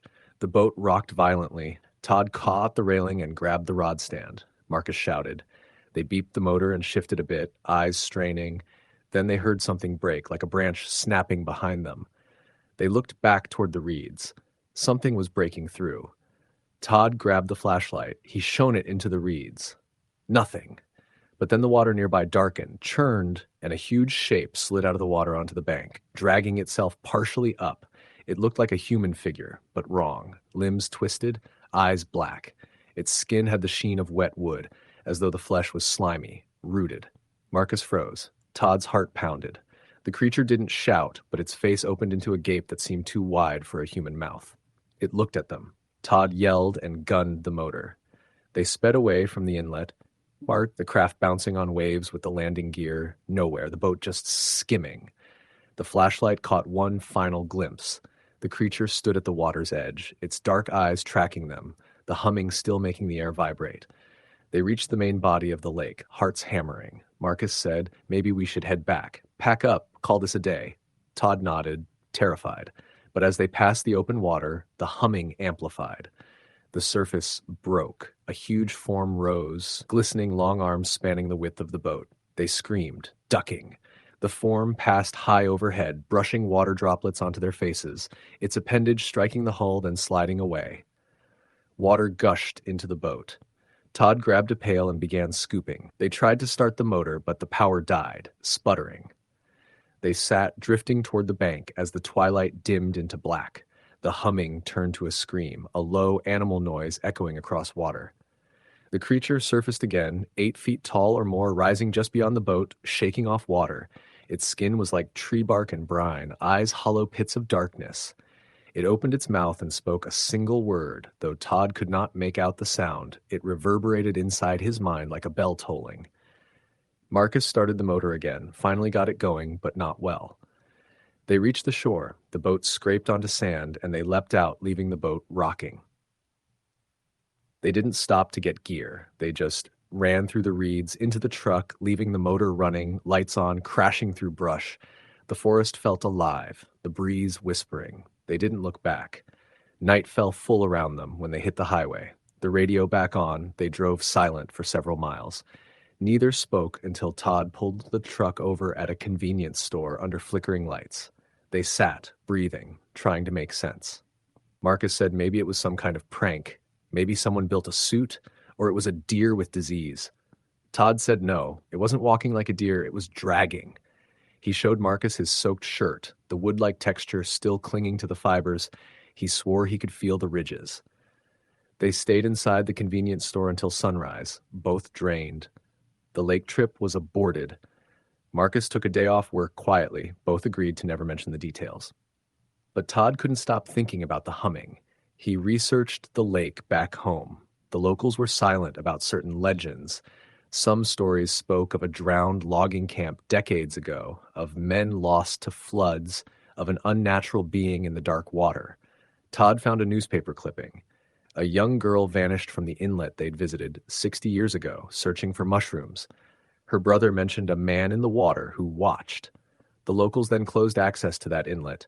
The park around it became marshland and discouraged visitors. Todd's dreams were haunted for weeks. He saw the creature, heard the humming, felt the boat rocking. One night he woke up, and the sound was in his room, subtle, deep, like a fan pushing water. Beads of moisture formed on his window. He got up, looked outside. There was nothing but trees and dark. He burned his soaked shirt. Marcus changed. He stopped going fishing on long weekends, switched to indoor hobbies. Todd didn't blame him, but he felt drawn back. Eventually, he returned alone, wanting closure. He rented a small fishing boat with a local guide, kept quiet about the previous encounter. They returned to the same lake, but only visited the main open water spot, stayed in the daylight. It was fine, until the guide pointed to the inlet in the distance and asked, "Ever been in over there? People say strange things." Todd forced a laugh and changed the subject. On his last night, after the guide left, Todd stayed by the boat, staring across the water as dusk came in. He lit a small lantern. The mist drifted in again. The wind died. And then, just beyond the edge of the reeds, the water glowed green. He froze. A shape slid into the canal quietly, unseen. The hum returned. Todd grabbed the flashlight, pointed it, but the beam vanished into the mist. He turned to leave, but heard a splash behind him. He spun and saw footprints in the sand, wet, deep, leading into the water from the inlet. They were human-sized, but the toes were long, claws maybe. He ducked, heart racing. A voice whispered from the reeds, "Stay with me." He didn't recognize the voice, maybe childlike, maybe ancient. Todd ran back to the dock, started the engine, and sped off, not stopping until city lights glowed. He threw away the photos, closed the memory folder, never told his wife everything.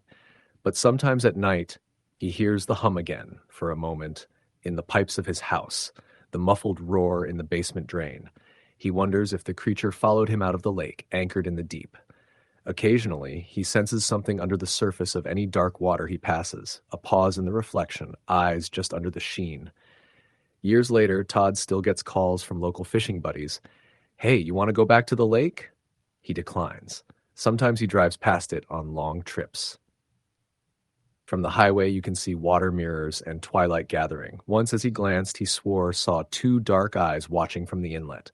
He doesn't fish there anymore. The lake is still calm in daytime. The water surface glints innocently. But Todd knows what lurks beneath, what hums in the twilight, and what drags itself from the deep. The worst thing about it, you might not know I'm telling you this as a true story until you hear the hum yourself. Story the end. The wind kicked up just as the daylight faded, casting long, grim shadows over the surface of Lake Hawthorne. I had been out on the old aluminum boat, one of those bucket seats, galvanized steel hull jobs that my buddy Tommy had rigged for us. There were 3 of us that night, me, Tommy, and my girlfriend Melissa. We were there to catch largemouth bass, but something primal in the darkness that followed showed us how far a simple fishing trip can twist. We loaded up the cooler with sandwiches and beers, rigged 2 rods each, and told ourselves we'd stay until midnight, then head back to the cabin we rented just off the shore. The lake is in rural Michigan, deep and old, with tree-lined banks that drop steeply into the water. You hear things out there. Frogs, a bullfrog maybe, the creak of trees, something like a soft splash far off. At sunset, we'd pulled out to a favored hidden cove where we'd had success before. By the time we'd reached the cove, the sky was darkening fast, purple-gray, the kind of light that makes everything look deeper, more mysterious. We anchored in maybe 8 feet of water, tossed in our lures, Melissa with a plastic creature bait, Tommy and I with spinner baits. We'd swapped stories, laughed over beers, caught a couple modest bass. It was easy, comfortable. Then the line on my rod tightened sharply, like a tug, then a stronger pull. I leaned into it. The fish felt bigger than expected.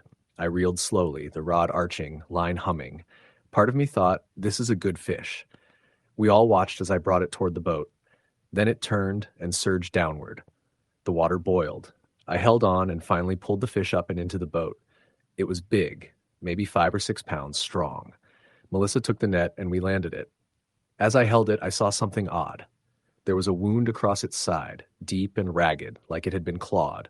I lifted the base off the boat deck. It died quickly. We looked at each other. "What did that?" Tommy asked. "Do you think a snapping turtle got it?" I shrugged. The water was shallow for a big snapping turtle, though.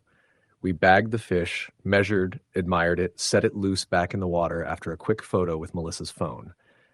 The night deepened. The wind picked up slightly, though from the tree line you could still hear birds squawking faintly, tree branches creaking. We cast again, the boat rocked. We sat in comfortable silence. Then Melissa spoke.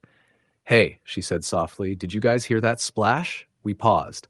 I listened, only the regular night sounds, the boat metal clinking. "Where?"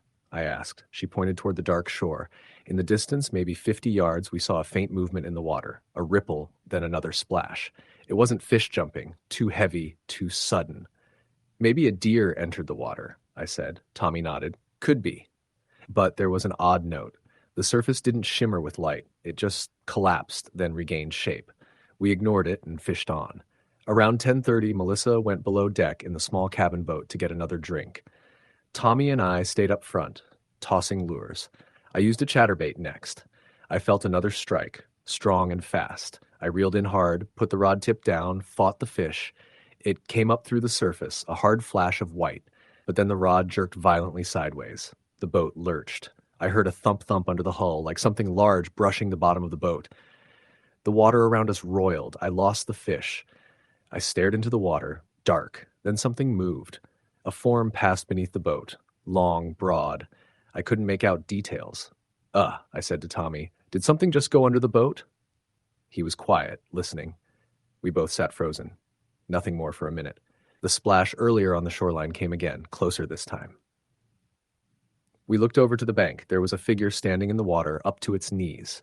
The reflection of the moon was behind it. At first we thought deer, but the posture was wrong. The shoulders were too wide, the arms hanging down. It didn't move toward us. It stood still. Then we realized the head was too big, the arms too long. It was dark, but we could see the outline, maybe 7 feet tall, lean. It just stared. Melissa came back into view with the drink and startled expression. "You guys seen anything?" she asked. We pointed over. "What is that?" She stared. Then we told her what we saw. Her face went pale. The figure didn't move. Then it turned partway as though acknowledging us. Top of its body tilted. We froze. The water was almost still now. My heart thumped. I whispered, "Get the motor ready." Tommy nodded and slowly started the engine, quietly. The vibrations echoed off the water. We pulled anchor. The big figure didn't dissipate. It stepped back into the shadows of the tree line. We fled the cove, carefully, not too fast, but enough to move toward open water. The boat creaked. I looked back once, nothing there. The night swallowed the cove. We sped along the bank, heading toward where we launched. My rod's line dragged in the engine wash. I shook it free. The cabin we rented was a small wooden place, roughly built, with a porch light that flickered. We pulled in, tied the boat, climbed inside. Melissa closed the curtains. We cracked beers, sat on the couch. The old cabin smelled of damp wood and mildew. Tommy said, "Okay, what do you guys think that was?" I said it looked humanoid but huge. "Maybe a deer?" He said no, that stance right for a deer. Then the splash came again. We heard it through the thin walls. A heavy splash, then a ripple in the lake just outside our window. It sounded like something landed in the water near the shoreline. We looked at each other. I whispered, "Should we go out and check?" Melissa shook her head and said, "Let's just stay inside." We silenced. We sat for half an hour. The only noise was the fridge humming and the faint wind. I decided to go outside, armed with my flashlight. Tommy said to go together. We grabbed 2 lights and stepped out onto the porch. The night air was cold. We shone the beams across the water, the shoreline, the trees, the shallow bank. No splash now. Overflow of small waves quietly lapping. Then my light caught something. A faint outline of the figure's knees standing in the water about 20 yards away. It was dark, blending in with trees. We focused both lights. The figure crouched. It seemed to go lower. A low splash. Then it emerged slightly higher, standing again. We stepped back to the porch rail. Melissa at the door asked if everything was okay. "Yeah." I said quietly, "We see something." The figure didn't wave or move much. The lights were too close, maybe. It ducked behind a tree, then reemerged. Suddenly it walked toward us, out of the water, up the bank. The tree line concealing head to toe, but with the flash of metal in its hand, a long, thin glint. Maybe a branch? It crept through the shadows and stopped under a tree right at the edge of the porch light. We could now see full height. Arms long, legs thick, body covered in dark hair or clothing that clung. Eyes glowing faintly in the beam. Hard to say, but there was intensity. We froze. Tommy stepped back inside. I motioned to Melissa to shut the door. We closed it, locked it. The porch light wavered. Outside, a branch cracked. The figure moved again, shifting maybe 20 yards off. It raised the glinting object, like a rod or spear, over its head. We heard it plunge into the water. A deep splash. The light from inside caught the water's surface. Something large splashed, then silence. We sat inside, lamps on, lights off outside. Melissa clutched a blanket. I emptied the cooler of drinks, locked that up. We decided to sleep in shifts. Tommy took first watch. I lay on the couch, uneasy. I stared at the window, shadows of tree branches dancing. I heard water lap quietly. Then a soft thudding. My heart raced. Something hit the siding of the cabin. Wood banging. Then another. I sat up. "Tommy!" I whispered. He popped up from the hallway. "Did you hear that?" he said. I nodded. We waited. Nothing. I lit a cigarette, though I'd sworn off smoking for her sake. I just needed to steady myself. Eventually it stopped. I fell asleep. In the morning we woke to the sun leaking through the curtains. The lake was calm, dreamy. I stepped outside, shone the boat cover, saw no footprints in the sand, no sign of anything unusual. We ate breakfast quietly. I told Melissa I'd call our guide friend later about what we saw. Maybe they had heard of something. We launched the boat again for a daytime fish. The daylight changed the place entirely. Clear water, visible weeds, bass swirling near drop-offs. We caught a few fish easily. The earlier night's terror seemed far away. I thought maybe I'd just hallucinated under stress. But then I saw it. Along the far bank, the same outline of a tall, slim figure standing waist-deep in water, motionless. I pointed. "See that?" Melissa turned, saw it. It remained for maybe 30 seconds, then backed into the woods. We didn't go closer. We fished all morning, the sky bright, the breeze warm. And though we laughed, I kept scanning the shoreline.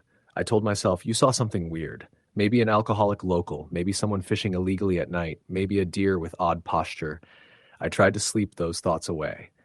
But that afternoon, as we pulled into shallows near the bank, I looked overboard and saw a dark shape moving just under the surface, 15 feet away. Large, maybe 6 feet long, wide. Not a fish. More like a creature. It glided. I stood up, leaned over the gunwale. It disappeared. Melissa shrieked because the boat jolted. Something struck the bottom hard. We reeled in, turned the boat toward open water, hearts pumping. We motored back early that day, packing up the gear. The cabin felt rigid and empty without the party spirit. We loaded the boat, strapped everything down. We left the lake just after early sunset, drove back to the city. I couldn't shake the feeling. At home, though I got back to work, the images haunted me. The tall figure at the shore, the large thing under the surface, the late-night cabin assault. Weeks later, I looked up local legend and found one. People spoke of a creature called the Lake Hawthorne Stalker, a local urban myth that said an old indigenous spirit or a misidentified large otter/slash dog-like creature stalked fishermen at night, grabbing gear, slapping boat bottoms, drowning small animals along the shore. No documented evidence, but many whispered of missing fishing lines, splashes in the dark, weird figures in shallow water.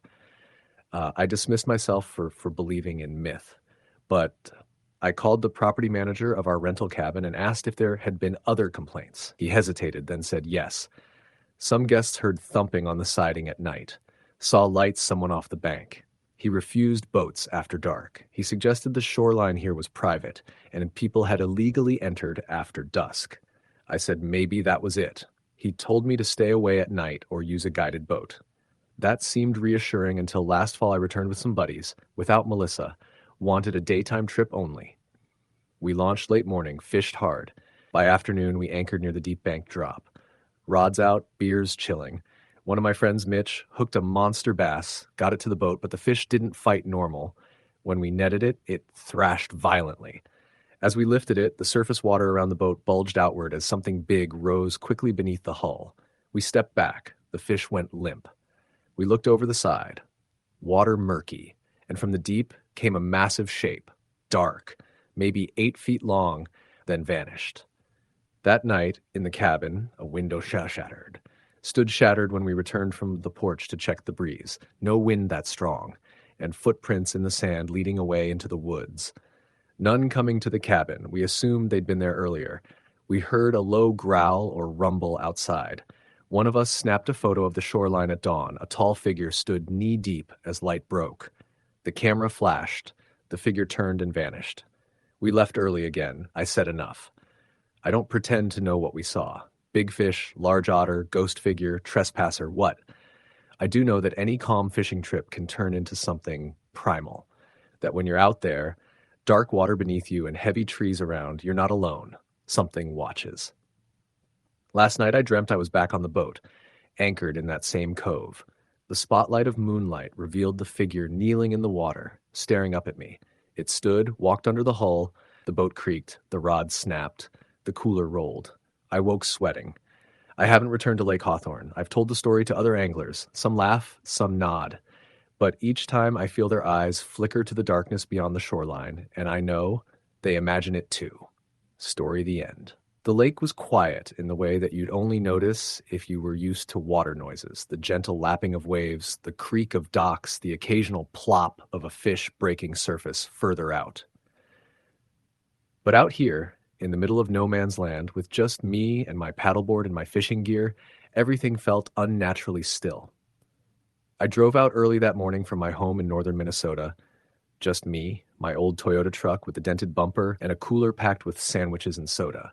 I wanted solitude, a lazy day of casting for bass, maybe a few hours of reading on the shore afterwards.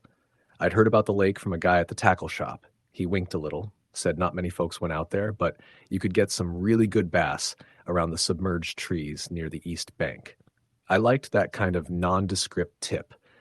No parking lot, no traffic, just nature and me. I arrived, unloaded the paddleboard, strapped my fishing rod to the board's deck, and pushed off. The water was a cold green-gray, still and deep, with tall pines lining all around, everything looking a little damp and overcast, even though the sun was trying to come out. I nudged toward the east bank, toward a point where dead trees jutted out of the water. Not entirely dead. Some branches still had brown needles, but they were skeletal, sticks in the lake like ghosts. I cast out, settled in, and waited. After an hour or so, I felt the telltale tingle on the line, a base. I reeled it in, satisfied. I tossed it back. Then as I lay back on the board and looked up at the sky, I noticed something. A faint splash, like someone dropped a rock farther up the bank. I turned my head, trying to see a cause. Nothing. Just trees and reflection and quiet. I chalked it up to a frog jumping or something. But then the splash came again. Not far this time, maybe 20 yards off my board, like closer to the shore. It seemed deliberate, like someone was stepping in shallow water or kicking something. But I knew no one else was around. I was far out enough from any public shores. I sat up, set the rod aside, paddled gently toward the spot where the splash had come from. The water superficially looked the same, ripples faintly spreading. But something about the way the trees dipped into the lake looked more ominous than before. The submerged root systems formed shapes I couldn't place, limbs reaching out of the water as though they were paused mid-twitch. I leaned over the board edge, peered into the water near the trees. My visibility wasn't great. Cloudy water, shadows. But I saw glint, something metallic or reflective under the water. I reached down with my paddle, nudged the object. A flashlight? A piece of discarded fishing gear? I couldn't tell. I drifted in and nudged again. Suddenly the board tilted and a sharp tug on the paddle, like something grabbed it. I yelped, grabbed the board. My heart shot up. I looked around. Nothing surfaced, but I moved to pull the board away from those submerged trees. I cast again, but my mind wasn't settling. The reflections on the water looked wrong. One of the tree branches out there looked like a bent arm. I fished for a while, caught 2 more bass. They seemed normal. But as I reeled one back in and reached to release it, I noticed something odd on the fish's flank, a tiny mark, like a scratch in a perfect straight line, maybe 2 inches long, like someone had drawn a knife across it while it was alive. I frowned. Bass live in rough habitats sometimes. They can get scratched by rocks, branches, but this looked too neat. I shook my head and released it. The sun poked out a bit, and I decided to move back towards horror, maybe change up spots. When I did, I recognized I had drifted farther than I thought. The shoreline looked steeper here, the trees closer, the bank rising. I tied off my board to a floating branch and walked the board ashore. I took my lunch. Halfway through my sandwich, I heard what sounded like a voice, faint, carried over the water. "Hey." It was so low I thought I imagined it. I frowned, looked around. No other boats, no cabins visible. The lake surrounded by trees completely blocking any houses. I stood up, the voice again. "Help me." It carried across the water. My heart pounded in my ears. I looked to the tree line. I shivered, but tried to keep calm. Could it be someone drowning? Could be someone lost in the woods? I picked up the cooler and board and pulled everything a few more yards toward shore where the slope looked gentler. The voice came again. "Help, please." Now I saw it. A figure, barely visible through the trees, maybe 100 yards away, just standing at the water's edge under the pines, half hidden. I couldn't tell details. The trees blocked a clear view. My first reaction was to paddle over and ask if they were okay, but then I paused. I had no phone signal here. I'd known that, and I was alone. If someone needed help, maybe, but what if something was wrong? The figure turned and stepped back into the trees. I froze. I scanned the trees. Leaves rustled. Then silence. I decided to leave. I felt the hairs on the back of my neck prickling. I gathered my gear and paddled steadily away from that spot. The camera I had in my backpack needed charging, but I tried to steady my thoughts. I told myself it was probably someone playing a prank or someone drunk by a cabin I hadn't spotted. The paddleboard drifted quietly. I tried to appreciate the quiet again, but the water felt colder. The air, too.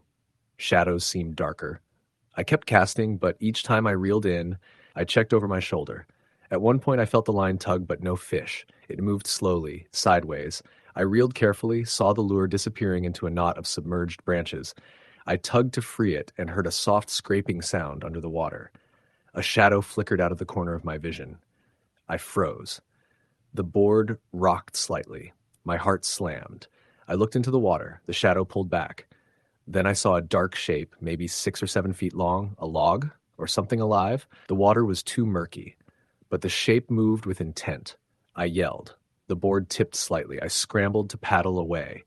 I didn't look back until I was in open water, away from the dead trees. My mouth was dry and my breathing heavy. I paddled fast toward the shore I had come from originally. I reached the grassy bank and pulled the board up. My legs trembled. I sat on the grass, looked back at the lake. The sun had moved, the sky beginning to gray again. I tried to calm down, had told myself I was imagining things. Could be the root of a tree, could be the reflection of clouds. Maybe the voice was wind bouncing off the pines. I rationalized. I packed up and walked the board to the truck. The figure didn't reappear. No other sounds except occasional bird calls, the lake sighing.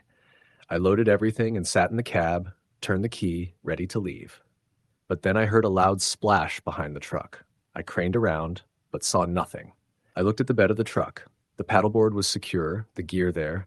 I got out to look down toward the water because I figured maybe something jumped. At the water's edge, there was the board I had pulled ashore. But at the water's edge also was something else, wet footprints leading from the bank into the lake. Their pattern was odd, two sets, or maybe one stepping in wide arches, like someone had been dragging a body or walking awkwardly. The prints faded into the water. I stared. The lake was calm, no waves, but the footprints looked fresh. No way someone had just been there because I would have seen them come up the bank. I moved my flashlight phone camera and snapped a quick photo in the hopes I had some signal later. I felt suffocated. I decided to leave immediately. On the drive home, I kept turning onto smaller roads, avoiding any chance someone might follow me. I got back home around dusk, unloaded everything and showered. My legs still shook. I couldn't sleep.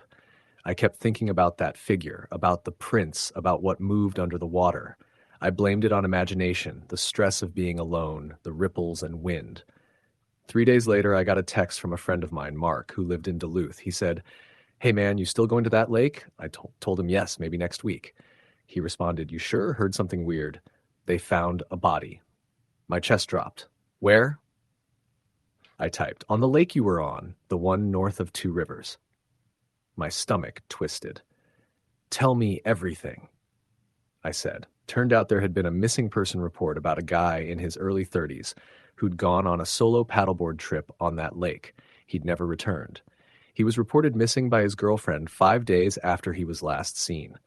The search teams had found his board a few yards inland from where the shoreline dropped steeply at that part of the lake. They found no other gear. They found footprints that led into the lake and then vanished. They found a body a week later at the bottom of the lake under the submerged trees. The coroner said he died of drowning. But the weird part, his arms and legs were tangled in roots around the submerged trees, and his body had external bruising, not from a fight, but clamped on tree roots under the water. One branch had gouged a cut in his side. They recovered his watch, still ticking, on the tree root system. I couldn't sleep after that. I looked at my photo of the footprint line. It matched almost exactly what I had seen. I realized what I had heard. Help. Me. Was probably his voice the wind had carried. And the splash I'd felt, the tug on the paddleboard, maybe the branch root had snagged someone else before he sank. Or maybe whatever had been in that water was still there waiting. I went back to the lake a week later, daylight with Mark, a proper boat and life jackets. We searched where I had seen the figure, where I felt the tug. The area under the skeletal trees looked more sinister up close, root systems hanging like tentacles, logs pivoting just beneath the surface. As we circled, the sonar showed irregular shapes. Wood, yes, but also objects we couldn't identify. At one point, Mark's camera caught a glint deep under a root, too small to resolve clearly. We marked it and left. We were too uncomfortable to stay. Weeks later, I couldn't shake the feeling of something watching. I dreamt of being on the board, drifting, tangled roots rising like sea serpents, a muffled voice calling. I figured I'd done something dumb by going alone. I changed tactics. Now every fishing trip I took has a partner. I tell someone where I'm going. I avoid that lake until I'm mentally ready. Months passed. Then I got a message from a local newspaper in Duluth. They ran a story. Man went missing from lake north of Two Rivers, body found in submerged tree root system. They included a photo of the diver's lights at 30 feet, a dark maze of roots. I saw the location. It was my lake, my figure at the shore, my footprints, my absence of signal. The newspaper said the man's board had drifted from its mooring. The authorities suspected currents around that dead tree zone dragged him into the submerged root forest. After that, I returned once more, daytime, again with Mark, and pulled up weeds and bobbers and examined the zone. I tied a weighted line and dropped it carefully through the branches. We felt firm contact, back and forth, not rock, but wood. We jerked it free and it tore my gloves. The root mass was alive, shifting under weight more than expected. I shivered. That's where he died. That's where I had paddled. Could have been me. Now, whenever I talk about the lake, I always mention the word haunted. I don't mean ghosts. They never asked to be there. I mean the nature of the place is a trap. The silhouettes are deceptive. The roots are predators. One evening, I was back home in my little house and I got a call from Mark. He'd gone fishing on the lake. He insisted this time it was an early morning light and had signaled he was done and heading back. 2 hours later, his wife called me frantic. Mark wasn't answering his cell. I drove up to the lake, met with the county sheriff and search divers. They found his board, tied as he had left it, and his paddle floating near the submerged tree section. They launched a dive. Hours later, they pulled him out. He had the same pattern, arms locked in roots, external abrasions. He didn't make it. I didn't know how to feel. Part of me felt vindicated. The lake had claimed someone else. But part of me felt terrible. This was my tip. I had brought someone here. I blamed myself. The sheriff told me there was no sign of foul play, just drowning and entanglement. The tree root systems were dense and messy. The dead standing trees created a labyrinth of wood and branches underwater. If you drift into them or your board tips, you are toast. The diver's report said late afternoon dives found little visibility, currents wrapping the root tangles. The man had likely drifted in, flipped his paddleboard, and got dragged down in a mess of vertical logs and roots. After that, I never went back to that lake. I sold the paddleboard. I go out on rivers or safer lakes now, clear water, open banks, cell signal. I still fish. I still love the solitude. But when I'm out on the water, I keep thinking of that lake, the figure I saw, the tug on the board, the voice. Whenever the board tilts unexpectedly, I freeze and check. Am I in the right spot? Last summer, a fisherman from Wisconsin died on the same lake. Board overturned, drowned in the dark root zone. The article mentioned they found his tackle box floating near the bank. They found his body entangled not far from where I had seen those logs. The pattern was the same. It makes you wonder, how many unrecovered bodies are there in that mess of roots and drowned trees and murky water? How many voices were there calling for help that no one heard? Maybe whenever I left that morning, when I heard "help me," that was him. Or someone else. The memory of that tug on the paddleboard still gets me. That unnatural pause in the water when the shadow moved. I realize now it wasn't a fish, it wasn't a branch, it was something bigger. Or something waiting.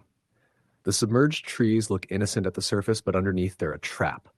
I almost became one more statistic. Now, when friends ask me which lakes to go to, I always mention that one only in warning. The majestic pines around the bank, the skeleton trees jutting out of the water. They don't tell the story. They look benign. But beneath the calm green surface is a tangle of death. I sometimes go back to the photo I took of the footprints. I blew it up, pulled it from the phone archives. The soggy outline of shoe tread in the mud, leading toward the water and ending where the water begins. It hits me. I was there. I saw it. I left. Someone else didn't. I imagine him on his board, paddling out early, the weather promising calm, the lure in his line, bass lurking.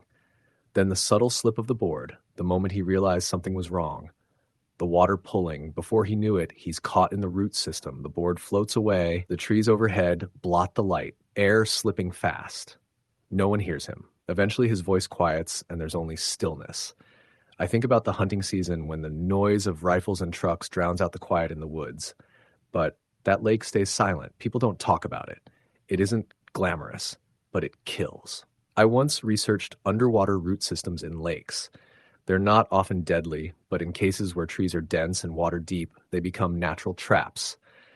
When boards capsize or people swim near them, recovery is hard. Divers talk about bone zones where root tangles hide bodies for years. I still own my regular fishing gear, rods, reels, tackle box. I still go out early morning, coffee thermos in hand, fish through dawn.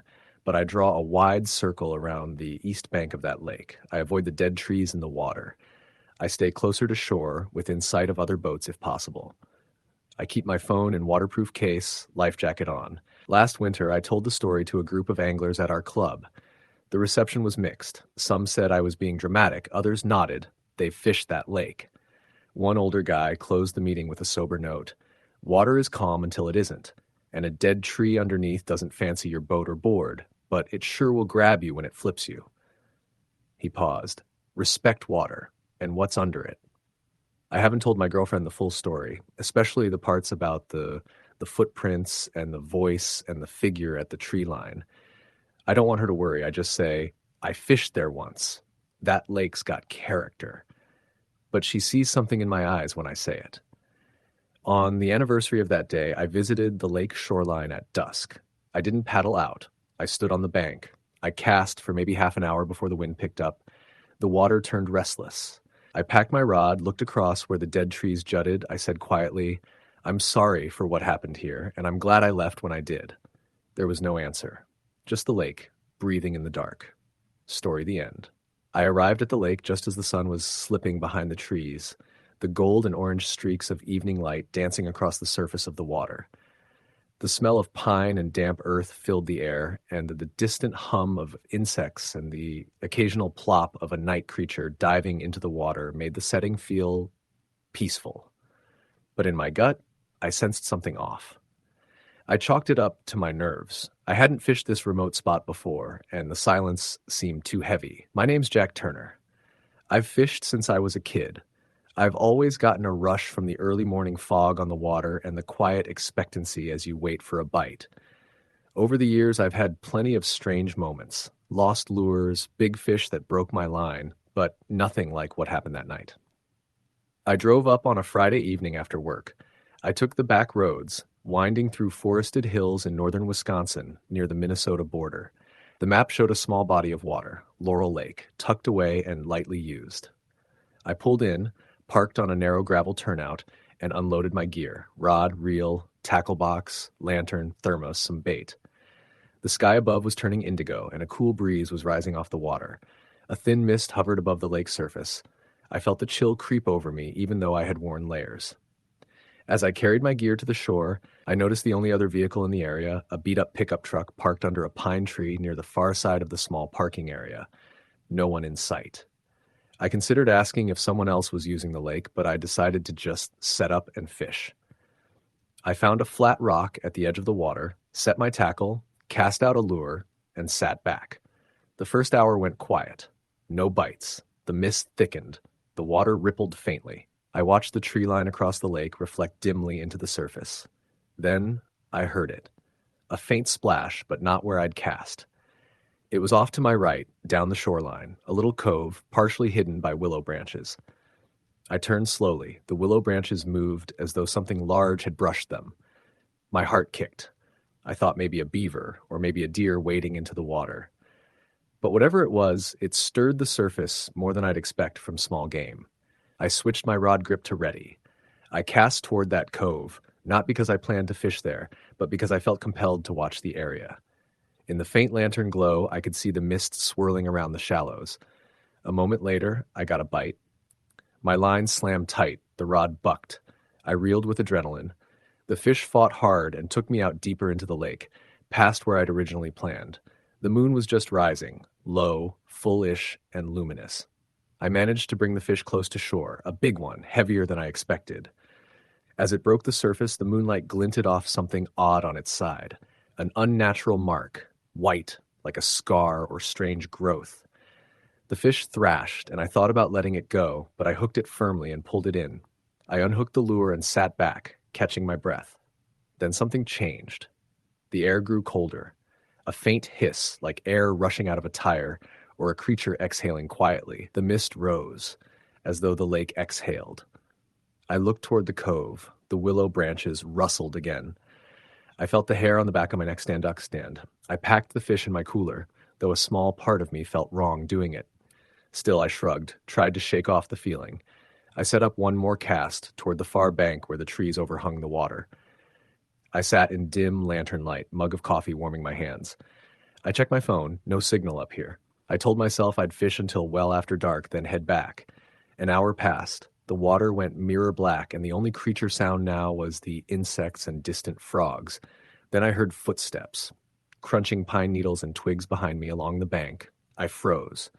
I expected to see another angler, but this was slower, heavier, colder. I turned my head very slowly. A figure stood under a tall pine a few yards behind me, its shape dim, shadowed. I couldn't make out features. It didn't wave or call out. It just watched me, my heart hammered. "Hello?" I called out softly. No reply. The figure moved back into the trees. I told myself maybe someone was walking the woods, but something didn't fit. The figure made no sound beyond steps, no voice. I told myself to relax. Probably someone camping, I thought aloud. I picked up my rod to recast. My lantern flickered. I glanced at the bank. The figure was gone. In its place, a single feather, large, white, lay on the ground where it had watched. I stared at it. I thought bird at first, but it was too big, too out of place. Like a wing feather from a large bird, but there were no such birds around here. I picked it up. It was icy cold to the touch, though everything around was just chilled. I dropped it quickly, staring at it. The mist over the water thickened. The lake surface began to ripple, small concentric circles spreading. I stood up, grass soft beneath me, tried to calm. I told myself I would pack up soon. I watched the water. A wave broke against the shore. I cast out one last time into the black water. My line barely landed before it zipped. The rod nearly flew out of my hand. I reeled hard. This fish was enormous. I shouted, adrenaline surging. We fought, deep backing off line, me wrestling for control. My flashlight beam caught the shape, a massive dark shape, deeper than the shallow cove, lurching, twisting. The water boiled. It reared toward the lantern's glow, flicking something that glinted silver. And then the worst, a low roar, deep and throaty, not of a fish at all. The rod bent dangerously. My reel screamed. My heart pounded. I hauled with all I had. The shape broke the surface just enough for me to glimpse, a great beast of a creature. Sleek black body, long limbs or fins, its head emerged, huge, jaw parted, curved, eyes like hot coals reflecting the moon. I froze a fraction, my mind trying to reconcile what I saw. It had gills, maybe not, maybe webbed limbs. The fish I thought I caught jerked free and fell back into the water with a crash. The beast roared and dove. My rod snapped in two, clean. The pieces hit the ground. I scrambled back. I turned to run, and there it was. The figure from before, now at the water's edge, silhouette pure black against the lake's dim reflection. Its eyes glowed. It watched me. I dropped my tackle box and sprinted into the woods, stumbling over roots, grabbing branches, adrenaline fueling me. I heard something crashing behind me, heavy footsteps through the underbrush. I kept running without looking back. I burst out of the trees onto the road, breaths ragged, heart racing. My truck was where I left it. The pickup was gone. Hands trembling, I started the engine and drove off, fast. My mind reeled. I couldn't believe what had happened. I told myself maybe I hallucinated, maybe it was a moose or something, but what I saw, I know what I saw. I got home at 2:30 a.m. I dumped my gear in the garage. I tried to calm down.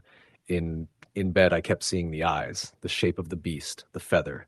Next morning, I forced myself to go back to the lake. Daytime. I wanted to check what had happened. I drove back at first light, heart still uneasy. At the parking area, I looked around. No pickup, no tracks. I walked to the spot where I'd fished. The rod pieces were gone. My tackle box missing one lure, one cast net weight. The feather was nowhere. The water surface looked ordinary. I shook my head. I asked around the small local town's bait shop, Riverside Bait and Tackle in Hayward, Wisconsin, if anyone had heard of anything weird at Laurel Lake. The old-timer behind the counter, Sam, raised his eyebrows when I described the feather and the figure. He said nothing. Finally, he leaned in. "Son, we don't talk about that lake much," he said. "A lot of misguided fishers think that they bring home a trophy. Some don't come back the same." I pressed him. He said he once saw old records from local forest rangers. Someone reported a sighting of a creature in the mist on the lake decades ago, but they dismissed it as drunken fishermen or hallucination. I returned the next weekend with a friend, Mark, to refish. He brought 2 rods each. I warned him of my experience. He laughed it off, thought I'd spooked myself. We arrived midday. The pickup was back, parked under the pine. No one around. We launched a small boat onto the lake. The afternoon air was warm, calm. We fished near the cove I'd seen the splash. The willow branches hung heavy, my memory of the white feather. Mark caught a decent bass. We chatted, laughed. Everything seemed normal. But as dusk approached and the mist rose, I started to tense. Mark didn't notice. He was busy setting up his lines. At dusk, I pointed toward the cove. "Did you see something move just now?" I asked. Mark shook his head, but we both heard the splash, a large splash inside the cove. I looked over. The willow branches parted, then snapped back. I could feel the temperature drop. My lantern again flickered. Mark went to reel in. I sat frozen, staring. Then his rod jerked violently. He stood up and reeled. A strong fish. But his reel screamed odd. The fish pulled the boat toward deeper water. We struggled. The water around us churned. Then we both saw it. A long, dark shape under the boat. Fins or appendages writhing. The water's surface bubbled as something massive swam below. We shouted, tried to stop the fish, flipped the boat's engine into reverse. The creature roared from under us like a subsonic growl. The boat lurched. Our lines tangled. Gear flew overboard. I grabbed Mark's shoulder and shouted to cut the line. He released. Instantly, the shape surged away, sending waves across the lake, capsizing a small rowboat moored near shore. We tumbled as the boat rocked. I grabbed the seat edge and hung on. Miraculously, it didn't capsize. We reached the shore in silence, hearts pounding. We got out, left the boat tethered, ditched gear, and ran. Once in the truck, I looked back. The pickup under the pine was empty again, but I swear I saw movement at the tree line, 2 glowing eyes, high up, reflecting the lantern in the gloom. I didn't say anything. We just drove off. On the way home, Mark asked what that was. I told him only what I knew, that something's wrong at Laurel Lake. He told me he didn't believe in monster stories, but the fear in his voice said he changed his mind. I didn't go back for weeks. Eventually, I had to retrieve my boat. I hired a local guide, a guy named Ray, who approved with a nod when I told him the lake name. He said it's best to go midday. We launched in the afternoon. Ray told me stories, old logging camps around the lake, people camping, some missing gear, hearing things in the dark. He didn't believe in monsters, but he believed in strange phenomenon in deep water. We drifted while I watched the surface. Ray's boat motor hummed low. He asked if I fished the cove. I shook my head. He warned, "That cove's been off limit for a few folks. They say the water drains deeper there." We fished without incident until dusk. My nerves revisited. Ray pointed to a large branch hanging low over the water. "That's new," he said. "It wasn't here last week." I stared. As the mist gathered, we heard the splash again, this time much closer. The branch straightened, like it was pushed aside. The water reflected a silhouette, something beneath us. I looked at Ray. He gasped quietly. Then the surface broke. A hand, or something that looked like a hand, reached up for the boat edge. Pale, webbed perhaps. It retreated quickly. We both froze. The water stilled. Ray started the motor slowly, and we left. He didn't talk until the launch ramp. Then he said quietly, "You were right." I nodded. I stopped going to that lake for a while. But the draw of fishing is strong. Last summer I went with 2 friends, Beth and Tom. I told them only I had one bad experience and asked them to go along as backup. They agreed. Early morning we arrived before dawn. The lake was fogged over. We launched. They were cheerful, prepping coffee. I was tense. At one point I tried to laugh it off. "It's just me being paranoid," I said. But when the mist got heavy again and the air seemed to pulse, I knew. We anchored mid-lake. I cast. Beth reeled steadily. Tom had silence. I watched the cove across the lake, willow shadows, mist curling. Then I felt it. The cold move across the water, like something breached the surface beneath the boat. I looked down. Just dark mirror. I cast anyway. Within minutes, my line snapped without warning. I looked at the rod tip. It was bent back like something huge had struck it and twisted. I reeled nothing. I looked at Tom. His rod tip dipped, then shot into the water. He jerked, reeled. He raised it up, and I saw what looked like, well, I don't know what I saw. A dark shape took air, smaller than the one I'd seen before, flaring out of the water, then vanished. Tom's face drained white. Then Beth gasped. She pointed toward the bank. In the mist, I saw something standing, tall, spindly, right at the water's edge. It raised one arm slowly. We all stared. The thing's eyes were glowing yellow. Its limbs were too long. It stepped forward, or lifted like it was intentionally spacing itself. The water at its feet rippled. The boat rocked as the thing tilted its head toward us. I felt a pull, a cold magnetic draw in my chest. I grabbed the throttle and pulled forward. The boat surged. The thing receded. We headed for shore. We barely spoke until we dragged the boat out. That afternoon, we sat at the picnic bench near the ramp, hands shaking, coffee gone cold. Beth asked what the thing was. I told her I don't know, but I'd seen similar shapes in old logging-era tall tales from the region. Maybe something that fell through folklore into flesh. Months later, I asked around. Nothing official. No one wants to talk about it. You get told, take another lake if you don't like it. Now, nights I still hear it in my dreams. The roar, the shape in the water, the yellow eyes of the thing by the bank, the feather. I sometimes wake suddenly thinking I feel webbed fingers brushing my leg under the bed. I keep going fishing, but not at Laurel Lake.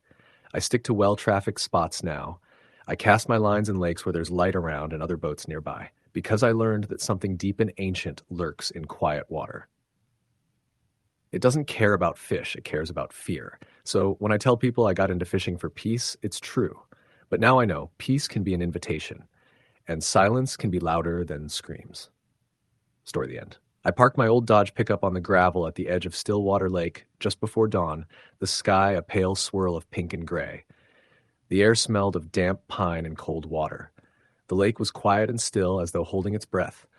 I'd driven out from Minneapolis for this one last fishing trip before winter took the lake over in ice. I told myself I deserved it. A week out alone, nothing but me, my rod and reel, and the water. The kind of trip I used to take with my dad when I was a kid. The first morning I walked the half-mile path from the road to a small clearing where the lake spread out, dark and mirror flat. My tackle box, worn and scratched, sat on a log while I cast a spinner lure toward the far reeds. No splash, no wake beyond what the lure caused. The sun barely peeked over the tree line when I felt the tug, just a subtle dip and then the line tightening. I reeled in and up came a nice largemouth, good size, glistening scales in the dawn light. I leaned close, measured a mental note of the size, let it go. Good start. Over the next few hours I caught more, bass, bluegill, even a surprise pike that snapped my line as I tried to grab it. I didn't mind, I had enough spares. By late morning, clouds rolled in, gray and heavy. I packed lunch, a sandwich, and a thermos of coffee, and sat on the log, watching ripples creep across the lake like soft fingers. The wind picked up. I felt a tickle in the back of my neck, like something shifting behind the trees. I told myself it was nothing. I'd found a spot a little upstream on a narrow arm of the lake where a small stream fed in. The reeds there were dense, the water murky. I switched to a fly rod and cast a dry fly into the dark water. It drifted lazily, almost too slowly. Then I felt it, the pull. Strong. I fought it for a minute. I thought I had a good one. When I reeled in, what I brought up wasn't exactly a fish. The body was long, eel-like, slippery. My heart skipped. I stared at it, weird ridges, slimy skin, the eyes too large for its head. Then it twitched. I jerked, dropped it. It slid back into the water with a soft splash. I sat frozen. The wind howled. I snapped my line and packed up early, unsettled. I drove back to camp, ate a cold sandwich, and tried to shake the image. That night the woods felt alive. The wind moaned through the pines. Shadows danced along the trailer where I stayed. I heard a splash out at the lake, something heavy, slow. At first I thought a deer reaching the water. Then a low, muffled thump. Again. I grabbed my flashlight and stepped outside onto the porch. The beam reached nothing but water and darkness. I shone it across the lake. Still nothing. But the thumping came again, closer now. I froze. Then a splash. From somewhere nearer. My chest pounded. The next morning I was cold, waking too early. Mist rolled across the lake like ghost smoke. I needed to shake the feeling from the day before. I decided to go for a walk along the path and try upstream toward the inlet. The path curved through the woods, pine needles underfoot. The mist clung low. A few hundred yards in, I found old footprints in the mud, probably raccoon. But then I saw something that made my stomach knot. Two prints unlike any animal I recognized, about 8 inches long, flat and wide like a bare human foot. But no other tracks beside them, one set. The print led toward the water and disappeared. I backed away, heart racing. I told myself maybe the print was wrong, maybe I was tired. I went back. Later I tried fishing again in a sheltered corner of the lake. I cast toward the reeds. The sun came out for a moment and lit the surface with gold. Then the wind died. Everything froze, and then the water near the shore broke open in a ripple, like someone wading in. But there was no splash, no shout. Only the surface heaving like something just beneath, pushing upward. My heart jumped. I reeled in fast, dropped the rod, backed away. The thing disappeared. That afternoon, I called my friend Tom back in Minneapolis. I told him about the weird fish, the prints, the night thumps. He laughed.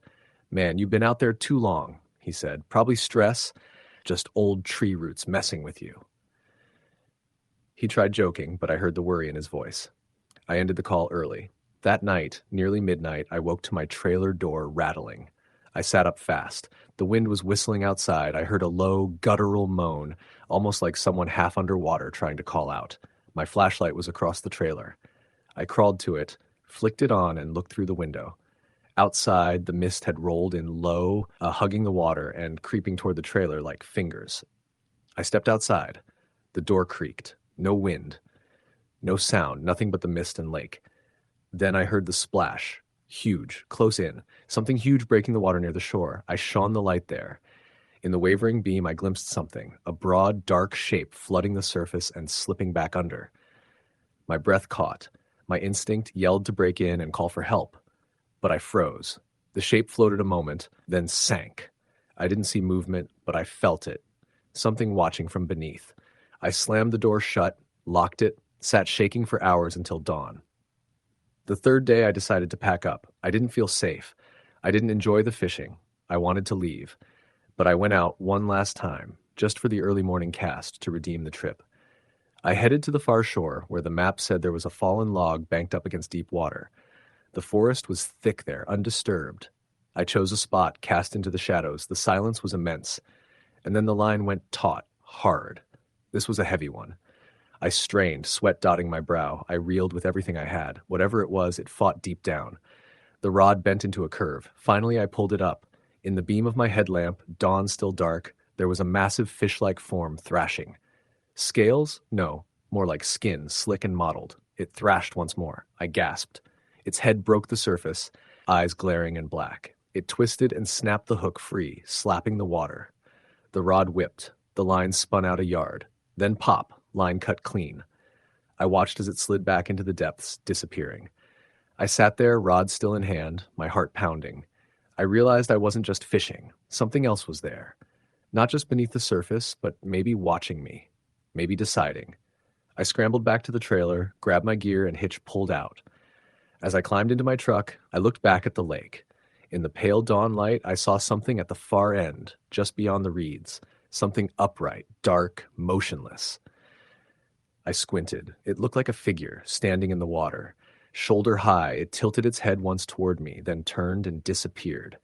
I swear I heard a ripple, a movement, like someone stepping back into the water. On the drive home, I turned the radio up loud, sang along, tried to drown out the fear. But every time I swerved around a curve, I glanced at the rearview mirror. For a moment, I thought I saw something in the back seat. Shape hunched, eyes dark. I looked away, turned back. It was gone. Back in the city, I didn't fish for a while. My friends asked about the trip. I told them it was good, but cold, quiet. I left out the prints, the night sounds, the shape in the water. That night, I stirred in bed and felt something heavy on the mattress, like a weight, someone pressing down beside me. I opened my eyes. Nothing. The moon shone through the blinds, but I knew what it felt like. Weeks later, after the lake froze, I read in the news about another fisherman missing near a similar lake in northern Minnesota. The article said his boat was found empty, floating on the water. No footprints, no body. They called it a mystery. I remember thinking, same prints, same dark shape, same deep waiting. Every so often I go back to the spots I know, rivers, shaded lakes, the quiet arms of water. I keep a lure in my glove box, just in case. But I don't cast anymore, because now I know you don't always see what's in the water. Sometimes it sees you, sometimes it waits, and sometimes the lake doesn't let you leave. Story the end. The autumn air was crisp, sharp, and scented with pine as Jake and his two friends, Colin and Derek, pulled their truck into the gravel parking lot beside Clearwater Lake in northern Michigan. The place was isolated, a forgotten fishing spot tucked away between dense forest and marshland. Jake had grown up hearing stories about the lake from his grandfather, who mentioned strange disappearances decades ago, but Jake had always assumed it was just small-town superstition. The three men had planned this trip for weeks, a long weekend of fishing, campfires, and escape from work. They unloaded gear and carried the small aluminum boat down to the water, setting up along a narrow inlet that seemed perfect for bass. The morning started like any other fishing trip. The water was calm, the air silent except for occasional bird calls, and the men joked and laughed as they cast their lines. Jake noticed something odd almost immediately. The water in the inlet was darker than it should have been, almost black, even though the sun was rising behind them. "Must be the depth," Colin said dismissively. But the blackness seemed unnatural, viscous in a way Jake couldn't shake. Hours passed with little activity. Just as Jake began thinking they had picked the wrong spot, Derek caught a large northern pike.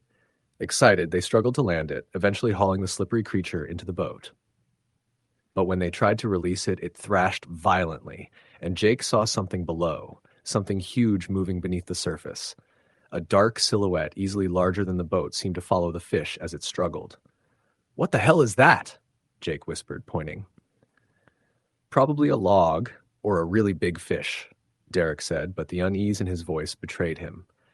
Colin leaned over the side to see, but recoiled quickly, muttering something about the water being wrong. By mid-afternoon, the lake's surface began to ripple strangely. Small waves formed in concentric circles, spreading outward as if the water itself were breathing. Then came the sound, a low, scraping hum, like metal dragged across wood. It seemed to come from beneath the boat, vibrating through the aluminum floorboards and into their feet. Suddenly, something struck the side of the boat, hard. The vessel rocked violently, tossing fishing gear everywhere. Derek screamed and grabbed the railing. Jake saw it then, a massive figure rising from the water, its limbs long and grotesquely twisted, skin glistening black and slick. Its face was barely human, with deep-set eyes that reflected no light and a gaping mouth that opened too wide. It raised its arms, sending a wave of water crashing over them. "Row, get us out of here!" Jake yelled. They tried the motor, but it sputtered and died. The creature circled the boat, dragging itself partially onto the side of the vessel, making the aluminum shudder under its weight.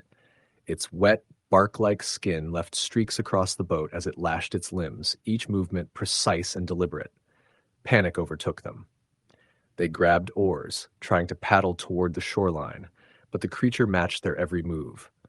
The water glowed faintly green around it, an unnatural phosphorescence that illuminated the horrifying details. Elongated fingers, clawed toes, and a twisted torso that flexed unnaturally. Every splash of its limbs sounded like metal striking water. Night fell quickly. The fog rolled in, thick and suffocating, swallowing the treeline and distorting sound. The scraping hum became a low moan, resonating deep within their chests. Then, from the fog, another sound, something dragging along the shore, moving closer. Jake pointed, heart-pounding, and saw footprints forming in the soft mud. Human-sized but long, clawed, and wet, leading directly into the water. The creature reappeared, larger than before, rising fully from the water. It tilted its head, observing, calculating. Its mouth opened in a silent scream, yet Jake could feel the sound in his mind. It spoke a single word, alien, guttural, and demanding, but he understood it clearly. Stay. Desperate, they made for a small cove on the far side of the inlet, dragging the boat into mud and scrambling to shore. They ran blindly into the forest, and branches scratching faces and hands, their lungs burning. Behind them, the water was quiet again, but the sense of being watched remained, thick as the mist around them. They didn't stop until they reached the highway miles away. Breathless, soaked, and shaking, they vowed never to return. But the memory lingered. In the following weeks, Jake researched the lake and discovered old records. Disappearances dating back decades, from children to experienced fishermen, all near the inlet they had visited. Locals refused to talk, but an old guide whispered about a guardian in the water, a creature born from tragedy and decay, a sentinel that watched the lake with intelligence and malice. Years later, Jake still felt its presence. Sometimes when he passed lakes or deep ponds, he swore he heard that faint scraping hum beneath the surface. Once, in a quiet city river, he paused and felt the water vibrate in the same rhythm, a reminder that the creature waits always beneath the still water, patient, watching, and hungry for those who dare come too close. Story the end.